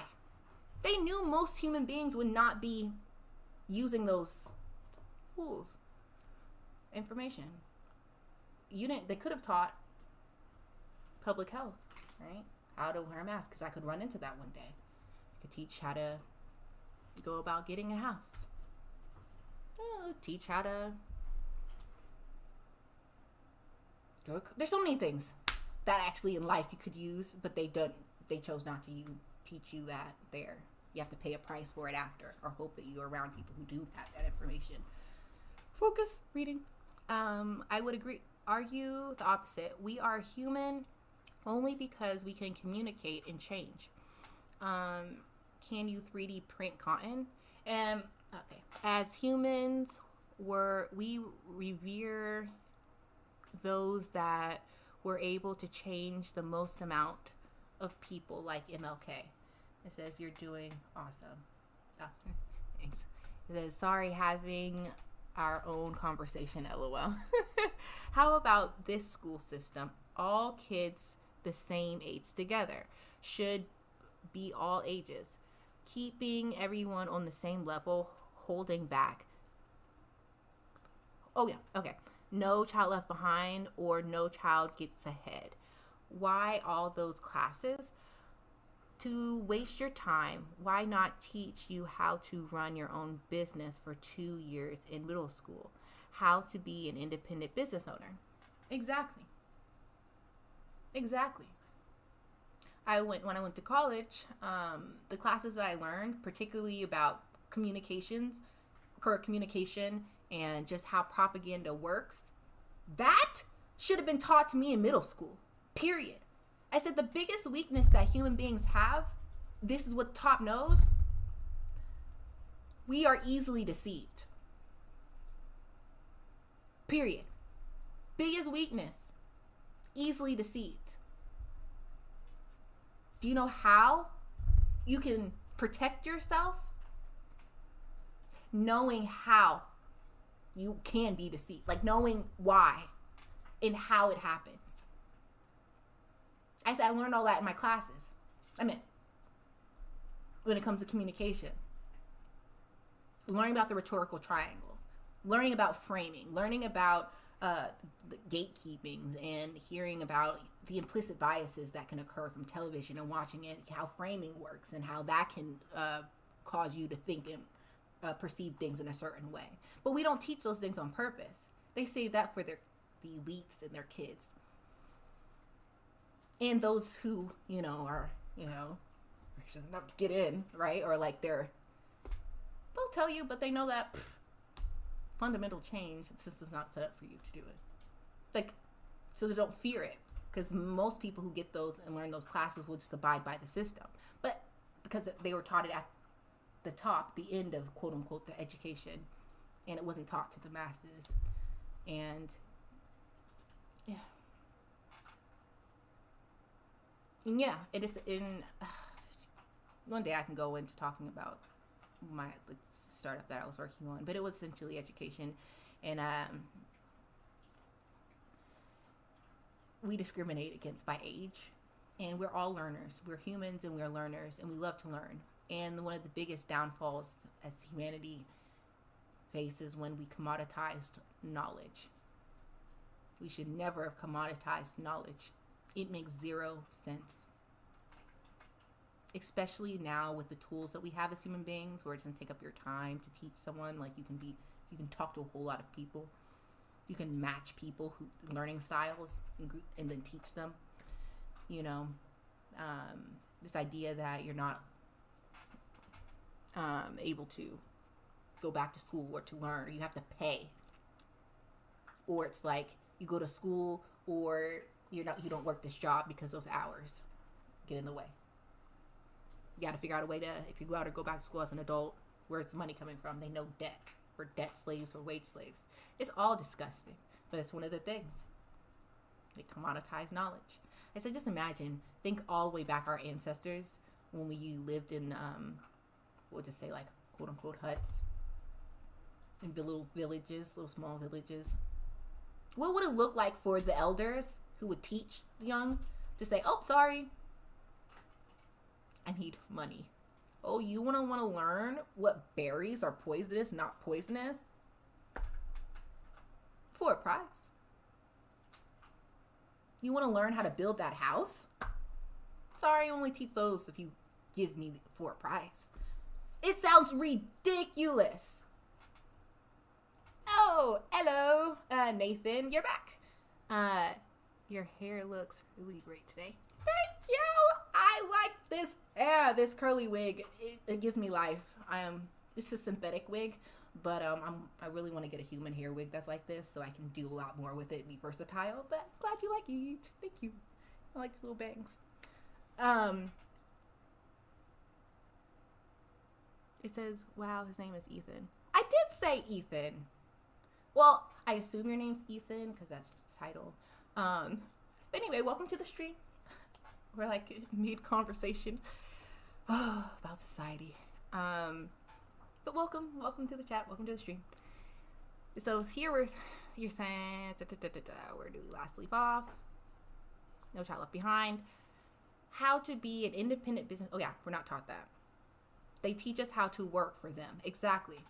And then they break most people because they know most kids aren't going to hit the honor rolls, right? And then the message behind kids that don't hit the honor roll, right? You're going to work at McDonald's. Your worth is going to go down.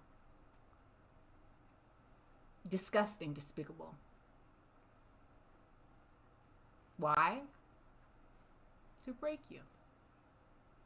Your willingness to work for less. Because you don't feel like you're worth it. You won't fight for Medicare for all. You don't feel like you deserve it. You won't fight for a living wage. You'll take the wage that you're given. And you know what? Society, because we're all brainwashed together, is going to tell you. What? You didn't even go to college. Like, what makes you think that you want $25 an hour? Granted, keeping up with inflation, that's where it's supposed to be a minimum wage. Period. But just see how it's branded? Tell people that. What? Those people? And then it pulls on people's would not be narcissism, but this like superiority complex or inferiority complex.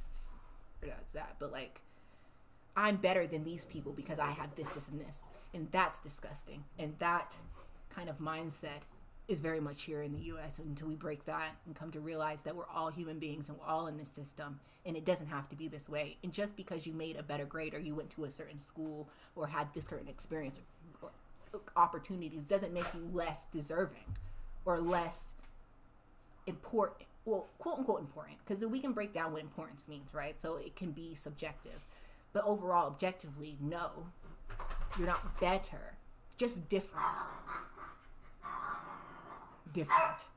And you deserve to live like a life where you can live to your fullest just like anybody else. And like I push for a world where we push for that. Let me just catch up on these chats. So it says then the comfortably rich would have to compete with the uncomfortably poor. Exactly. And I hit our system. It's capitalism. Stupid. Not a meritocracy, period. That's not a battle they would win. True, because most innovation comes from the most oppressed or the most marginalized. And there's studies to back that up too. Because the way you have to think to survive, you have it first innovation. But it's interesting how it's the rich, and then the rich kids are the ones that have the money. Oh, we started this business. Here's this innovation. I'm like, there's so many ideas out there right now, so much potential, like I say, to take us to the next galaxy and back, but it's being suppressed. And I could go into all the reasons why, but I don't want to go to it now. But eventually on stream. So it says 13 years, 8 to 3, Monday through Friday, just like work. Yep.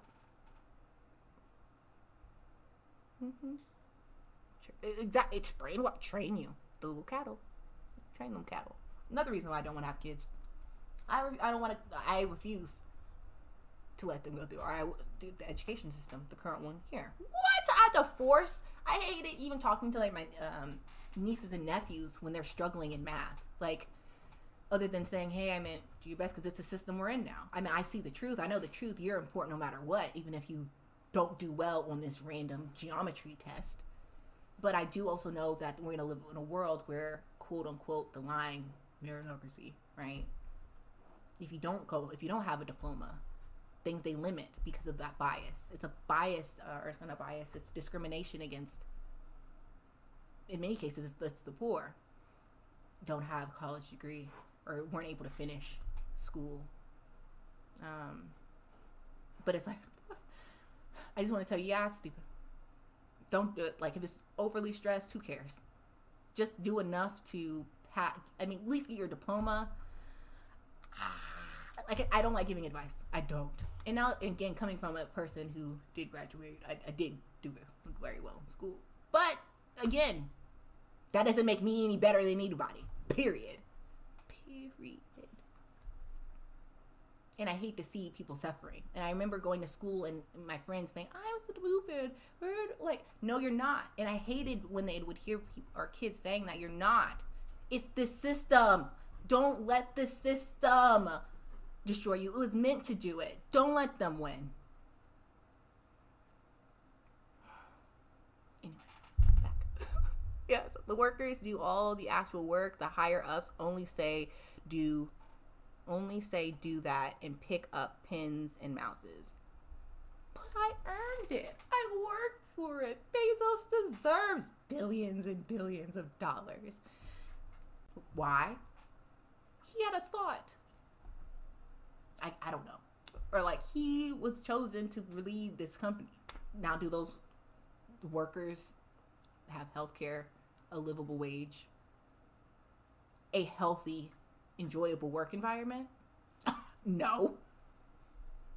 The weird brainwash to celebrity or praise the rich, not question them. They must be smarter than you if they have money.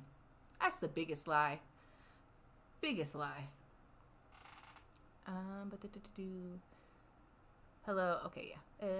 Then Nathan came in. LOL. It happens. No worries.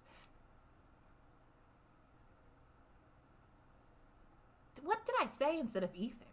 I only said that, or I only said it like that because she likes to get people's names right.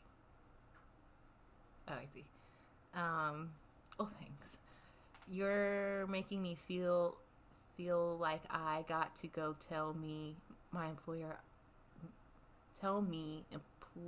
I want more tomorrow.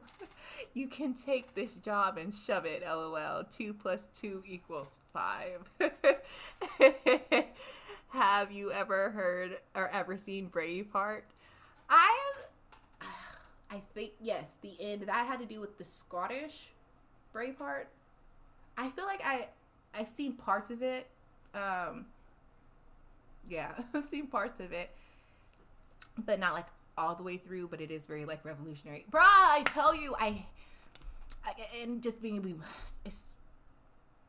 and just like I had a sister. Sorry. Hello, sister, if you're still on. But, Nell Gibbs. Oh yeah, freedom. At the end. It's just, That's what we need. And I wish that we had people in power, and I hate that we were lied to by quote unquote the squad and AOC. It's disheartening, but we can't give up because it can be better, and there are good people out there. It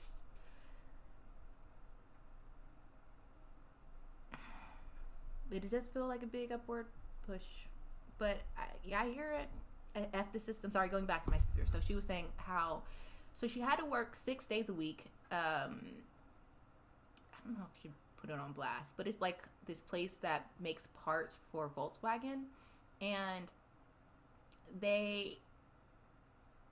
if you're here, sister, you can always write and correct me if I'm right or wrong. So we are the people in his village that have no power, and the government is King Longshanks. Yeah, I hear it. I need to rewatch it. Like, what does that mean? I was watching Attack on Titan. Oh, Attack on Titan. Let's like get into that one. That talk about oh my gosh, the Japanese masterpiece. Just masterpieces. If you haven't gotten on the anime, talk about like something to rev you up, like seeing the peoples fight, and like it's so good. It was so good that it was too much. The illusion growing up is that this is an equal society, and they slam the equality down our throats. Exactly. And it's not equal. And but have people point that out. Oh no, you're crazy. Look over here. There's equality. Look far over there. Look very closely, the magnifying glass. There goes some equality. Out of here. Ugh. We have to realize that we don't live in an equal world. That's what we would strive for and hope for, but just know that the people in power don't want it to be. They'll tell you it, but just know that that's exactly how evil hides, by telling the truth. Equality is good, right? Justice for all, liberty. Says those biggest oppressors. The U.S. government. We have most people locked up. We don't have a justice, but an injustice system. Because you can pay to play, buy your way out. Not about justice. But what do we cloaked ourselves in, and people come from all over the world here. Know how powerful the Hollywood is? I said, Germany, one thing Germany did not have that the U.S. had. Hollywood. We just don't have. We gotta have Hollywood. The power of Hollywood. Ugh. Anyway. I'm talking about reading a lot. Mo gives government illusion. They enforce equality. They enforce equality, but it's only equal for the have-nots. 0 equals 0. Excuse me. Interesting way of putting it. The TV is the most powerful tool they ever developed. And in communications classes, you learn, like, particularly why and how our minds work, right? And they saw that it was a huge tool that they could, just by representing certain things on TV screen and not showing others, putting in this certain framing and not another framing, they could shape the minds of human beings. They shaped the minds of this country. Like, yeah. America's the best. Yeah. Best, like, probably in Hollywood. Why do we think the police the way we do?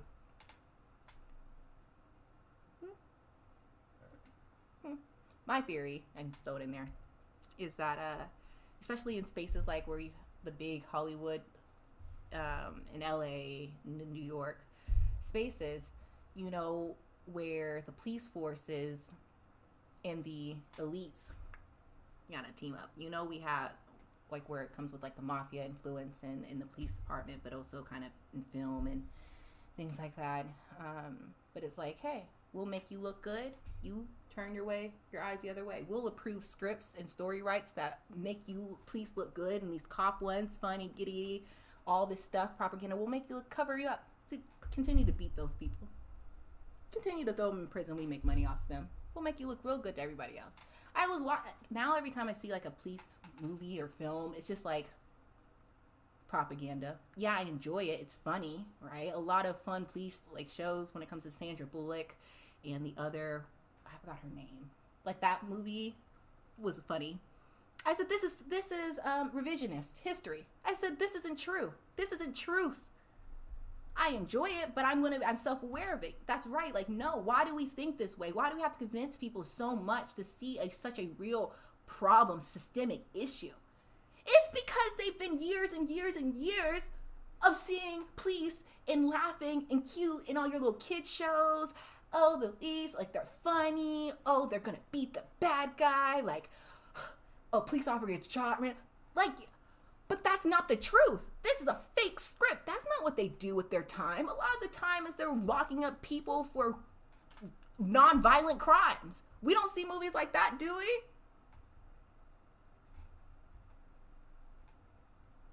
No, we don't see police beating citizens, getting away with it, ha ha ha, laughing in the car. But no, all you want to see is smiling, the funny cop, the fun, like, oh, they're just like you and me. You want to save. I'm trying to think what movie I recently watched. Was it a show? Where it's like, I see you, propaganda.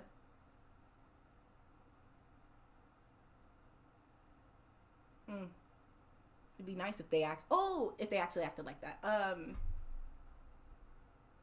think I was watching Good Girls. I know it's kind of random, but you know, police are everywhere. Like they in their characters. Oftentimes the good home, the dad, the husband, whatever. And so in the show Good Girls, it kind of shows him he was an ex-cop, good guy, like for his family.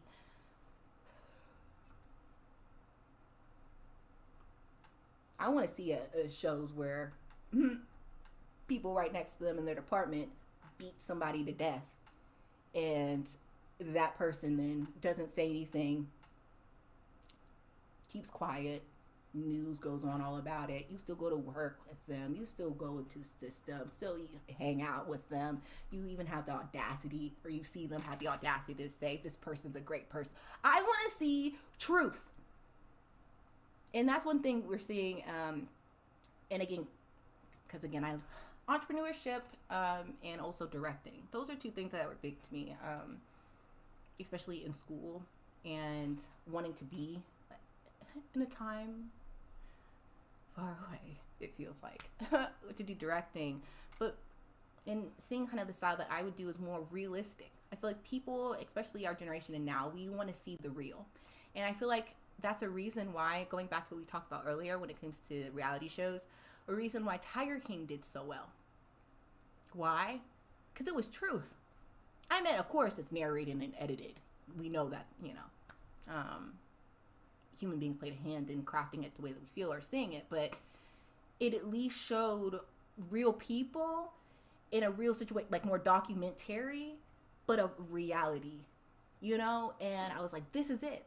But the thing is, it takes a long time to do, like longer time, right? If we want another Tiger King, you can't just do next season, next year, right? It'd probably be in 3 years because they need time to, you know, get the information or get the footage, edit it, XYZ. But that's what I feel like we, at this time, like our culture, like what we want.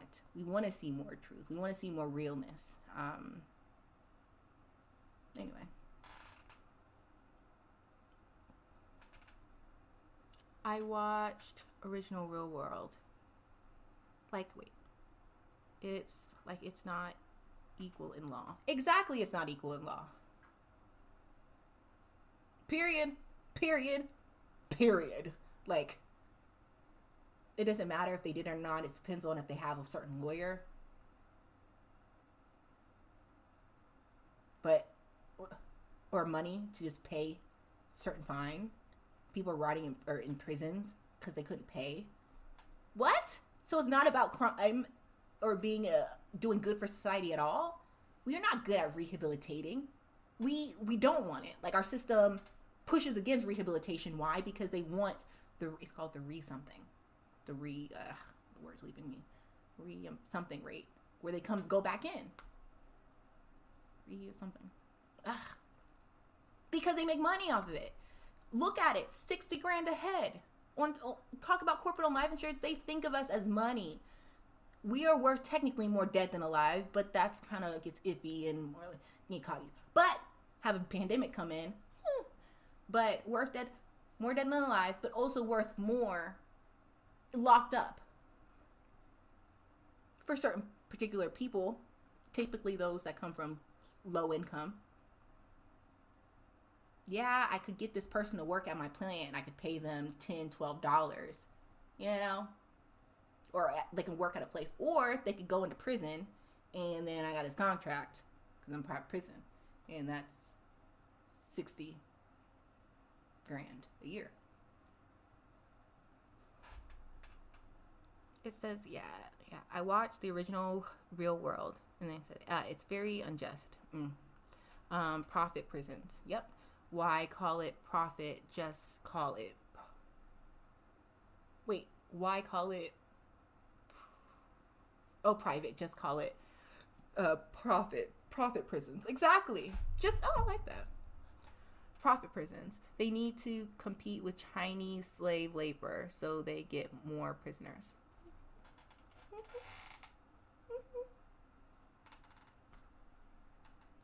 There's an incentive. Land of the free. I think that's so funny to hear. It's sad. If you don't laugh, you cry. So I laugh because I'm like, what? Yeah, get out of here. World is sick as F. That's why it's survival. I get it. I'll laugh too. Right? You gotta laugh. Yeah. It's just like, they really did try it. And people really did fall for it. Like I hear, I don't know if you watch TYT, but like Jank, his parent, he's American citizen now. He immigrated over from Turkey. And just kind of seeing the immigrant mindset in comparison, it's like he's stuck on, the America that was talked about, like, we're about democracy. We're, the land of the free and home of the brave. I'm like, where? When do you open up your eyes? Where? Like, some are free, but no, we're not. We're wage slaves. We're not happy. Like, we have the most people in prison, especially for non-violent things. And those that do violent crimes, you allow those people to wreak violence on the other people in prison, thus traumatizing them, thus not getting the person who was the violent criminals, not changing their ways, right? Just, oh, perfect. You get more years in prison, more money for us, and you have a retention rate because if people are being treated a certain way, the odds of it's coming back to the system. We'll call it justice.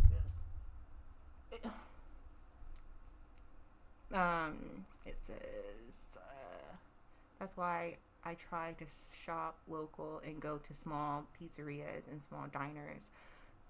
Spread my money out to real people. Yeah, I do too. I think it's a good thing to do, especially if you can and you live in an area where you have those type of places available. I also too Facebook Marketplace and those type of things. Like, at a point, it really helped me. I did dive, so I was a quote-unquote dumpster diver for Ulta for roughly about a year. And I was able to make extra cash because I would go in, clean the products, and be able to sell them to the marketplace, like the people who are local. And that was able to help me. And then I realized too, like, why am I buying, and also traded, right? So I would, have all this makeup or makeup tools, things like that. And I would say, hey, let's trade makeup, and let's say for clothes, right? You got these clothes that I like, how about we trade makeup and we'll kind of come to an agreement, and we would go and we'd trade. It was so good. It was such a great system. I'm saying, like we should be helping each other. And like, why buy, like, this monitor that I'm using? It's actually a really nice monitor. Samsung, I could have just bought it on Amazon. But why? I want to check the marketplace. One, because I'd rather give the money back to a person, right? And honestly, most of the time I get a better deal on it. But I didn't give it to Best Buy or Amazon. I gave it to somebody in my community. And that's kind of what thing I want to do is push and advocate for those type of kind of systems, and to always look there. Like if you need a couch, you need a car, you need clothes, you need a random, if you want to put stuff up in your house, I don't know. Like look on the marketplace and help out the people around you.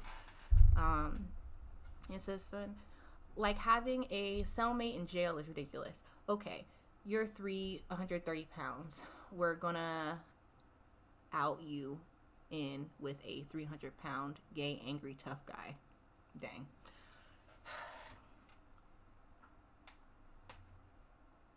It's corrupt. That's what I'm saying. How can you even... just knowing what happens in prisons and what's happening right now as we're talking, it's too much. But it's just it's just one reminder is good enough to remind me that this is a lie. In America, the government is not good. And we allow evil to happen. And we try to why? Because we justify the fact that they deserve it. Or we don't see it. But just knowing how much people get R-ed in prisons. And like I saw what happened, or watching the movie, it was something 5, what happened in New York. Trump was a part of it. Somebody in the chat, what are they called? The something 5, those kids that got locked up. And it was called When They See Us. That's the name of the movie. And it's talking about, I can't even believe I'm forgetting the name. The something 5. What is it called? Not the New York 5. The Central Park 5. Ugh. Anyway. Disgusting, despicable. The stuff that, like, they allow the inmates, not the inmates, the guards, to just be so corrupt in prisons. They beat them. They allow, like, guards can sit there and just send people in and look the other way, and they get beat almost half to death. We allow that? That's a thing? You have the audacity to call yourself a Christian nation? You sicken me. Disgusting. They let this happen to kids on top of even just adult human beings in general. But, like, our system isn't good. That's an evil. An evil we allow under this false, righteous look of the U.S. Inhumanity. Inhumane. And they'll throw them in with people who didn't even do what? They had herbs, a lot of a plant that's legal, and a lot of white men make a lot of money now off of in this country legally, in states where it's legal. Put them in like you said, a cell. Psycho. It's the words to describe how sick, twisted, demented system that we all go to bed with, and we say, "Oh, America's great," and they say, "Oh, if you don't like it, go to another country." It takes years and years to save, have enough to then leave this country, and now one wants to leave this country. You got COVID going rampant because this country's oligarchs want to make money off of the spread, the vaccine, and deaths.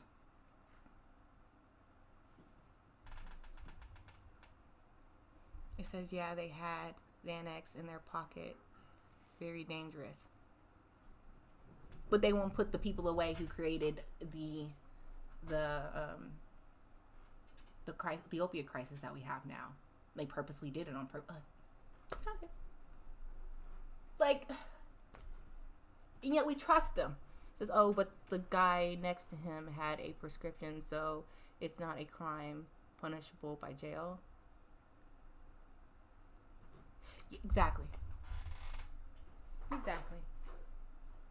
It's almost like the system's set up to target the disenfranchised.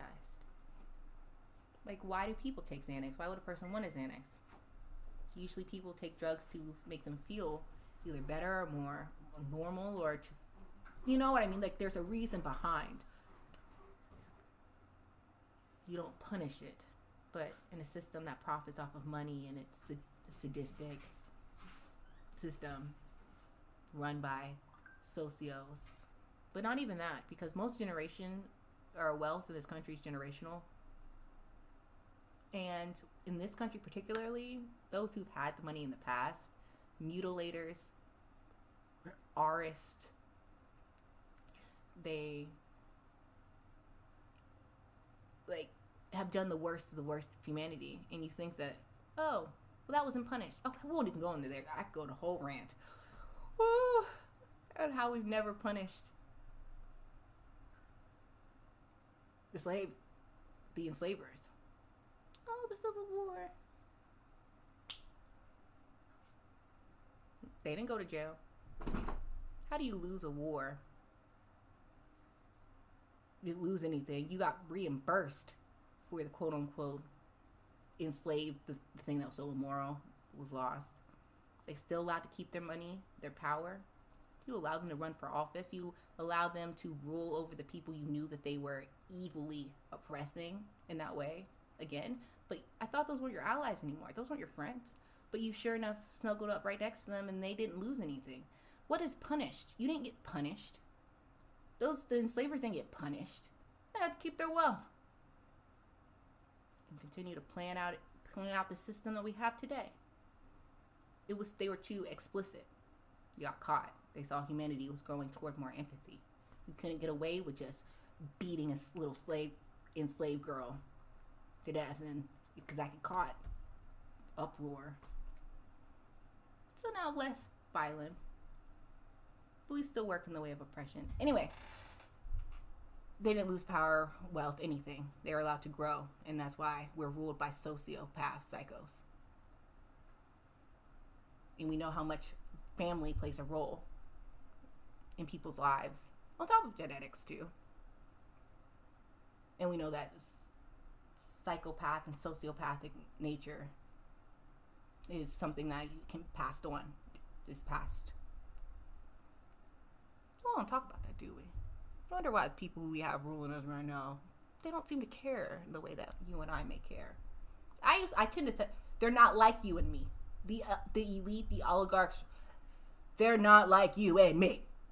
Period. They want to trick you into thinking that. They don't. I would never allow for certain things to be occurring. I would be telling people about corporate-owned life insurance during a time of a pandemic where their jobs can be purposely negligent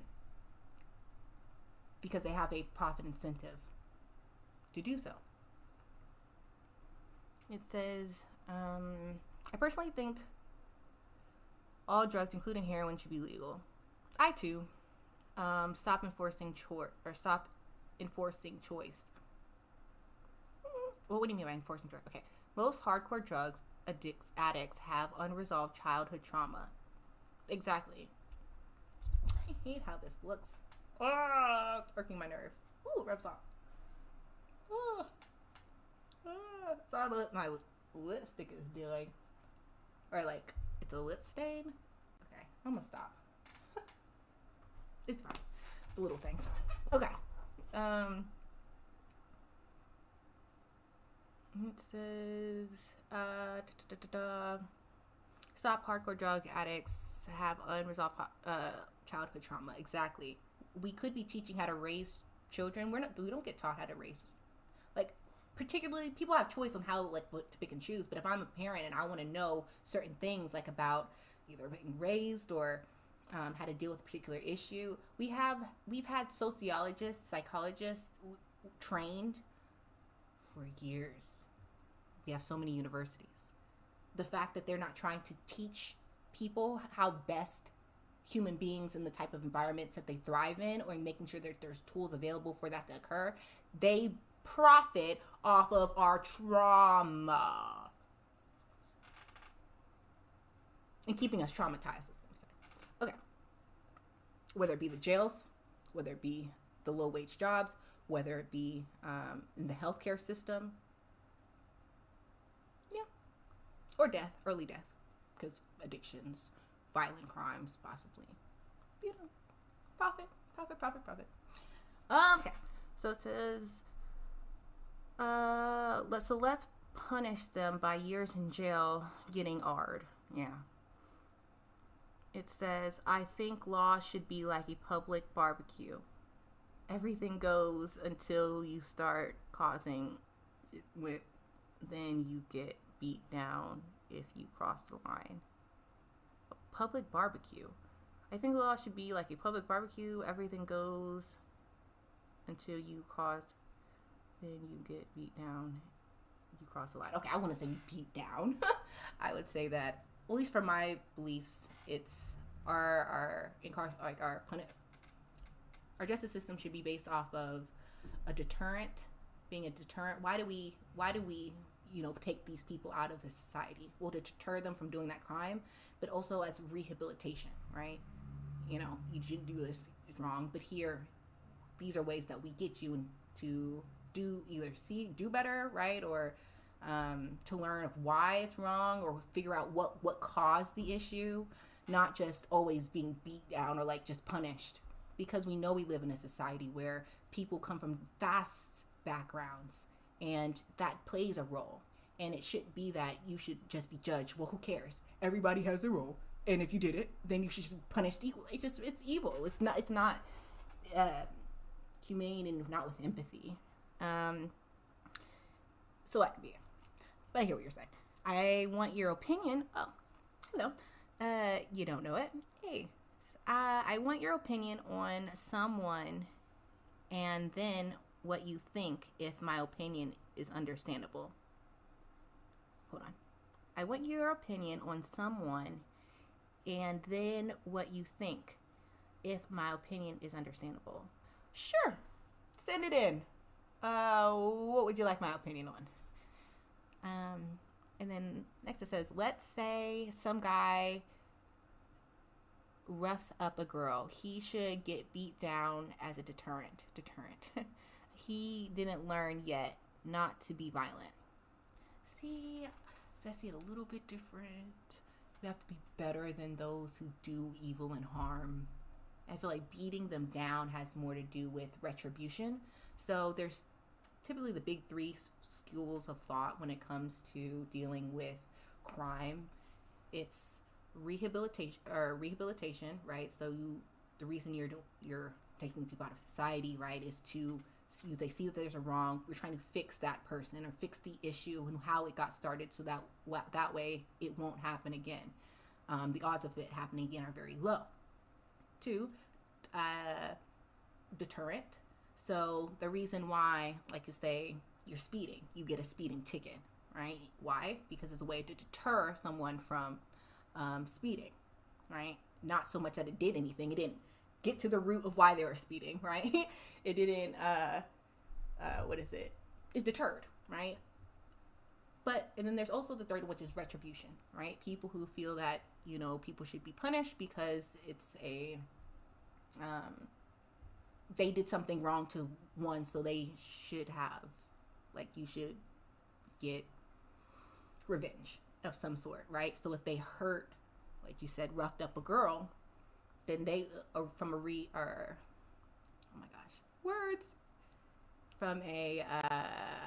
retributionist thought is, well, then you need to beat them back. Why? Because he did that to her. But I feel like eye for an eye leaves the world blind, so that it would best work if how we show that we've risen above as human beings.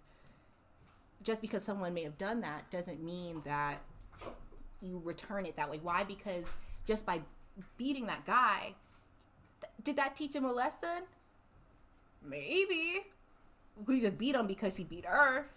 It's not us getting our society safer so that it doesn't happen again. The reason why you're being punished as a deterrent, mainly, if it happens to be some type of retribution, you feel like, okay, this person is at least being handled, or something's being taken away from them for a certain amount of time. That's fine.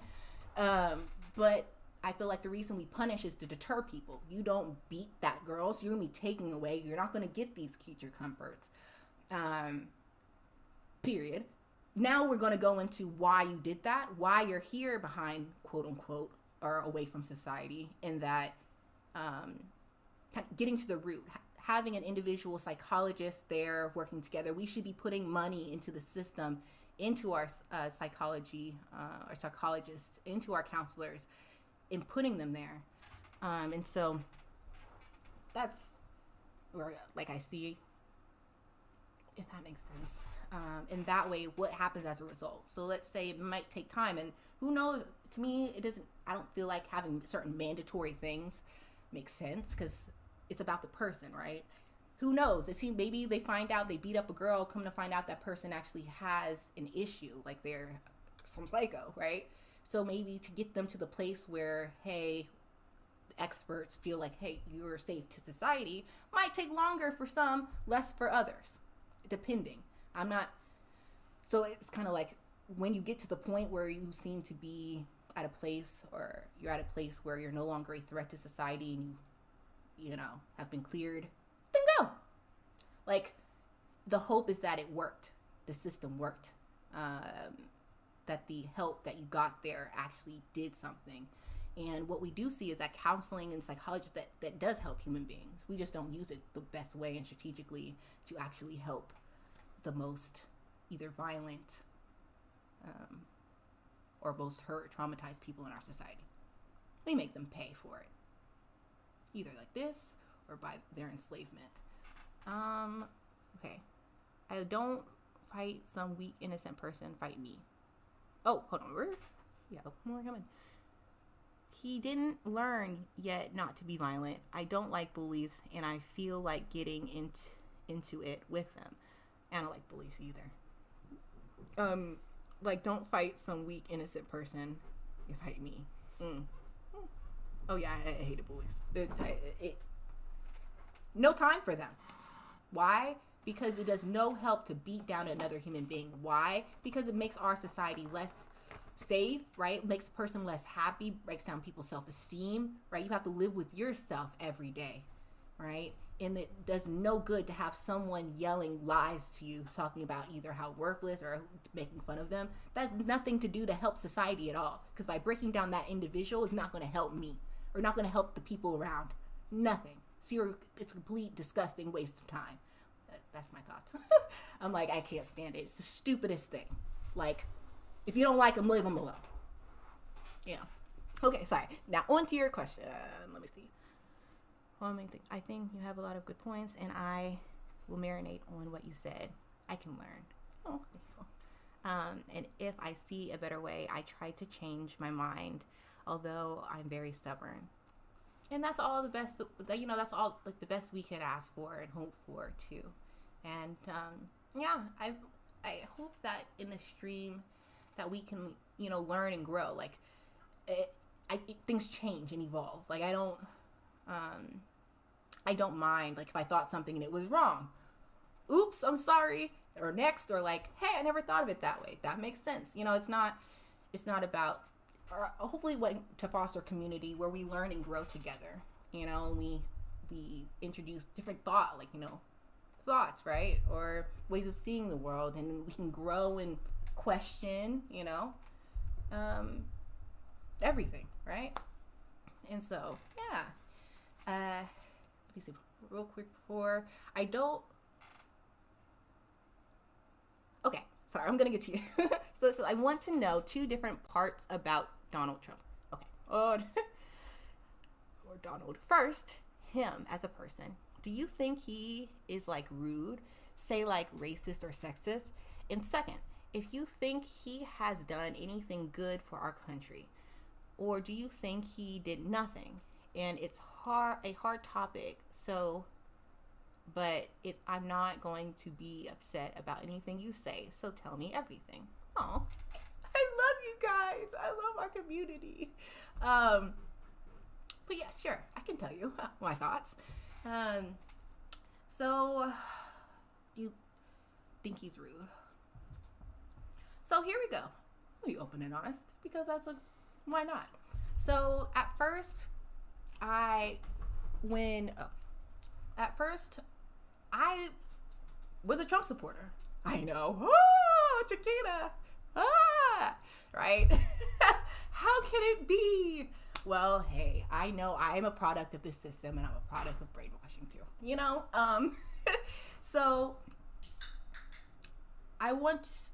So kind of coming at it from a different lens. So I'm going to try to tell you what I thought at the beginning, and then now that I've had so many truths revealed, and so much time, to see who Donald Trump really, quote unquote really is, but what he's done, right? Because for me, it's not about what people say so much as their actions, right? So we have, now a chunk of actions to hold him to, right? So at first, I would say yes. So I go back to the Jacquina of 2015, all right? I saw him as a business person. One, also note, I did grow up in the church, evangelical, and also my mom was a Republican, and I know you'd be shocked. What? Yeah, I'll stop. So coming from that background, came from, my mom was in network marketing, things like that. Being in a space where with both Christians, but also people who've made money, and kind of over the years what I heard. So before Trump ran for office, I remember thinking and talking to my mom, being like, hey Ma, like, oh, wouldn't it be interesting if Trump ran for office? That'd be fun. We need to shake up the system. Having a person of business, a businessman, or in office. Now, before Trump even got to office, I remembered meetings, things like that. I feel like just around this idea of wanting a businessman or to be a leader of the country would do such a good. I remember that was a thing. And I'm like, oh yeah, I guess that makes sense. Why politicians, they don't know how to make money nor run. That's why deficits, that big talk about deficits and blah, blah, blah, blah, blah. The importance of it, I guess, came from the Tea Party propaganda. And so when we finally heard that Trump was running, I was like, okay, cool. Like the business, he wasn't afraid to, and those are the things I liked. He wasn't afraid to just kind of call people out. He had no shame. And it's kind of like, well, who's going to tell him anything? Because he has money, right? And he has his, privilege of having a TV show and having a name and a brand and things like that. And so what it felt like when he did run, it almost, this feeling kind of the people around me, again, growing up in Tennessee, the evangelicals, like, and in business is like, finally, right? This kind of feeling of perfect, finally, this is what we wanted. So I already knew that he was going to be, famous. People, even back when they're like, oh, he's not going to win the nomination, hearing the news, I'm like, they're stupid. I'm like, why is everybody discounting him? Are you not seeing how big these crowds are? Are you not seeing all of these things? Like, and I remembered it was time, right? I gave him a chance. And I maybe looking back, I shouldn't have, but I live and I learn and I grow. I remembered when he did say that thing about, after he came off the elevator and saying, they're not saying they're the best, they're sending the rapists, all these things, murderers. And I remembered people that outraged, and I'm just like, well, I get it, but I remember making excuses like being, well, is he talking about like the fact that like a stat? And this is when I thought, hope that, he's learning, he doesn't know, but as he continues on, I was like, I need to see growth. Like, you can't continue to say things that are ridiculous, things that are racist, things that are lies, without, like, you have to consult with people, right? You have to seek expert advice and truth. So you can't just say these things, and we know the power of words and all this stuff. So anyway, but at the beginning, he said that, and I thought, well, is he talking more so about that, statistically wise, people who do immigrate over, I know this sounds bad now, but I'm trying to bring you back to where I was, right? But people immigrated from, let's say, Mexico, I think that's what he specifically said, in comparison to other countries that migrate here. Do we get a lot of people who have these advanced degrees? And again, this is all problematic. This is back before more so wokedom, because now I see people's worth. It's more than just what a document they have. It doesn't make them more worthy, right? if people wanting to come into this country, it for a better life, right? To get away from a fearful or dangerous situations, just want to make an honest living, then that's fine and good enough. Period. We have enough space, right? These people aren't coming from like violent people, right? Then they shouldn't be demonized just because the country they came from or they didn't happen to get and reach a certain level of degree. So again, that's back, but at the time I was like, okay. I remembered people talking about how, oh, he's stupid, all these things. I'm like, yeah, whatever. I remember I went back to college at that time and I told people, oh yeah, I'm for Trump. And they're like, what? Shakina, really? Why? Racism. I'm like, well, I see it. Man, give them time. I feel very bad about that. It wasn't, what really hit me was, if I try to remember, was the way he talked about the Muslim community too, on top of it. Like, I think that was really, like, before all that, of course, there were things he would say that were ignorant, incorrect. I think really when he talked about Muslims, because if you think that by just banning Muslims from coming is going to stop anything, is very ignorant. Or stop terrorist. I can't say the word on here, but terrorists, right? And this thing I think was happening during the whole Syria. I'm like, refugee crisis. And I remember just being like, that's wrong. Like, and I had friends, like my best friend is from Malaysia, and she's, everyone who's a Malay, they're born Muslim. Like on their, I think it's on their passport, it has Muslim on it. And kind of learning, because was able to go to school and meet her, and just kind of knowing people and seeing like truths that go around it. Like a lot of this fear that we had of Muslims, like, oh, they're secretly more violent, all these things.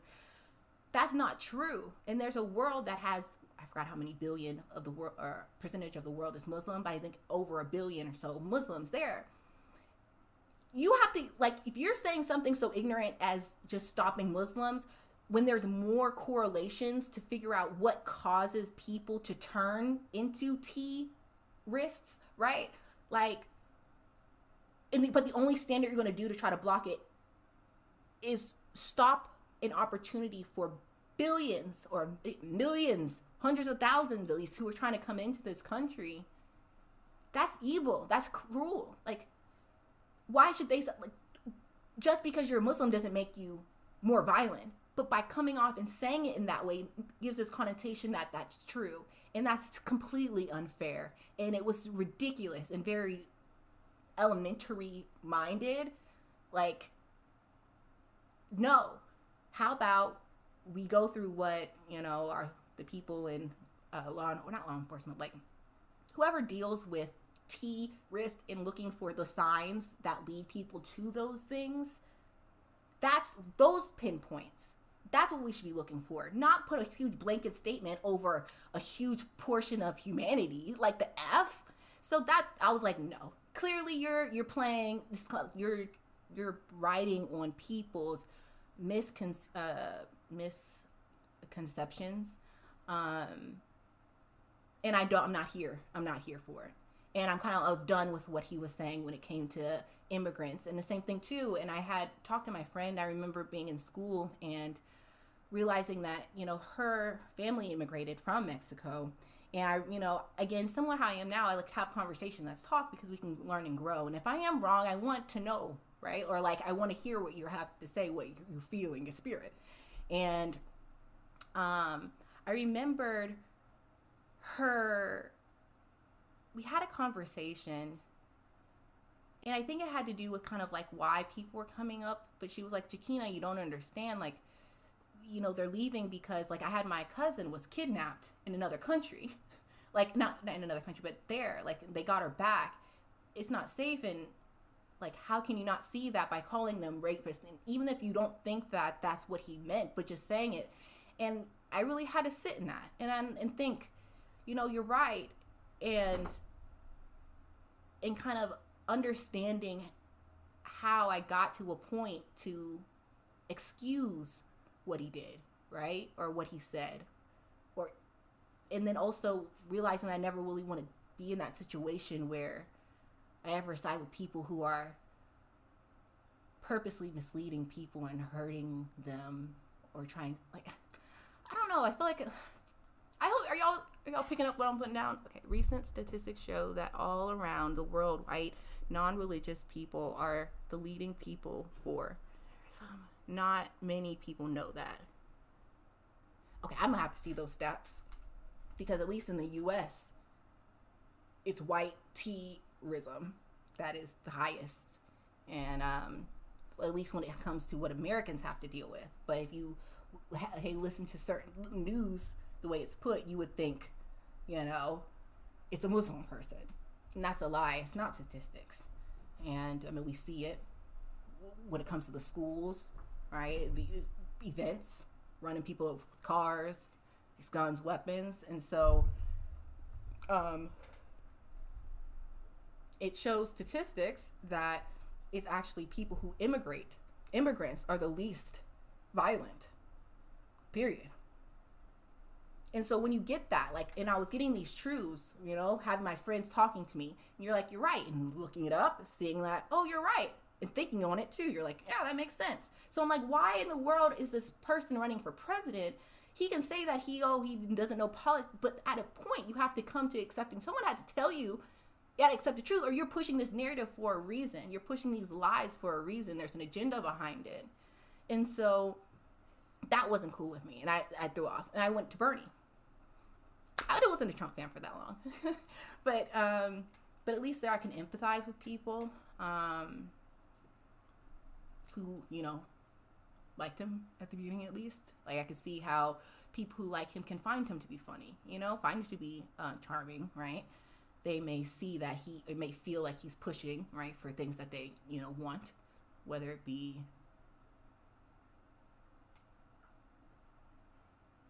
at least for the evangelicals, like putting the embassy in Israel or Jerusalem. I think we moved it.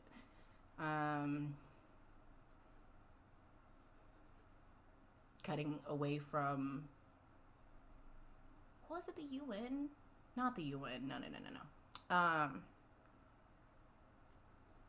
Just different space, like not paying certain money. Like, I see where people can have appeals for Trump if that's what they kind of want or like. But my thing is, for working class people, why? There's nothing. Like, what do you get? We didn't get a higher minimum wage. Oh, you can say people had jobs. Oh, jobs and unemployment under Trump. F that. Like, it's about the quality of job. It's about how much the people get paid. I don't just want more jobs, because you're going to have a lot more low-wage jobs pop up. But what the F is that supposed to do to help the American people? What?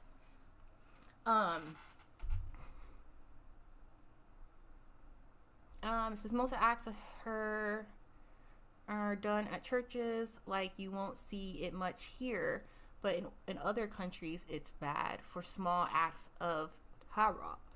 But because a small group of people did a mass act of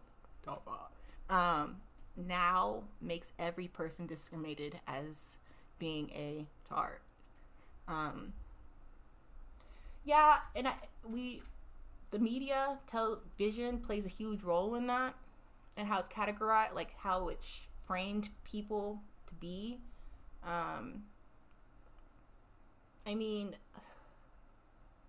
my thing is, what's the point? Like, clearly our vetting system works, right? And that one thing I was trying to tell my mom at the time was like, you're about to push, you want these people who have lost all, right? These Syrian people, these Syrian refugees, you're afraid of them, even though they got through the ridiculously depth vetting system that the U.S. does have, which again is why we don't see terrorist attacks and things like that happening on a weekly, daily basis. You would have thought that the way that they made it seem is that, oh, they're coming to infiltrate. I said, watch, is nothing.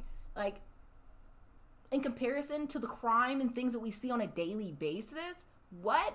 And so you're telling me I'm not going to push to help an agenda that stops this family from coming? You don't want families here? Like, We can't even imagine. Imagine. I don't even, the amount of stress on my body and my heart, like, couldn't go to sleep. If I lived over there, what's happening in Yemen, like, I have this amount of empathy.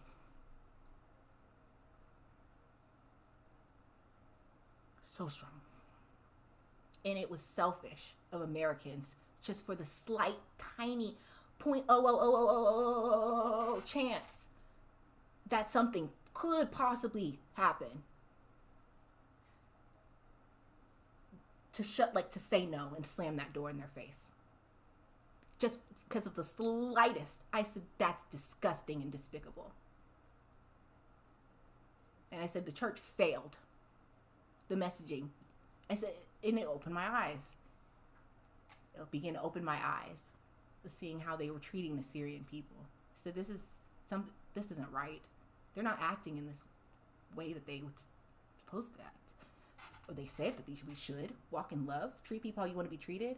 Because I jumped into the shoes of people experiencing war, bombings, shootings, to the point where I'd have to get to have my kid go on a boat on dangerous seas with me. I must fear what's currently there way more than the ocean. And if the ocean's that scary, what the F is there? Like, I'm not going to slam my door. Vet those people and get them over here. And you show them love. And you walk in love if it was all about that. But that's not what their messaging was. It was disgusting and despicable. I said, you need to reevaluate. Reevaluate the privilege and whom you're listening to. And to whom you actually serve. Because, good night. Thanks for the discussion. I'll check back. Oh, hey. Well, yes, thanks. It was such a good discussion. I know it's getting late. I even noticed. Oops, 11:30. But yeah, have a great night. What is it? Sepri-single? I'm going to get these names right. Anyway, it was good talking with you. I enjoyed the conversation. Yeah. What was I saying? Yes, I'm going back to Trump and what you had asked. Like racist, sexist. Yes and yes. Do I think you racist? Yes. Sexist? Yes. That's also is a byproduct of living in the U.S. particularly, and then coming from wealth and does that. And then they like to say, but yeah, people have black friends and all this stuff. I had racist friends. You can be, you know that racist people are friends with black people. Then the people's ideas in their head, ooh, it does not correlate. If you're racist, you must be always mean to a certain group. Oh, you must, there's levels of racism. It comes out in different forms too. But you know, particularly people in this country, it's hard to accept. It's like, oh no, racism looks like this. You have to say the N-word. And if they did not say the N-word, then they are not racist.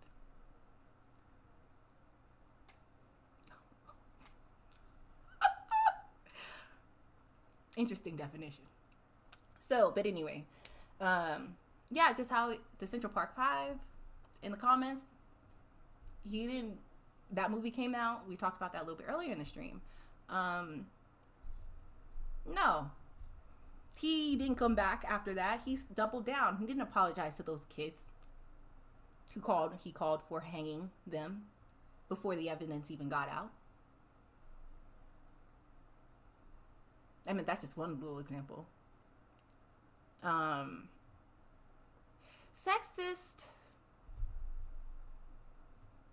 I mean, there were a lot of white men in the rooms in a lot of those pictures, but you did have also white women. So, like, and he puts women, you know, but they're good looking, right? It's usually a particular type of woman is pushed, right? And so it's not, and again, just like with in racism, sexism, unless a person only hires men, or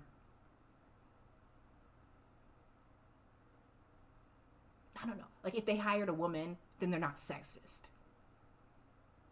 See, they upgraded a woman. That means they're not sexist. I said that's a stupid thing to say too.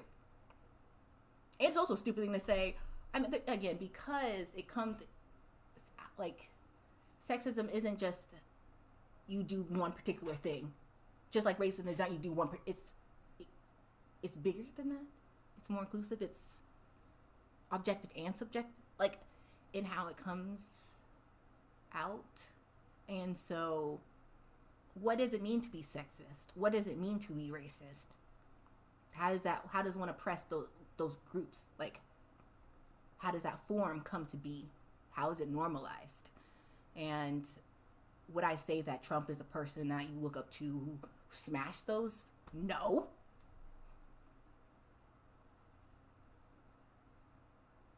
Was he someone who was like, oh my gosh, she's like, who did so well? No. Are there way worse racists, quote unquote, depending on what you believe? Technically, yes. There are worse. But does that mean that doesn't make a person racist or sexist? No. But most people, we again, because we grew up in this society, it's a patriarchal society, white supremacy, heteropatriarchy, that's what you're going to get. And it's not going to be as explicit as those who practice those things would like to make it seem. See, I hired this woman. I can't be sexist. Yes, you can. Watch her. How do you speak, right? How do you view her? How do you view that person? Do you see them internally as this equal, or do you treat them or see them in a particular light that's, quote unquote, maybe inferior, right? Or don't think that they're capable of something like it. And so it's hard to, and also too, shameless plug. If you're liking what you're seeing, if you're liking the conversation, if you find it engaging, right? We are doing our goal right here is to get to 50 followers here on Twitch. That way we get to the affiliates program. So if you do like what you're hearing, it would be so fantastic if you hit that follow button. That way you'll be notified when we do go live. So yeah, shameless plug. But anyway, but yeah, that answers the questions. Oh, hey, thank you. Welcome to the community. Oh, we're so much closer. You're number 20. Woot woot, almost halfway there. Yes, thanks for that. Okay, let's read. It says, well, how I think about Donald Trump is, him as a person, I think he is racist and sexist. He says what he wants and a bunch more. But as what he did or wanted to do, I think he did okay. He brought up the economy, lowered gas prices before COVID, and brought home troops from the front lines. He didn't do a lot of things, which is why I want Mike Pence to run for prez, because he has similar ideas but isn't a jerk. Be honest, I am supporting him. I see.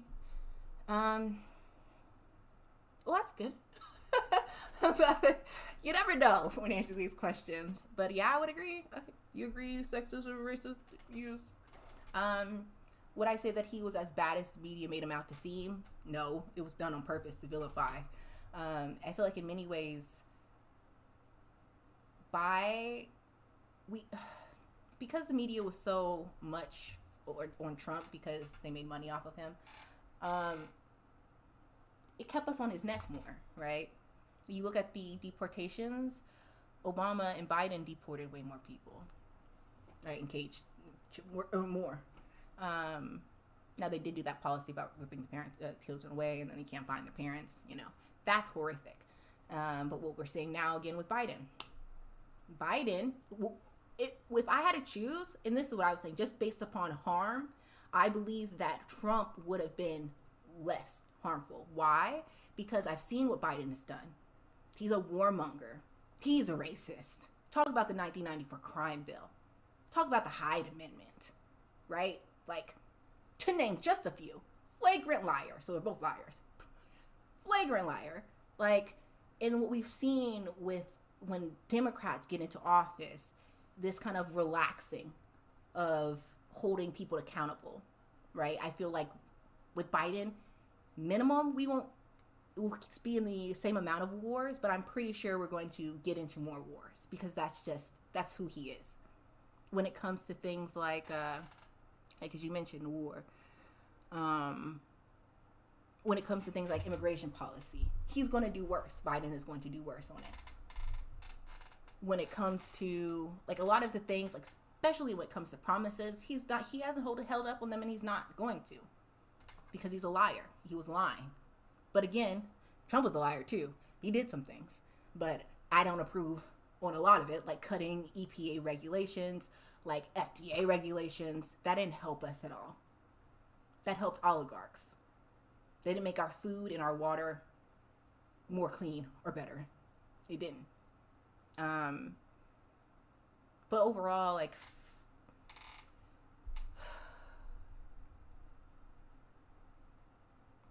I would say that I was grateful that Trump happened because it helped to wake me up to the truth. And that's what I'd say. If nothing else, I would say that I was grateful for the fact that he woke a lot of people up. And, yeah. And it taught people how to stay informed and be informed, especially those who, were taken aback by, type person that he was. So, yeah, like, I don't know, I don't like Pence. He gives me lizard person vibes. Well, for who you want to vote for. But I'm like, ugh, Pence. I just feel like he's gonna crawl out. It's a lizard, like, like complete lizard. I am supporting. Is what I said. To be honest, I am supporting him. I am supporting. Is what I said. Would you say I am supporting him? Because if you think I'm not, then I want to say something else because I think I'm not supporting him. Wait, are you saying, hold on, is what I said, do you say, am I supporting him? Are you talking about Pence or are you talking about Trump? Because what it came off is that you didn't support Trump, but that you saw that there were certain things that he did that you said you felt were good. And that it was, that Pence, he didn't do a lot of things, which is why I want Pence to run. So you're saying you would more so support Pence, not so much that you supported Donald Trump. I am supporting Trump originally at the end. Oh, okay. Okay, so you do support Donald Trump. Oh, okay. Well, that makes sense too. No.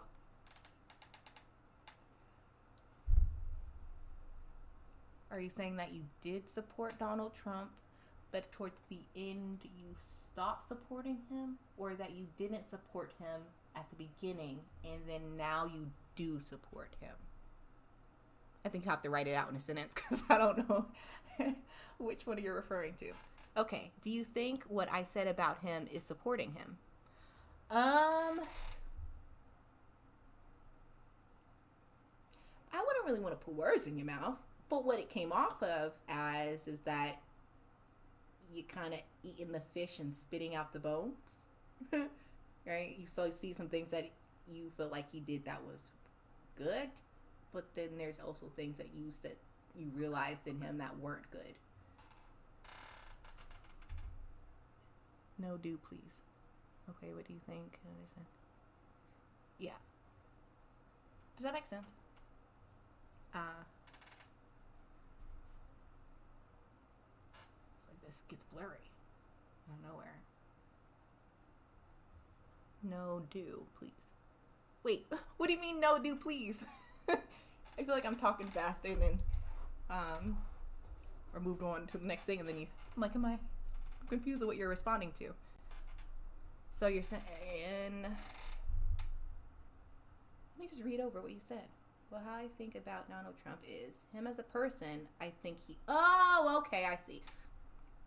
Well, how I think about Donald Trump is him as a person. I think he is racist and sexist. He says what he wants and a bunch more. But as what he did or wanted to do, I think he's okay. He brought up the economy, lower gas prices, and brought home troops from the front lines. He didn't do a lot of things. Which is why I want, okay, I see. Which is why I want Mike Pence to run for president, because he has similar ideas, but isn't a jerk. Be honest, I am supporting him, okay. Put things in my mouth, because I had a discussion with someone, and I want to know, am I wrong? Well, what do you mean?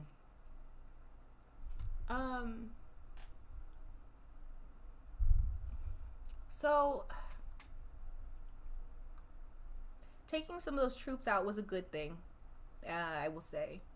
We didn't get into more wars, which was decent, and it was good. Now, what he did with the whole, the Iranian general person, I thought that was reckless.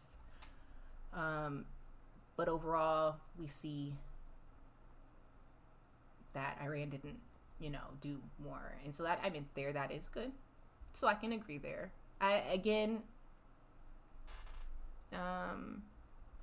Lowered gas prices, for me, because we still use fuel, and if we're using fracking and oil in and of itself, I guess it's nice that it's gone down. I much prefer us to be switching over from relying on gasoline, and us just to be paid a higher wages, livable in what we're supposed to be at right now. Making it so that if prices were up more, it wouldn't be that big of an issue. But I guess for our low minimum wage and wages in this country, having low gas mileage is nice, because technically people have to pay to work, right? Especially people have to cross bridges, like in New York. You have to pay $20 just to cross the bridge before you can go to work. You gotta work 2 hours possibly, in order to earn back the cost of you driving and getting to work. I said this system is evil. It says it's hard to say and it's confusing for right now, but what I think is, I don't like him and I don't support him, but I saw he did things. So does that mean I'm supporting him? No. You can call things out. Like if someone did something, even if you don't like the person and they did something that was helpful or good, you can call that out for if you see it to be helpful or good. But overall, you don't have to like a person. That's kind of how I see it. Like, if you do something good, then I like that good action. Now, do I believe that that person is the best person to do the job? Could they be doing a lot better? That could be. But if they did something that was good, you can say that. I wouldn't say I supported him, but I wouldn't say that. People will say Trump was the worst president in American history. I say you are an absolute lie. Period. Absolute lie. Trail of Tears, that genocide, the amount of enslavers that we had, if we're really getting there, even when it comes to the wars, the illegal or just the the whole the war we've been in for the last 20 years was started off of lies. Is it 20 years? Almost 20. Yeah. Lies, non-truths, and how many have died? How many are Iraqi people? I think it was Iraqi, a million citizens, kids, grandmas. He didn't do all that. So you can rein that back in. That kind of propaganda. No, he was not the worst. Now, he may have been the most messy when it comes to how he spoke of others. He didn't keep that evil rammed in quiet behind the doors. He also said some things too out loud.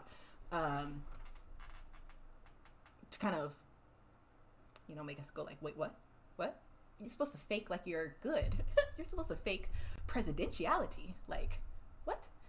But I remember just so much stuff happened in the Trump presidency.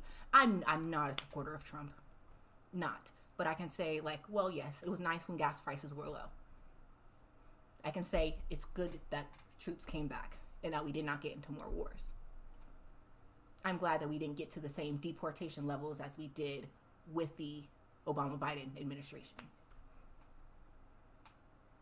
But I'm not a supporter of Trump. And for me personally, I'm not a supporter of Pence. And I'm not a supporter of any of them. If you know of me, F the Republican Party and F the Democratic Party. They're run by the same people. They just have their roles to play to convince you that there's actually opposition and that there's people who can line up with your views. Oligarchs rule, baby. I call actions. I don't care about your words, it's your actions. You have all three, and you don't get nothing done? Like none of the things for the people that you said? You're gonna use I'm more third party, if anything, third party or revolution. That's where I see it. And I consider myself to be more so independent. But I'll probably never vote again for anybody of those two parties. Ooh, now I have something else. Sorry, but it might clarify something. Oh, okay. Thanks for coming. Oh, wait, I don't think they're saying that they're leaving. Are you? Now I have something else. Sorry. Oh, might clarify some things. Yeah, bring it. But yeah, because the thing is, people aren't. There's the in the middles. Most things lie there. And you can like someone for certain things, but not be wholly supportive of them. But to say that everything that they've ever done is just awful, that's not a truth either. And so kind of coming to terms with the truth. There's a mixture. But what I see, like, I'm for third party, and I would consider myself to be a independent progressive leftist, where I feel like I align more to. Oops, hello. Now I'm here. Yeah, see you, don't leave us.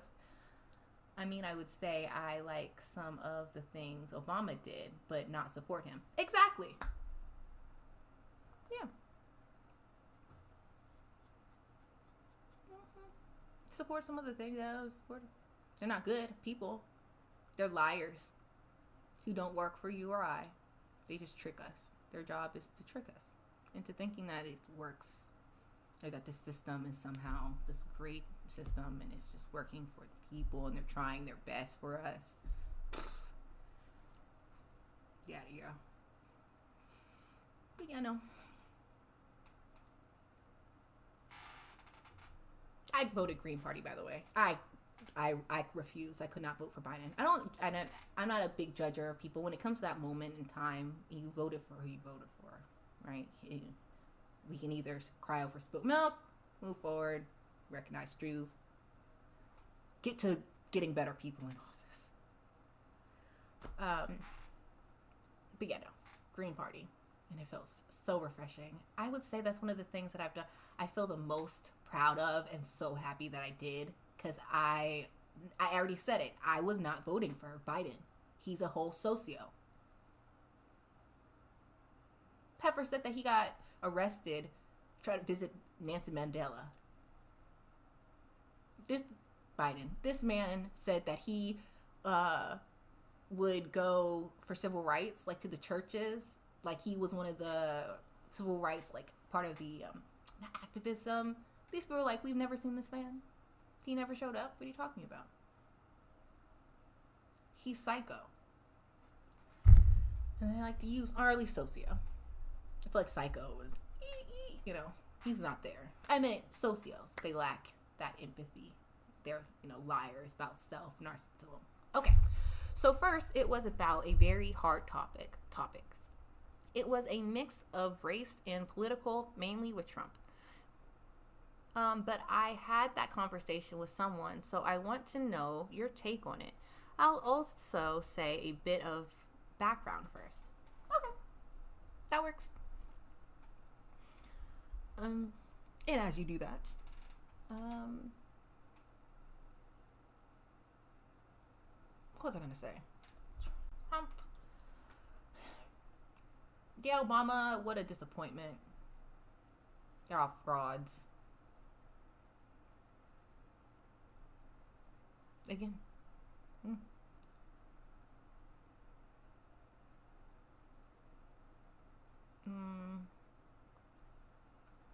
So, I'm trying to think. Sorry, because there's really nothing that really sticks out. I'm like, what did Trump do? He didn't give me health care. He didn't raise my minimum. He didn't raise my wage. I will say he did give more check money than Biden. Who would have thunk? Who would have thunk? That's what I'll say. He gave me $1,800. Kind of. It was tax money anyway. And he gave the rich way more. So with that in mind. But, there's that. Just a lot of harm. Pro-corporations. Corporations are not pro-us. So.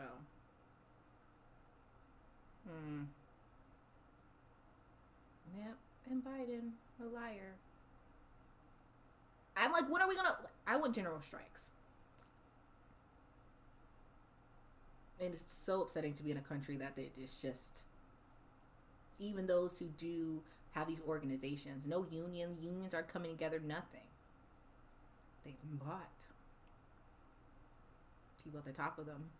Like, why? Why are we not seeing people in the streets? America's good at what they do, and brainwashing its people into submission with the guise of freedom, the most free, they'll tell you. And that's what they like to tell their slaves. They're the enslaved or debt slaves that we are in this country, and wage slaves. But you're the most free. You should be grateful to be here, been born here.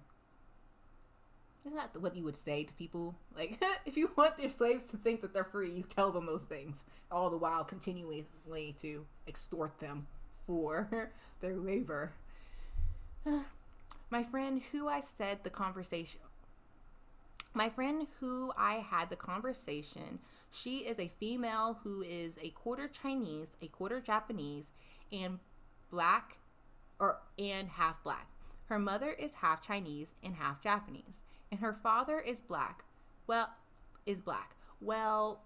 me, I completely white male. Now, what happened was, it was a little story. Even us on a cliffhanger. Alrighty, we'll wait for the story.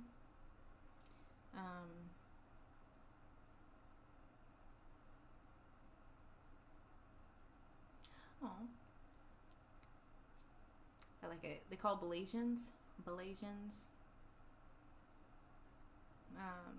Very beautiful people.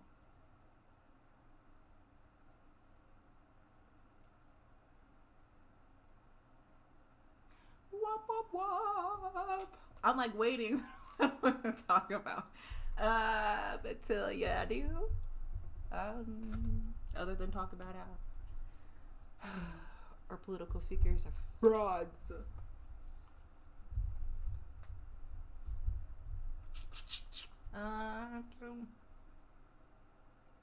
And randomly too, for those who are watching Attack on Titan, I watched Attack on Titan, and it's a lot.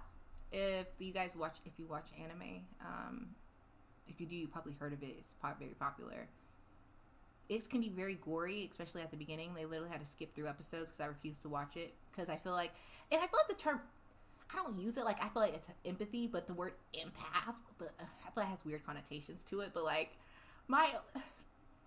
if those who are like that, you might have to skip some episodes at the beginning, but it's really a good show when it comes to talking about like how humans come together when it feels like the odds are just all the way against you, and coming up to these kind of titans, right? I think of them as industry titans, right? That fear, but also this kind of like, if we don't do, then we lose all. It's such a good anime, and I recommend it. And that's why I'm so grateful for the Japanese. Like, I love Japan. I am the Japanese. Like the spirit of the Japanese. Because the stuff that they, like, the animes, masterpieces is what I call them. Masterpieces. You can get, using animation to do so much in such a certain amount of time. Like, the amount that you learn, the perseverance, the overcoming of the struggle. It's so much, like, you can get from a show, overcoming all odds. It does it. And it's so good. And it feels like almost like the moral teacher. Like, in anime, you're being taught all these lessons, but in a way that it's done, and it's so well done. So anyway, I suggest Clash on Titan. I'm not done with it, but if you haven't watched it, Attack on Titan, not Clash of Titans. Yeah. Attack on Titan. Okay. So now what happened was, we were having a small conversation about discrimination when randomly she said something about how she was pissed Trump said the phrase Chinese virus right off the bat. I messed up saying, "Oh, you take that offensively?" When really I meant to sort of ask how she, on a personal level, takes it offensively. When I know that phrase is offensive, she was mad at me. Part 1. No more space to type. Okay.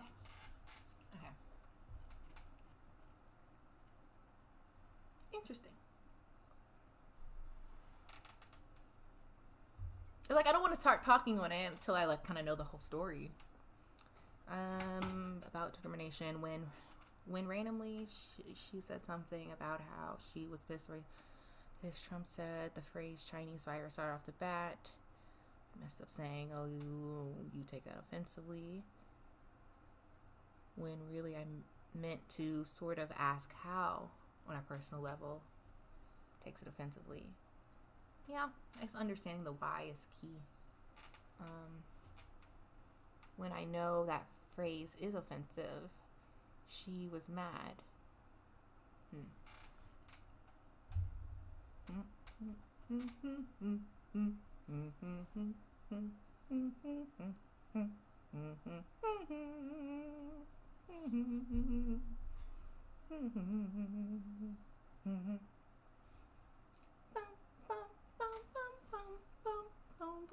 You know, that'd be nice to have music playing in the background. It's like when the chat, you know, your people in the chat are, you know, we're waiting for them, have music playing. Things I think about, guys. I think about these things. We want to make this community great. Well, I take these little notes.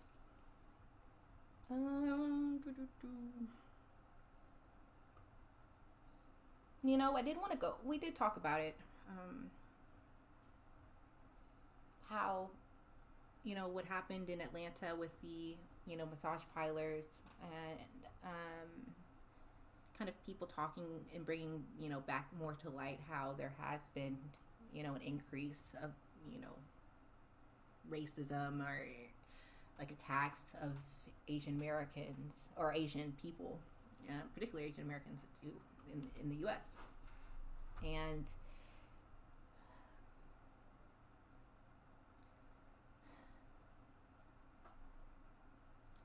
it feels like it was done on purpose. Again, people know the power of words and the power of rhetoric, right? Especially those who come, like, I went to school for communication. People know what words do and what certain words do. Period. And I think that's a lot with it. And then people try to play plausible deniability, right? Oh, it's just this. It came from that. But you know what it's saying. You know what the connotation, not you, but like the people who, you know, started saying it. I feel like they know the connotation that goes behind it. And it's very reckless to just throw things out or say certain things when you know that people who may not understand the whole grasp of the situation already come with these certain biases toward a group of people, are going to take it or may act in a way that is harmful to the innocent in that group, right? Oh, try to fix this. I'll make my sounds clearer. And then before, again, I'm just talking, keep writing. I don't know if to distract you from me writing, but that way it's just not silent.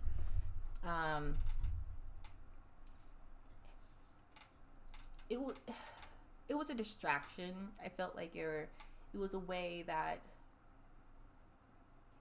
to put a narrative a certain way. I heard a lot too, like people talking about how America is gearing up, for another Cold War, more so with China, and how you're seeing a lot of kind of the rhetoric, anti-China, anti-Chinese.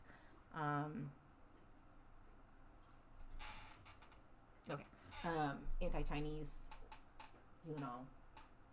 wording and verbiage has been coming out, kind of lay that kind of, the foundation for what is to come. And I think,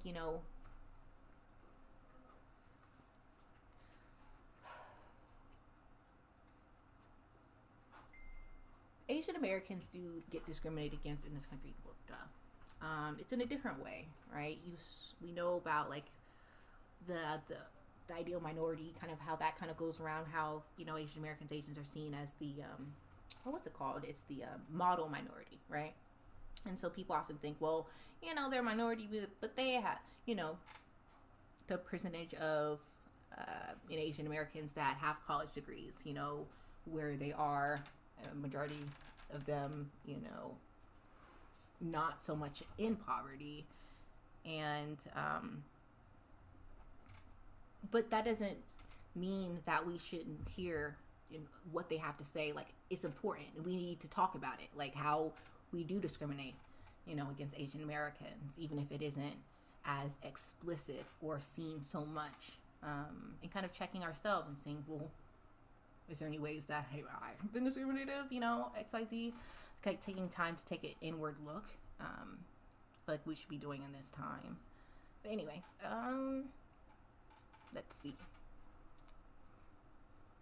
Okay, so it says, oh, you take it offensively. Really, I meant to sort of ask how she, on a personal level, takes it offensively when I know the phrase is offensive. She was mad at me. So since I messed up, I tried to make up for it, but jumbled up my words and it got worse. I tried to explain what I meant and just kind of repeated myself on oh, you take that offensively. Repeated myself saying, oh, you take that offensively. So then I told her what I thought it meant originally.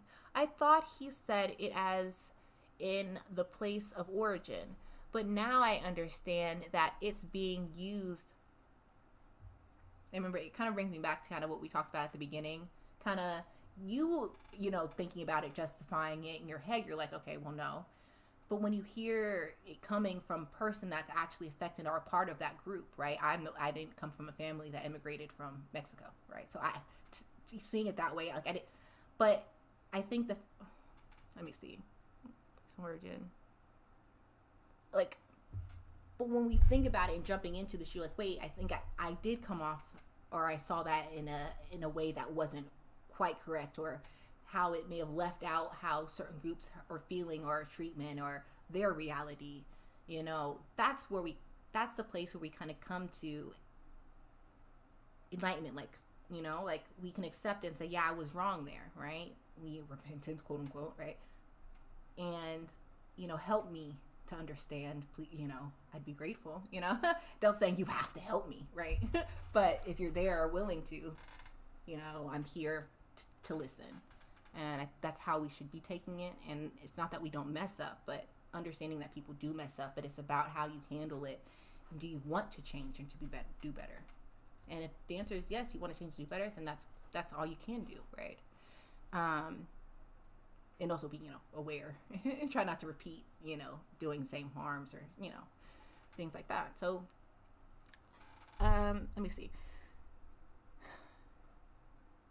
Okay, so then I told her what I thought it meant originally. I thought he said it as in the place of origin, but I understand that it's being used as discrimination. Where I messed up was I never said how I think it means now. So I never said I knew it's racist. No more space again. Okay. Well, I'll continue talking off of what you gave.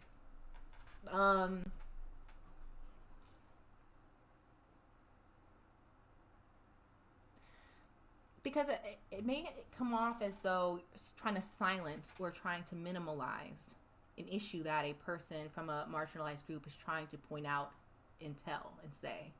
And my biggest advice would be to first seek understanding. Always ask why instead of assuming that you know, lest it's you at least bring up the information. Well, based on this, and this, and this. So why do you think this? You know, like you're putting it in that way, fine, but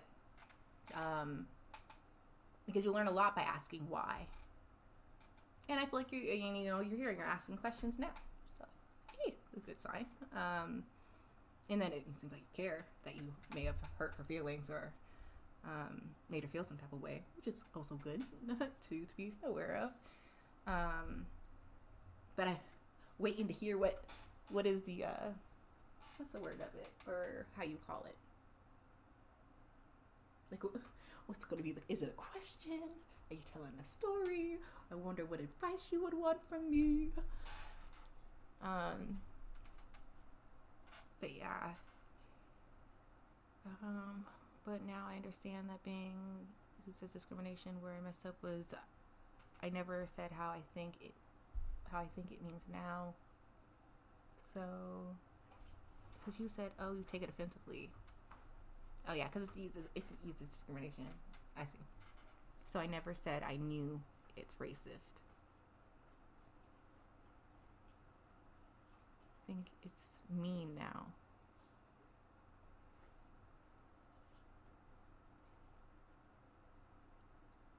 Oh, okay. I also said, did you mean that, said how I think it's mean now?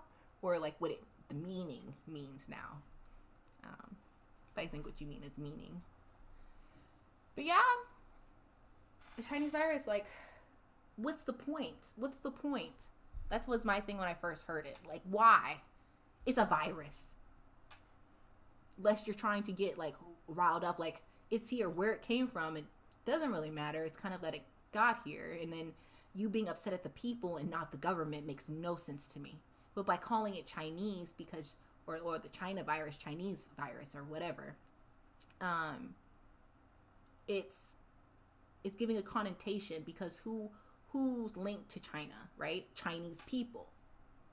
Who are Chinese people? Chinese people, right?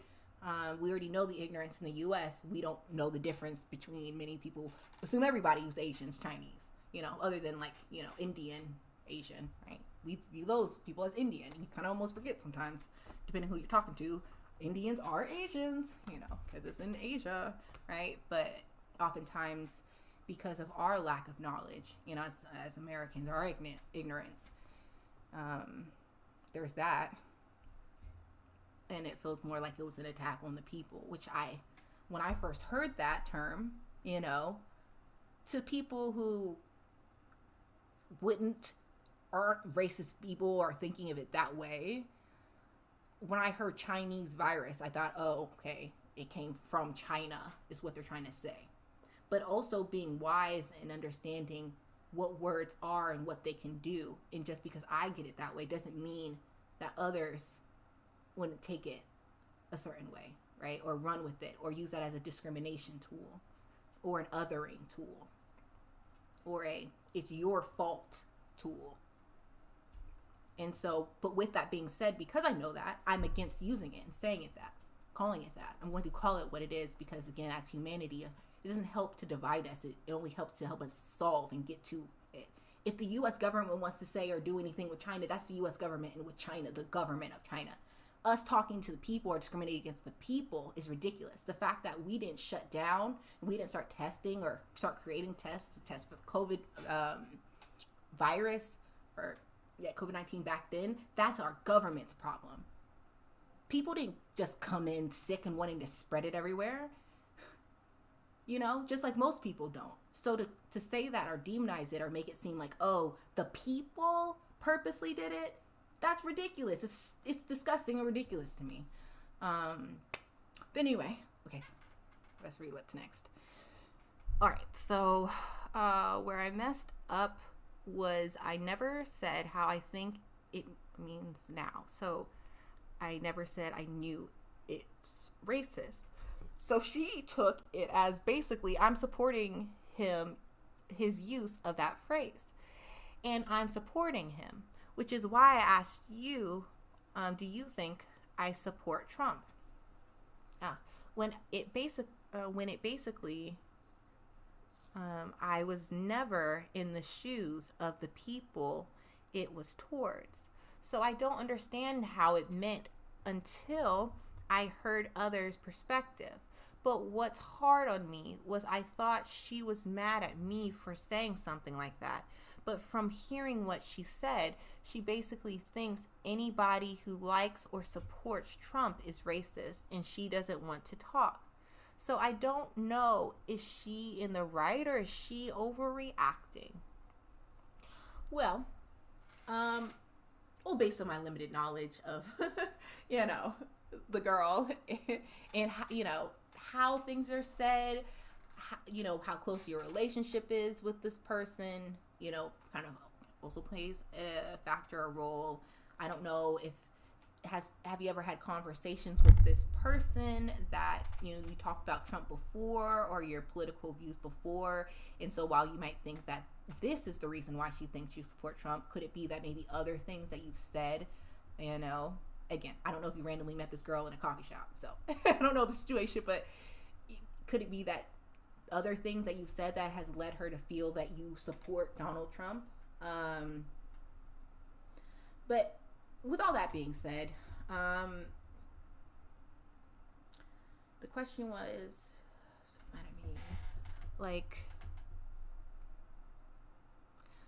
I thought she was mad at me for saying something like that. But from hearing, she basically thinks,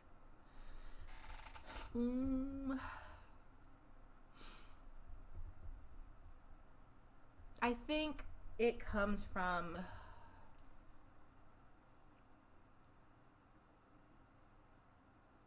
I just understanding people, because I also myself, I try to understand. I know people are different, and I know people, come from a particular viewpoint, and it may not be there.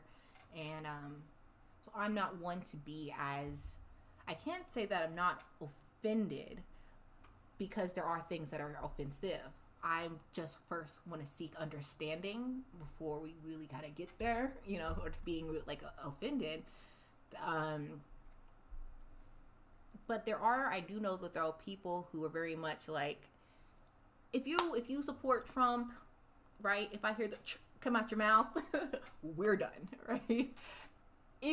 Because they've painted this kind of brand of people that follow Trump and what their supporters look like, and you even see that in certain progressive spaces, like TYT, unfortunately, very much Trump supporters stupid, Trump supporters bad. If you do Trump, I'm done with you forever. And I feel like that's toxic and not good, because we have to first seek understanding.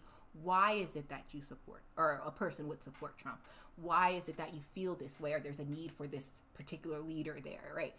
Kind of get to the why and try to seek understanding first, and see if there are things that we do come to agreement on. Because most of us, we agree that people should be paid a living wage, right? Especially when you see that you're in the most developed country on earth, and that the rich are making quadruple profits than they've ever done ever, right? We deserve living wage. We want Medicare for all. We believe that we shouldn't blame people for things out of their control, right? Like you said, you might not have seen it as COVID, calling it Chinese virus, or you're offended by it.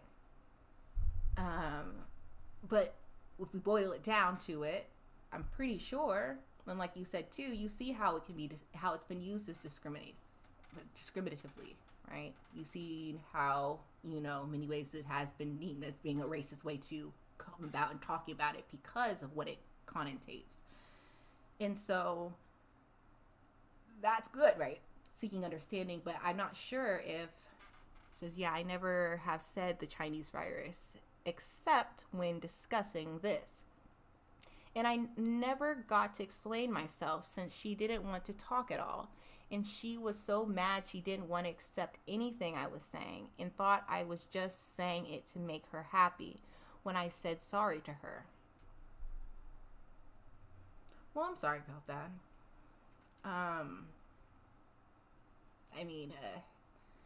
Because people mess up, and my hope is, and what it feels like is it's genuine.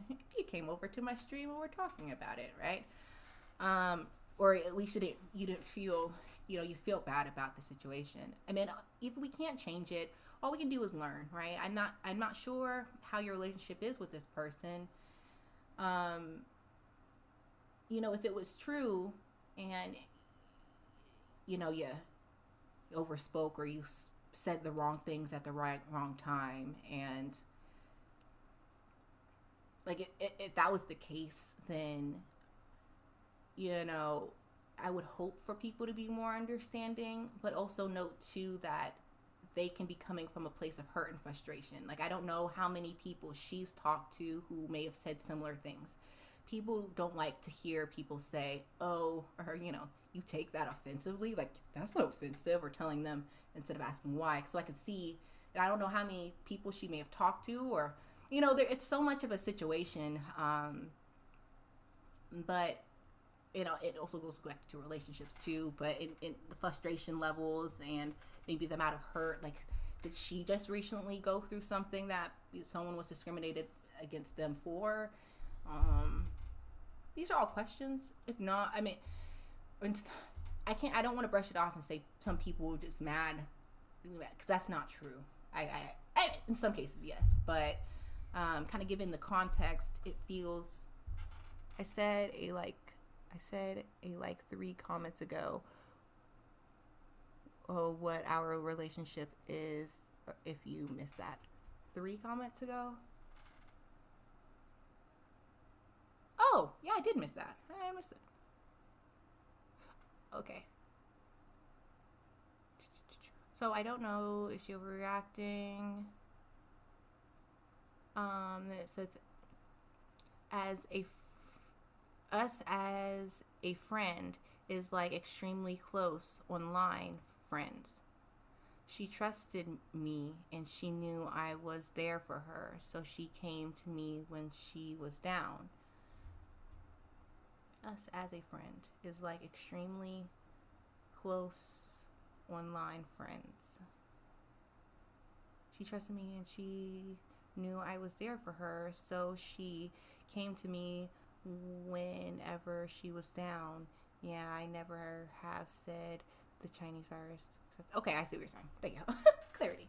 So you're saying that y'all were close online, right? So she's been a friend online.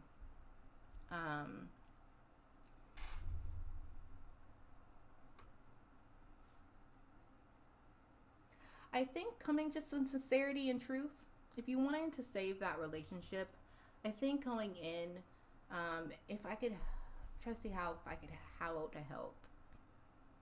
I think just coming to the understanding, like all you can do is tell the truth. Like if you're able to write her, I don't know if you blocked her since it's online, but kind of saying how the relationship was important, right? Or you felt like y'all gone through a lot, right? And I feel bad,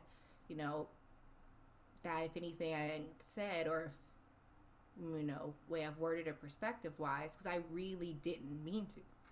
I mean, I'm trying to learn, and I hope I know it's not your responsibility, but I love that you've been able to help me to grow. Something like that, where if it's true. Now, if it's not true, but what it feels like is that that's kind of where what you're trying to say. Because we've all been there. Like I said, I'm grateful because I had a friend who knew me, and she said it just took time. Like, she forgave me. I'm sorry that I ever supported Trump at all. Like, I completely see now. Thank you, classes. You know, I was in school at the time, but like, and just understanding. And I could see how you were hurt. And I could, in that moment when I talked to her, right? I don't know if, yeah, you were here. You asked me the question about Trump. And I'm referring to my friend who, when that comment about, you know, rapists and, or people coming from, they're not sending their best, you know. I knew in that moment something was different. I knew that she was, even though she smiled at me and was like, okay, it's fine, our relationship changed for a little bit. And I had to code to her. You know, we were still cool talking. Hey, I love her. You know, my friend Michelle. But I remembered I felt this need to come back and clarify. I remembered going to her, you know, in private. We had maybe lunch or dinner. It was late. Anyway, at school on campus, and saying, hey, Michelle, like, I'm sorry. And like, I felt like, I told her straight up, like, I felt like, you know, when I did back then, you know, say, you know, support Trump, that I'm sorry I didn't understand what that meant to you at that time. And I'm sorry if I said it in a way, or it made you feel that I didn't care, or that I was minimalizing you, your family, your community's experience, and choosing somebody's side, quote unquote, feeling like it, who didn't care, right? The way Trump just said it out of his mouth, he didn't care, right? But she, you know, her community was feeling the brunt of that kind of discrimination. And she told me, she was like, yeah, Jakina, and she didn't tell me before, she acted like it was fine, but then in that moment when I came back to her, she was like, yeah, Jakina, that hurt me. She was like, that hurt that you said that and felt that way. I thought you would be for me, like, I thought you would understand. And so seeing that you didn't understand, like, it took me back. And I remembered in that moment feeling like I never wanted that to be the case. Like, Lord, help me to see and to be more, like, clarifying, like, so that I don't hurt people whom I do really care about. And I didn't, like, if, like, seeing it that way, like, and I was talking to her too. We're going back and forth. Like, when I first told her, we were talking about it, you know. But with that being said, she forgave me, you know, because she saw it was true, yeah, and like how, and she saw how I grew, and that's the main point. And so, and I'm grateful that I had that, you know, a friend experience where I was able to get, you know, second chances when offended. But I think it came from the fact that it came from a true and pure place, you know, of not understanding that I didn't want to hurt your feel, like I didn't want to. And so what that has done for me is to have more empathy for people who may come off like, oh my gosh, like saying something that would be ignorant, or something that, oh my gosh, you don't see how detrimental those words were, like trying to get them there, right? If I can, and not just judge first, because who knows, I want to get to the root. Like, how do you really feel? Are you sure that's how you, that you really think that this is, you know, okay? You know, like, try to get to the why. The root is the key. I got a friend to talk to her at first to comfort her. Then after she felt better, I asked him to ask her how she felt. He said she says she didn't like your opinions about controversial topics. She says she doesn't really surround herself around people who support the previous president. She says she sort of forgot about it. Meaning she forgot about what you had said. So like I said, I think she forgave me on what I said about the phrase. But she doesn't like people who like Trump at all. I hear that.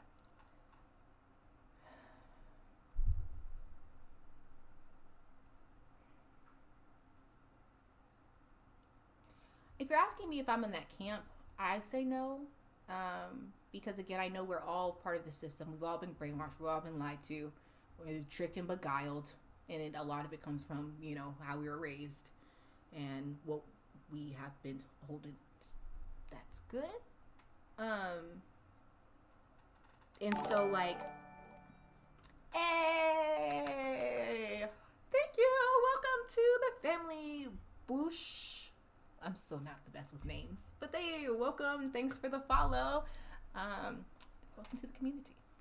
So, but yeah, like my mom. Okay, so my mom is currently, or was currently, a Trump supporter, right?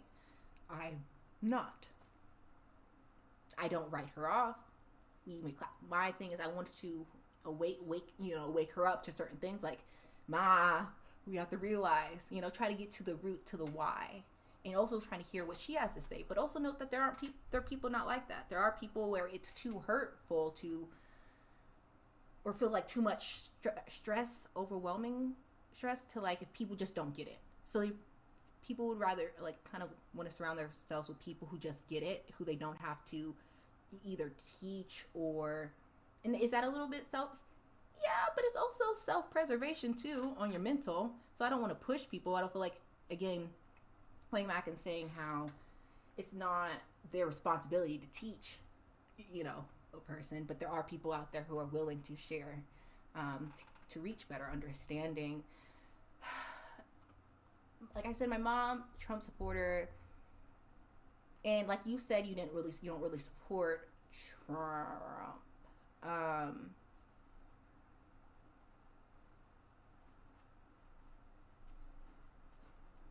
But I think, because I feel like we've gone back and forth. I'm confused. I feel like let me just look up. Yeah, we ended it with, support.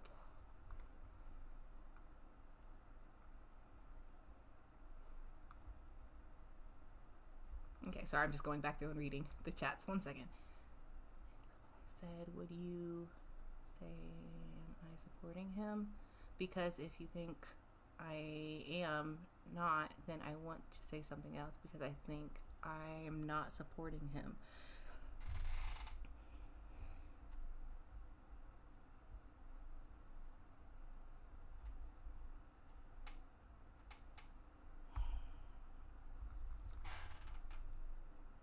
At the end, okay. Sorry, reading, put things in mouth because I had discussion. It's hard to say. But what I think is, I don't like him and I don't support him, but I saw he did things. Some does that mean supporting him?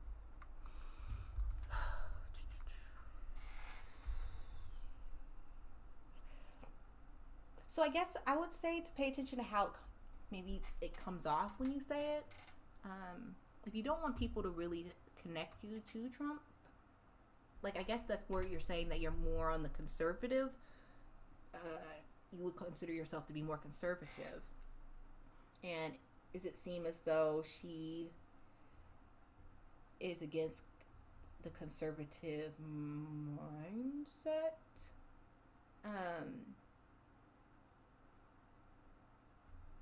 Because I feel like there's a lot more, like, when it comes to connotations, not just racism, but like Trump supporters, anti-maskers, right? Anti-vaxxers. Not always true, but that's kind of like the propaganda, like, or the branding around, around it. Like, when people say Trump supporters, and if you're not one of those people, then you're not one of those people. So I guess it would make it be more clear, maybe, like, maybe it's the way that you worded it and phrased it makes people feel like you support him. So maybe figure out ways not to word it that way, or figure out in yourself, maybe you do support him in some way. I'm not saying you do, but who knows, maybe you do. And, taking that kind of inner thought journey, right, to understanding that yourself and why it may come off that way, and try to figure out how do you want to come off that would be more true, so that people could see your more truth. If what you're saying, or or how you're saying it is making it come off as a wrong thing, I would say just kind of take that and evaluate. It says, I will say this, I do like her. So that's a bit why it's important for me. But is this such a big setback that it maybe won't work out? Like, let me ask you this. One of your friends said something you don't like at all. Would you still talk to them? Well, my personality type and who I am, it also depends on how much of friends we are and what was said. But for the most part, yes, I'd ask about it. Like, what if you said something that was wrong? And I'm trying to think along the lines when it comes to things like in the quote unquote Trump era. I did cut people off. I want to be honest. It feels so far back. Who are those people? I didn't cut. Okay, when I say cut them off, it's more somewhat mentally. Like, I would say there were people that I went to church with, right? I was very hurt during that time when Trump, just seeing kind of their true colors, how they were talking to me, how I'm like, we were in the same spaces, like when it comes to church or, you know, moral teachings. How do you not see this? Like, what? Like, why are we going through this right now? Like, and then kind of like, you tell me, you tell me, you tell me kind of attitude on Facebook around that time. Like, how are we racist? What is white supremacy? White supremacy doesn't exist. You tell me. No, I'm not about to sit here and waste my time. I already put in the work to write. You, not you, but the person I'm talking to, has Google. How about you Google it and don't sit up here and pull on me and my emotions? You learn something. So once I realized that I was putting a lot of effort in writing back to people who really didn't seem to care or want to change, I refused. I just don't write. Or if they could respond on a comment underneath, I just want to respond back. Or I would wait for somebody else to respond. But that's kind of what I meant by, like, I have been friendly. Now, if I saw them walking in a store, you know, like I said, we're in America. Those of us who are. It's a white supremacist country, capitalistic, heteropatriarchal society. You're going to have people, and again, these things show up in different ways. Clearly, what I saw from the people whom I loved, like I said before, I don't know if you're on stream, but I was like, I've been friends with racist people. Racist people would call me their friend, period. Like, because that's not a definition. There's racism comes out in different forms. And this idea, it's this feeling, this person, you can still be friend. Racist people can have a black friend. That's why black people find it absolutely maddening when you hear people say, but I have a black friend. I have a black nephew. You know, like, okay, and you can be racist still, right? But I would say, yeah, hello. Like, I would still, because that's kind of my philosophy, walking in love and understanding. And how we kind of reach and get to truth is not by anger and, like, especially if they didn't do anything other than really kind of upset me and I need to speak, like, you know, to them on it. But other than that, that's not gonna break it. But it also depends on the type of relationship I'm wanting with them. Like, again, ours is casual. I hadn't gone to that church in a minute, right? Our relationship was technically online, right? So it was easier to, like, all it was for me was a don't respond back. But for the most part, though, like, and if I saw them in person, I would say hey to them and things like that. We probably wouldn't be as close as we were because we need to have a conversation on some things. I didn't like how it was spoken to, you know? I feel like once I give her time and explain myself to her, she might accept it. But would that make her not trust me or like me? Again, I'm not sure, but I would suggest showing some growth. What do I mean by that?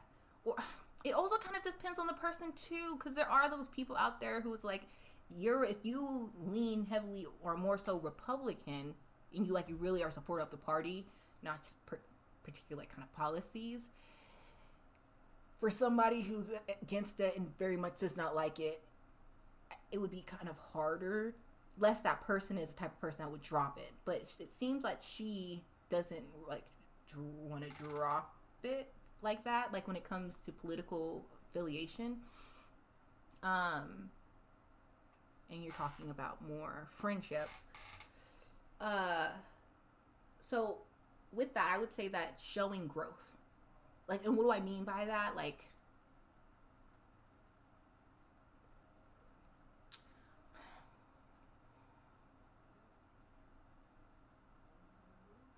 maybe if she's writing on like a certain topic, kind of like agreeing and like supporting her, like in it, like it, in this particular issue, when it comes to like the, you know, Asian hate and discrimination in this country, if let's say she posts something about it, you know, hit that like on it, or say, you know, something that's helps or pushes it, or you share it, like you share these things, especially when it comes to more social or populist things that you can at least agree both on. I think showing that there are places where we agree, emphasizing that, and kind of showing that hey, I'm still here, work with me, I just don't like XYZ, or I more so see this way of it, you know. But show that there is common ground and we do have something that, you know, that unites us. Yeah, I would say time, but also that, but not being overly pushy, but like, that's kind of how you show it. Because if I feel like if my people that talk, you know, were that way to me, my quote unquote friends on Facebook, you know, if I saw them do that, I'd be like, oh, did they just share my stuff talking about how there's a problem with white supremacy in this country, right? What? Did he grow? You know, like, did they grow? And so I feel like that's a sign too.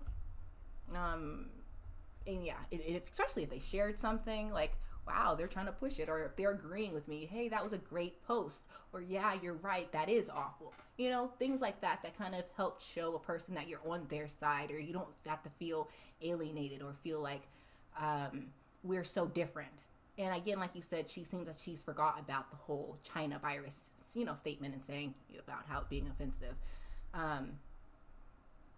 But if it seems like it's political things, we have a lot of popular or populist. And again, I'm not sure your political stance, other than I guess slightly leaning more conservative. But I know that this country, you know, there's a lot of populist issues that people unify on. We all, for the most part, believe in healthcare and getting it to as many people as possible, you know, affordably. Key, I say I'm a Medicare for all person because other countries get it done and it's a ridiculous excuse, but whatever. You know, we believe that the wage should be higher, and let's say you may not believe $15, but maybe $11, but that's not the point. Or I say 25, right? We want us to have more money because right now what unifies us is that the system is against us, the working people. You know, saying things like student loan debt forgiveness. Now, I'm not sure if you feel that, you know, how you feel on it, but most people feel, you know, are for forgiving student loans. Why? Because they've gone up ridiculously in comparison to even what, you know, boomers and Gen Xers had to deal with when it came to loans and going to college. And, yeah, I hope that's helpful. I guess would be my advice. Just kind of show it. That's how you would show trust, especially if it's coming from a true place. Are little ways that you can kind of show a person that, hey, maybe you're not unredeemable, but like, what's that word called? Like, beyond saving feeling, you know, oh, they're down the rabbit hole, you know, to show a person that you're not. That's kind of, I would say, my advice. I hope it's helpful. Do you have another question? Or was that clear? Or like, was that good? I think. Yeah.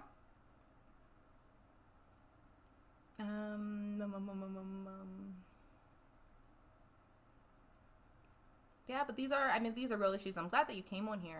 I'm glad that you wrote this in the chat and we've been able to talk and have this discussion. Because I feel like it's something that a lot of us are going through in this country, because we, like I said, our families, it's a lot more polarized now, and I feel especially people who aren't or come from groups that are particularly oppressed or marginalized, when it comes to talking on these situations or things that very much affect the lives of people around, knowing that there is an emotional component to that. So being sensitive, so if you may not understand why, it's just coming at it with asking the question why. I always have them seek first understanding. Boom. So I'm gonna ask you a question before I jump or say you're this or you're that or you shouldn't feel this way. Lest I have there to be huge bullets of evidence. But yeah, hopefully that was helpful. I'm like, yo, I have been on here for like 5.5 hours, which has been fun. This is nice. I can't believe I've been on here that long. Time flies when you're talking with friends, right? Yeah, I had all these articles lined up to talk about, but things changed, like the chat. So, all right, okay. So, more than willing to stop and to talk to the chat. But now I feel like I want to get back. I'll probably save these articles for tomorrow, and can talk on them then too. But yeah. You got any more questions, people, viewers? Ask Kina when it comes to these things. Yeah, it's been fun, and I hope all the best with you and your friend. Yeah, and I hope you come to an understanding, and and she can see that you are trying. I hope all the best. Friendship is important, and especially from people in groups that don't come from your people who look like you, right? It's the best. And you were able to grow so much from it. Like you and you having her as a friend, you realize something even in this. Now, it might take some time, and we're being a friend. Hopefully that she comes to more of an understanding and humanizes even Trump supporters. Because we're all human, and that's what I hope. She sees the humanity in you as you see it in her, and kind of get to that understanding. There's something on my face. I'm looking at it in my screen. Okay, there it goes. I wrote a small apology to her, that I want to send it to her. Would you like to see if it looks okay? It's from the heart and my feelings. Great stream. Oh, thank you. Sure. I mean, why not in this time? Yeah. If you want to share it with the stream, I can wait and see. No, yeah. It asked me a question with it. You just want me to read it or see how it comes across. Now, no, I don't know who she, her personality, but you guys feel you've done a decent job of, portraying the situation, I feel.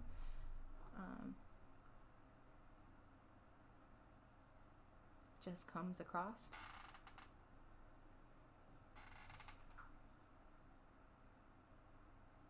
Just comes across.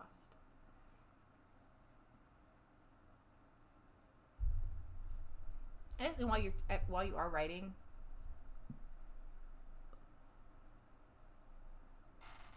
dang, I have to out it into text. It's so long. Oh, I see. Yeah, like do the boxes. It's all good.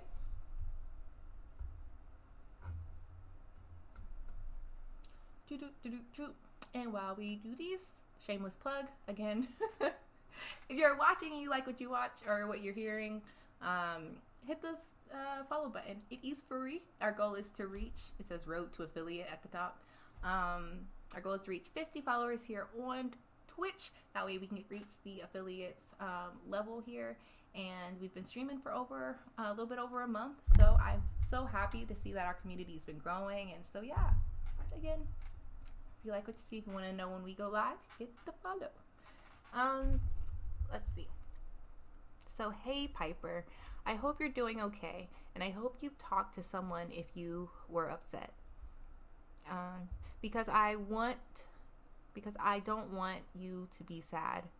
I understand how you feel. I just want to check in to see if you want to talk at all or about it. I just want to say I'm sorry. I know how much this hurt you because how big of a friendship we have, and you trusted me. I believe you felt safe around me, and that you've told me personal things, but that I broke all of my respect with you because of it. Right, because I broke all of my respect with you because of it. And you trusted me. I believe you felt safe around me, and that you've told me me personal things, but that I broke all of my respect with you because of it. I get what you're saying, because of what you're saying. I fully accept the fact that I said something wrong and supported someone I don't support. Or, okay, I'm gonna read it and then I'll kind of go in. If you want me to, I like helping editing. Again, take it, don't take it. It's your apology, so you know her best, you know. But I'll go back through it and kind of say what I'm saying. So, I fully accept the fact that I said something wrong and supported someone I don't support. I'm not denying I said it. I just simply said things incorrectly. I hope you understand that. You know, we both said that sometimes someone hooks up, and if they didn't mean it, then they should just say sorry and explain. Well, I effed up, and I'm sorry and want to explain myself. Do you feel a little bit better in wanting to talk on it? I don't want to ask for forgiveness yet. That is nice, I'd say. Let me see. I guess overall, of course, it's a nice and lovely apology. If anything, I would say, so the first part, so hey Piper, I feel like that's nice. Yeah.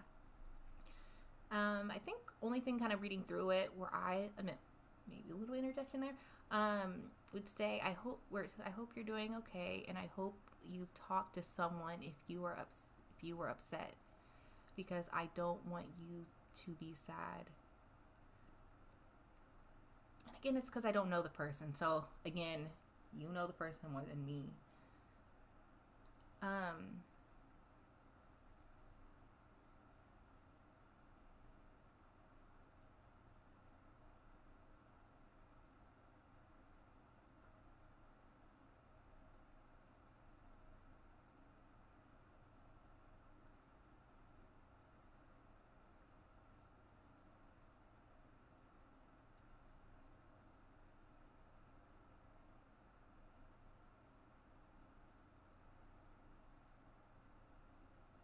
Sorry, give me a second. I'm like looking through, trying to figure out like kind of what I'm trying to say. I don't want to understand how you feel. And to see if you want to talk at all or just about it.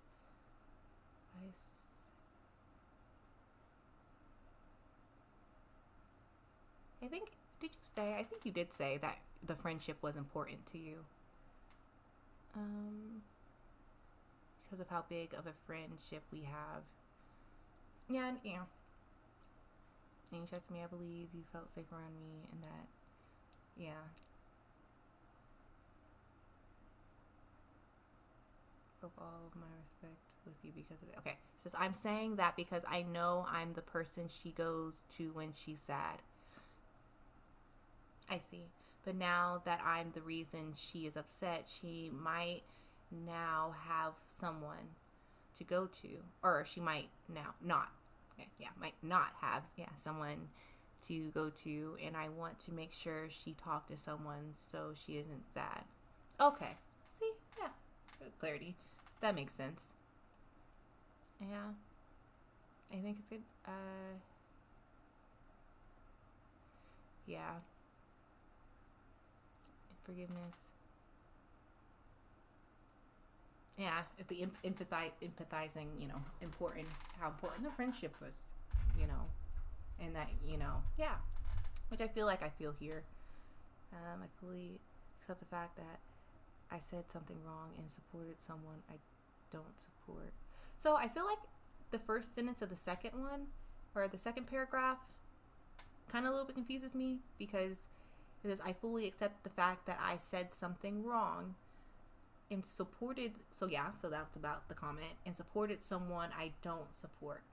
So I would say, well, if you supported them, so you no longer support, in that it's supported someone that I realized was very hurtful. Like, kind of maybe expound a little bit more onto, you supported them at one point, but why? Why did you change? Because you saw that he was a bigot. Like, if you say it, then that kind of would help, like why you supported, or I supported someone that I should never have supported because they suck. But I think by just saying that, I could see where she would say, oh, you're just saying that to be nice to me. So that's what I mean. Like, or just kind of, you're just saying it because you don't want me to be upset. But maybe kind of right there in that sentence, kind of saying I supported someone that I realized was, XYZ, was harmful or hurtful to you or into people, in marginalized communities, or, explain why, or how it was very problematic. Oh, as in accidentally supported someone I don't. Oh, I see what you're saying. So accidentally supported a candidate that I don't believe in. You know what I mean? I supported someone without really knowing who they were and how they are different from me. Kind of, yeah, I see what you're saying, but yeah, that's what I mean. Accidentally supported someone I don't. Right? We've been there, right? Or yeah, you put your trust in a this person supported that failed you. Like, you're not really politically aligned with, or you're not. I guess the word would be political. Yeah, but I mean, you know what to say. Like, you don't. Whether it be there were some things that he did policy wise that you liked, overall you don't, like you're saying, you didn't support Trump. You don't support Trump because XYZ. Kind of saying why you don't support him may be helpful, or like someone that's against. I supported someone that was against what I believe in, or against my belief, or was racist and sexist, and that's not me. And I don't want to support a racist, sexist person.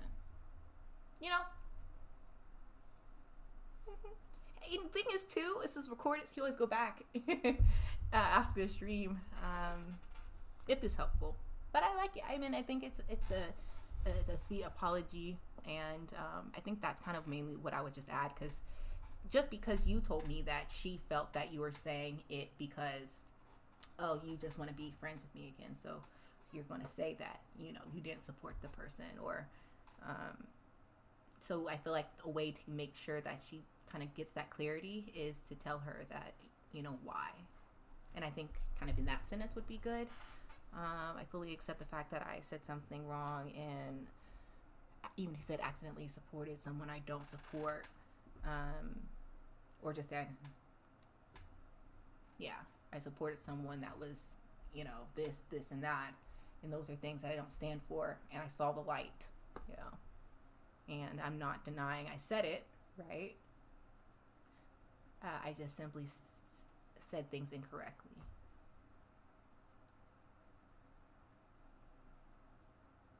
Simply said things incorrectly.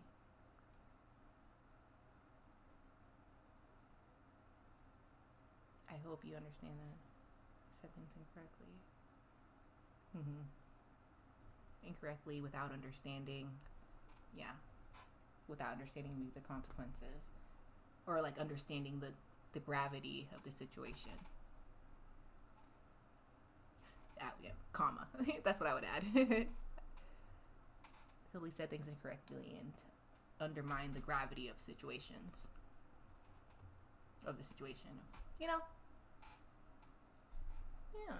And I hope you understand that. I know we both said that sometimes some of us F up and they didn't mean it. Then they should just say sorry and explain, well, I effed up and I'm sorry and I want to explain myself.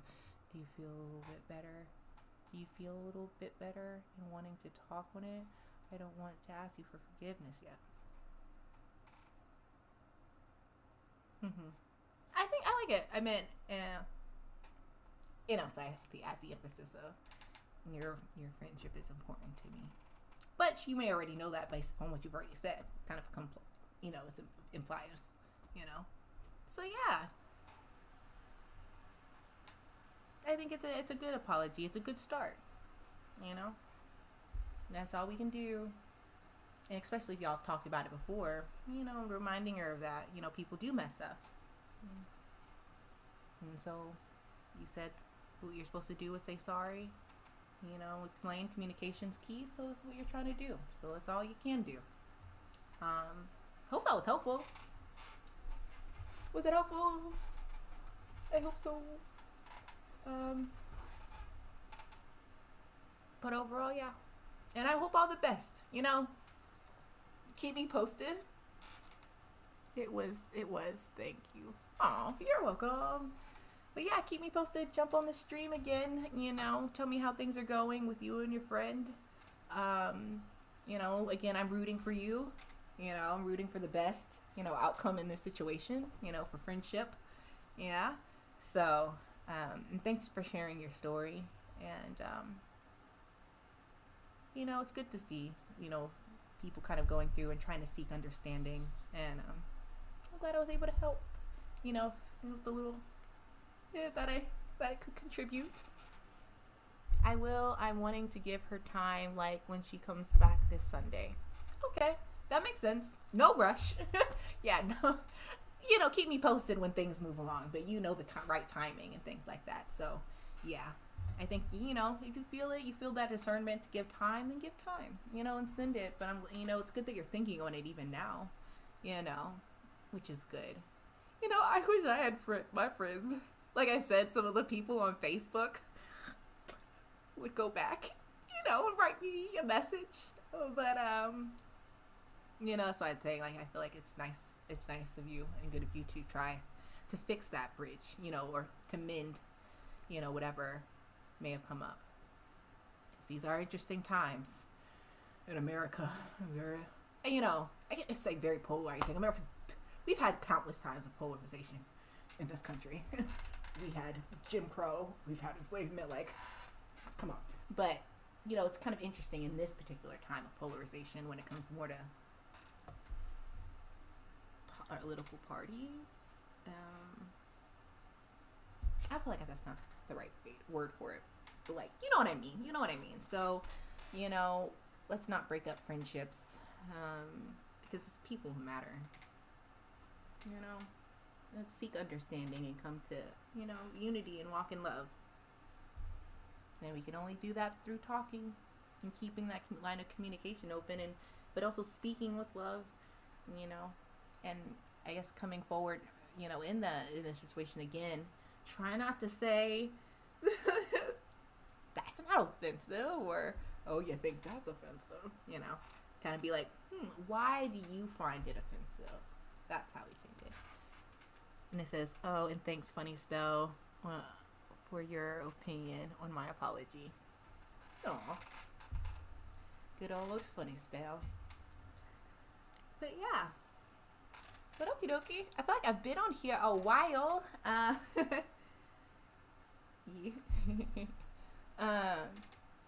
Good work on it.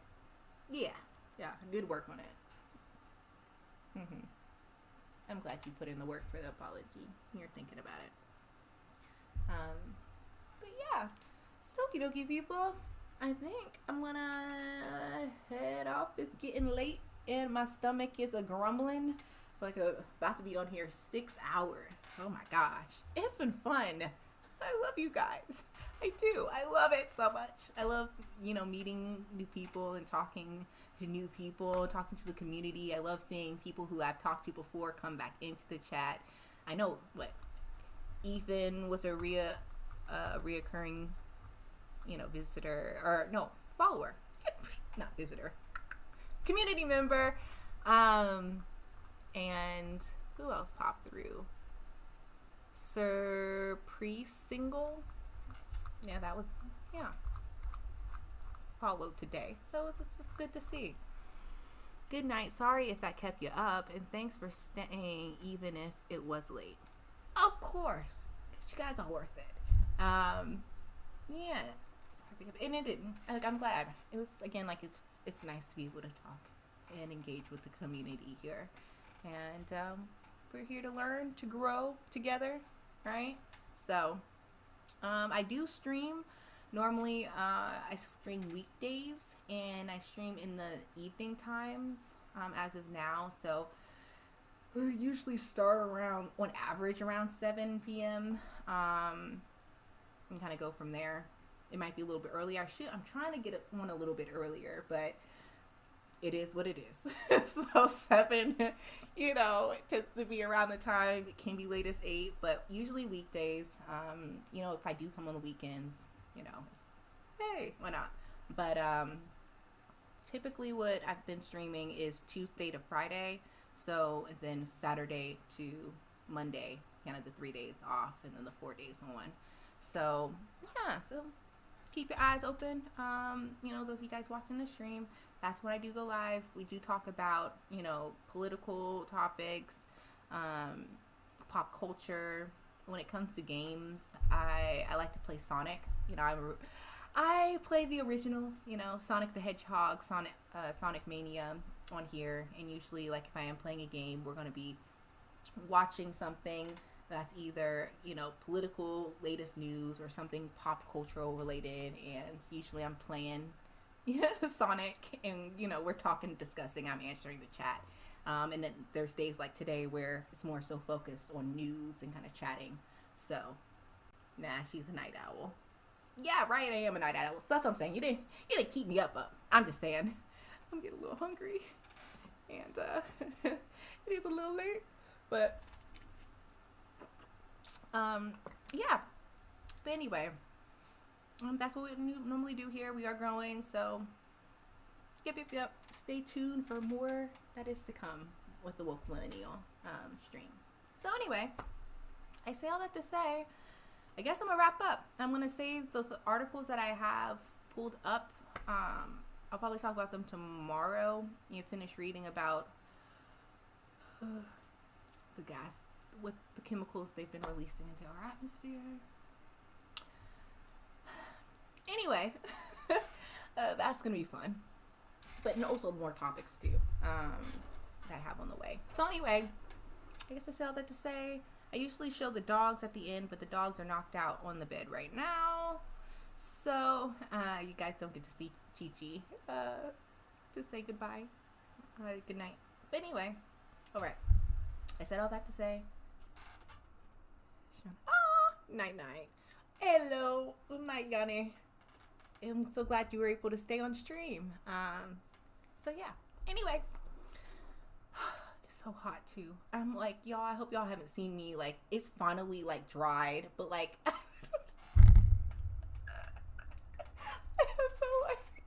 feel like this wig is so hot. And then I think the heat is on. And I haven't gotten up, and I'm in these sweatpants, so that's why you see me, like, I'm rolled down in my knees, because I'm, like, been sweating over here. But at least you can't tell anymore. It's dry. Hey. Ow. Okay, I'll stop. Anyway, I'm gonna get off this stream. Alright, you guys have a great night. It has been fantastic. It's been fun, and I will see you guys later next time. Alright, bye, guys.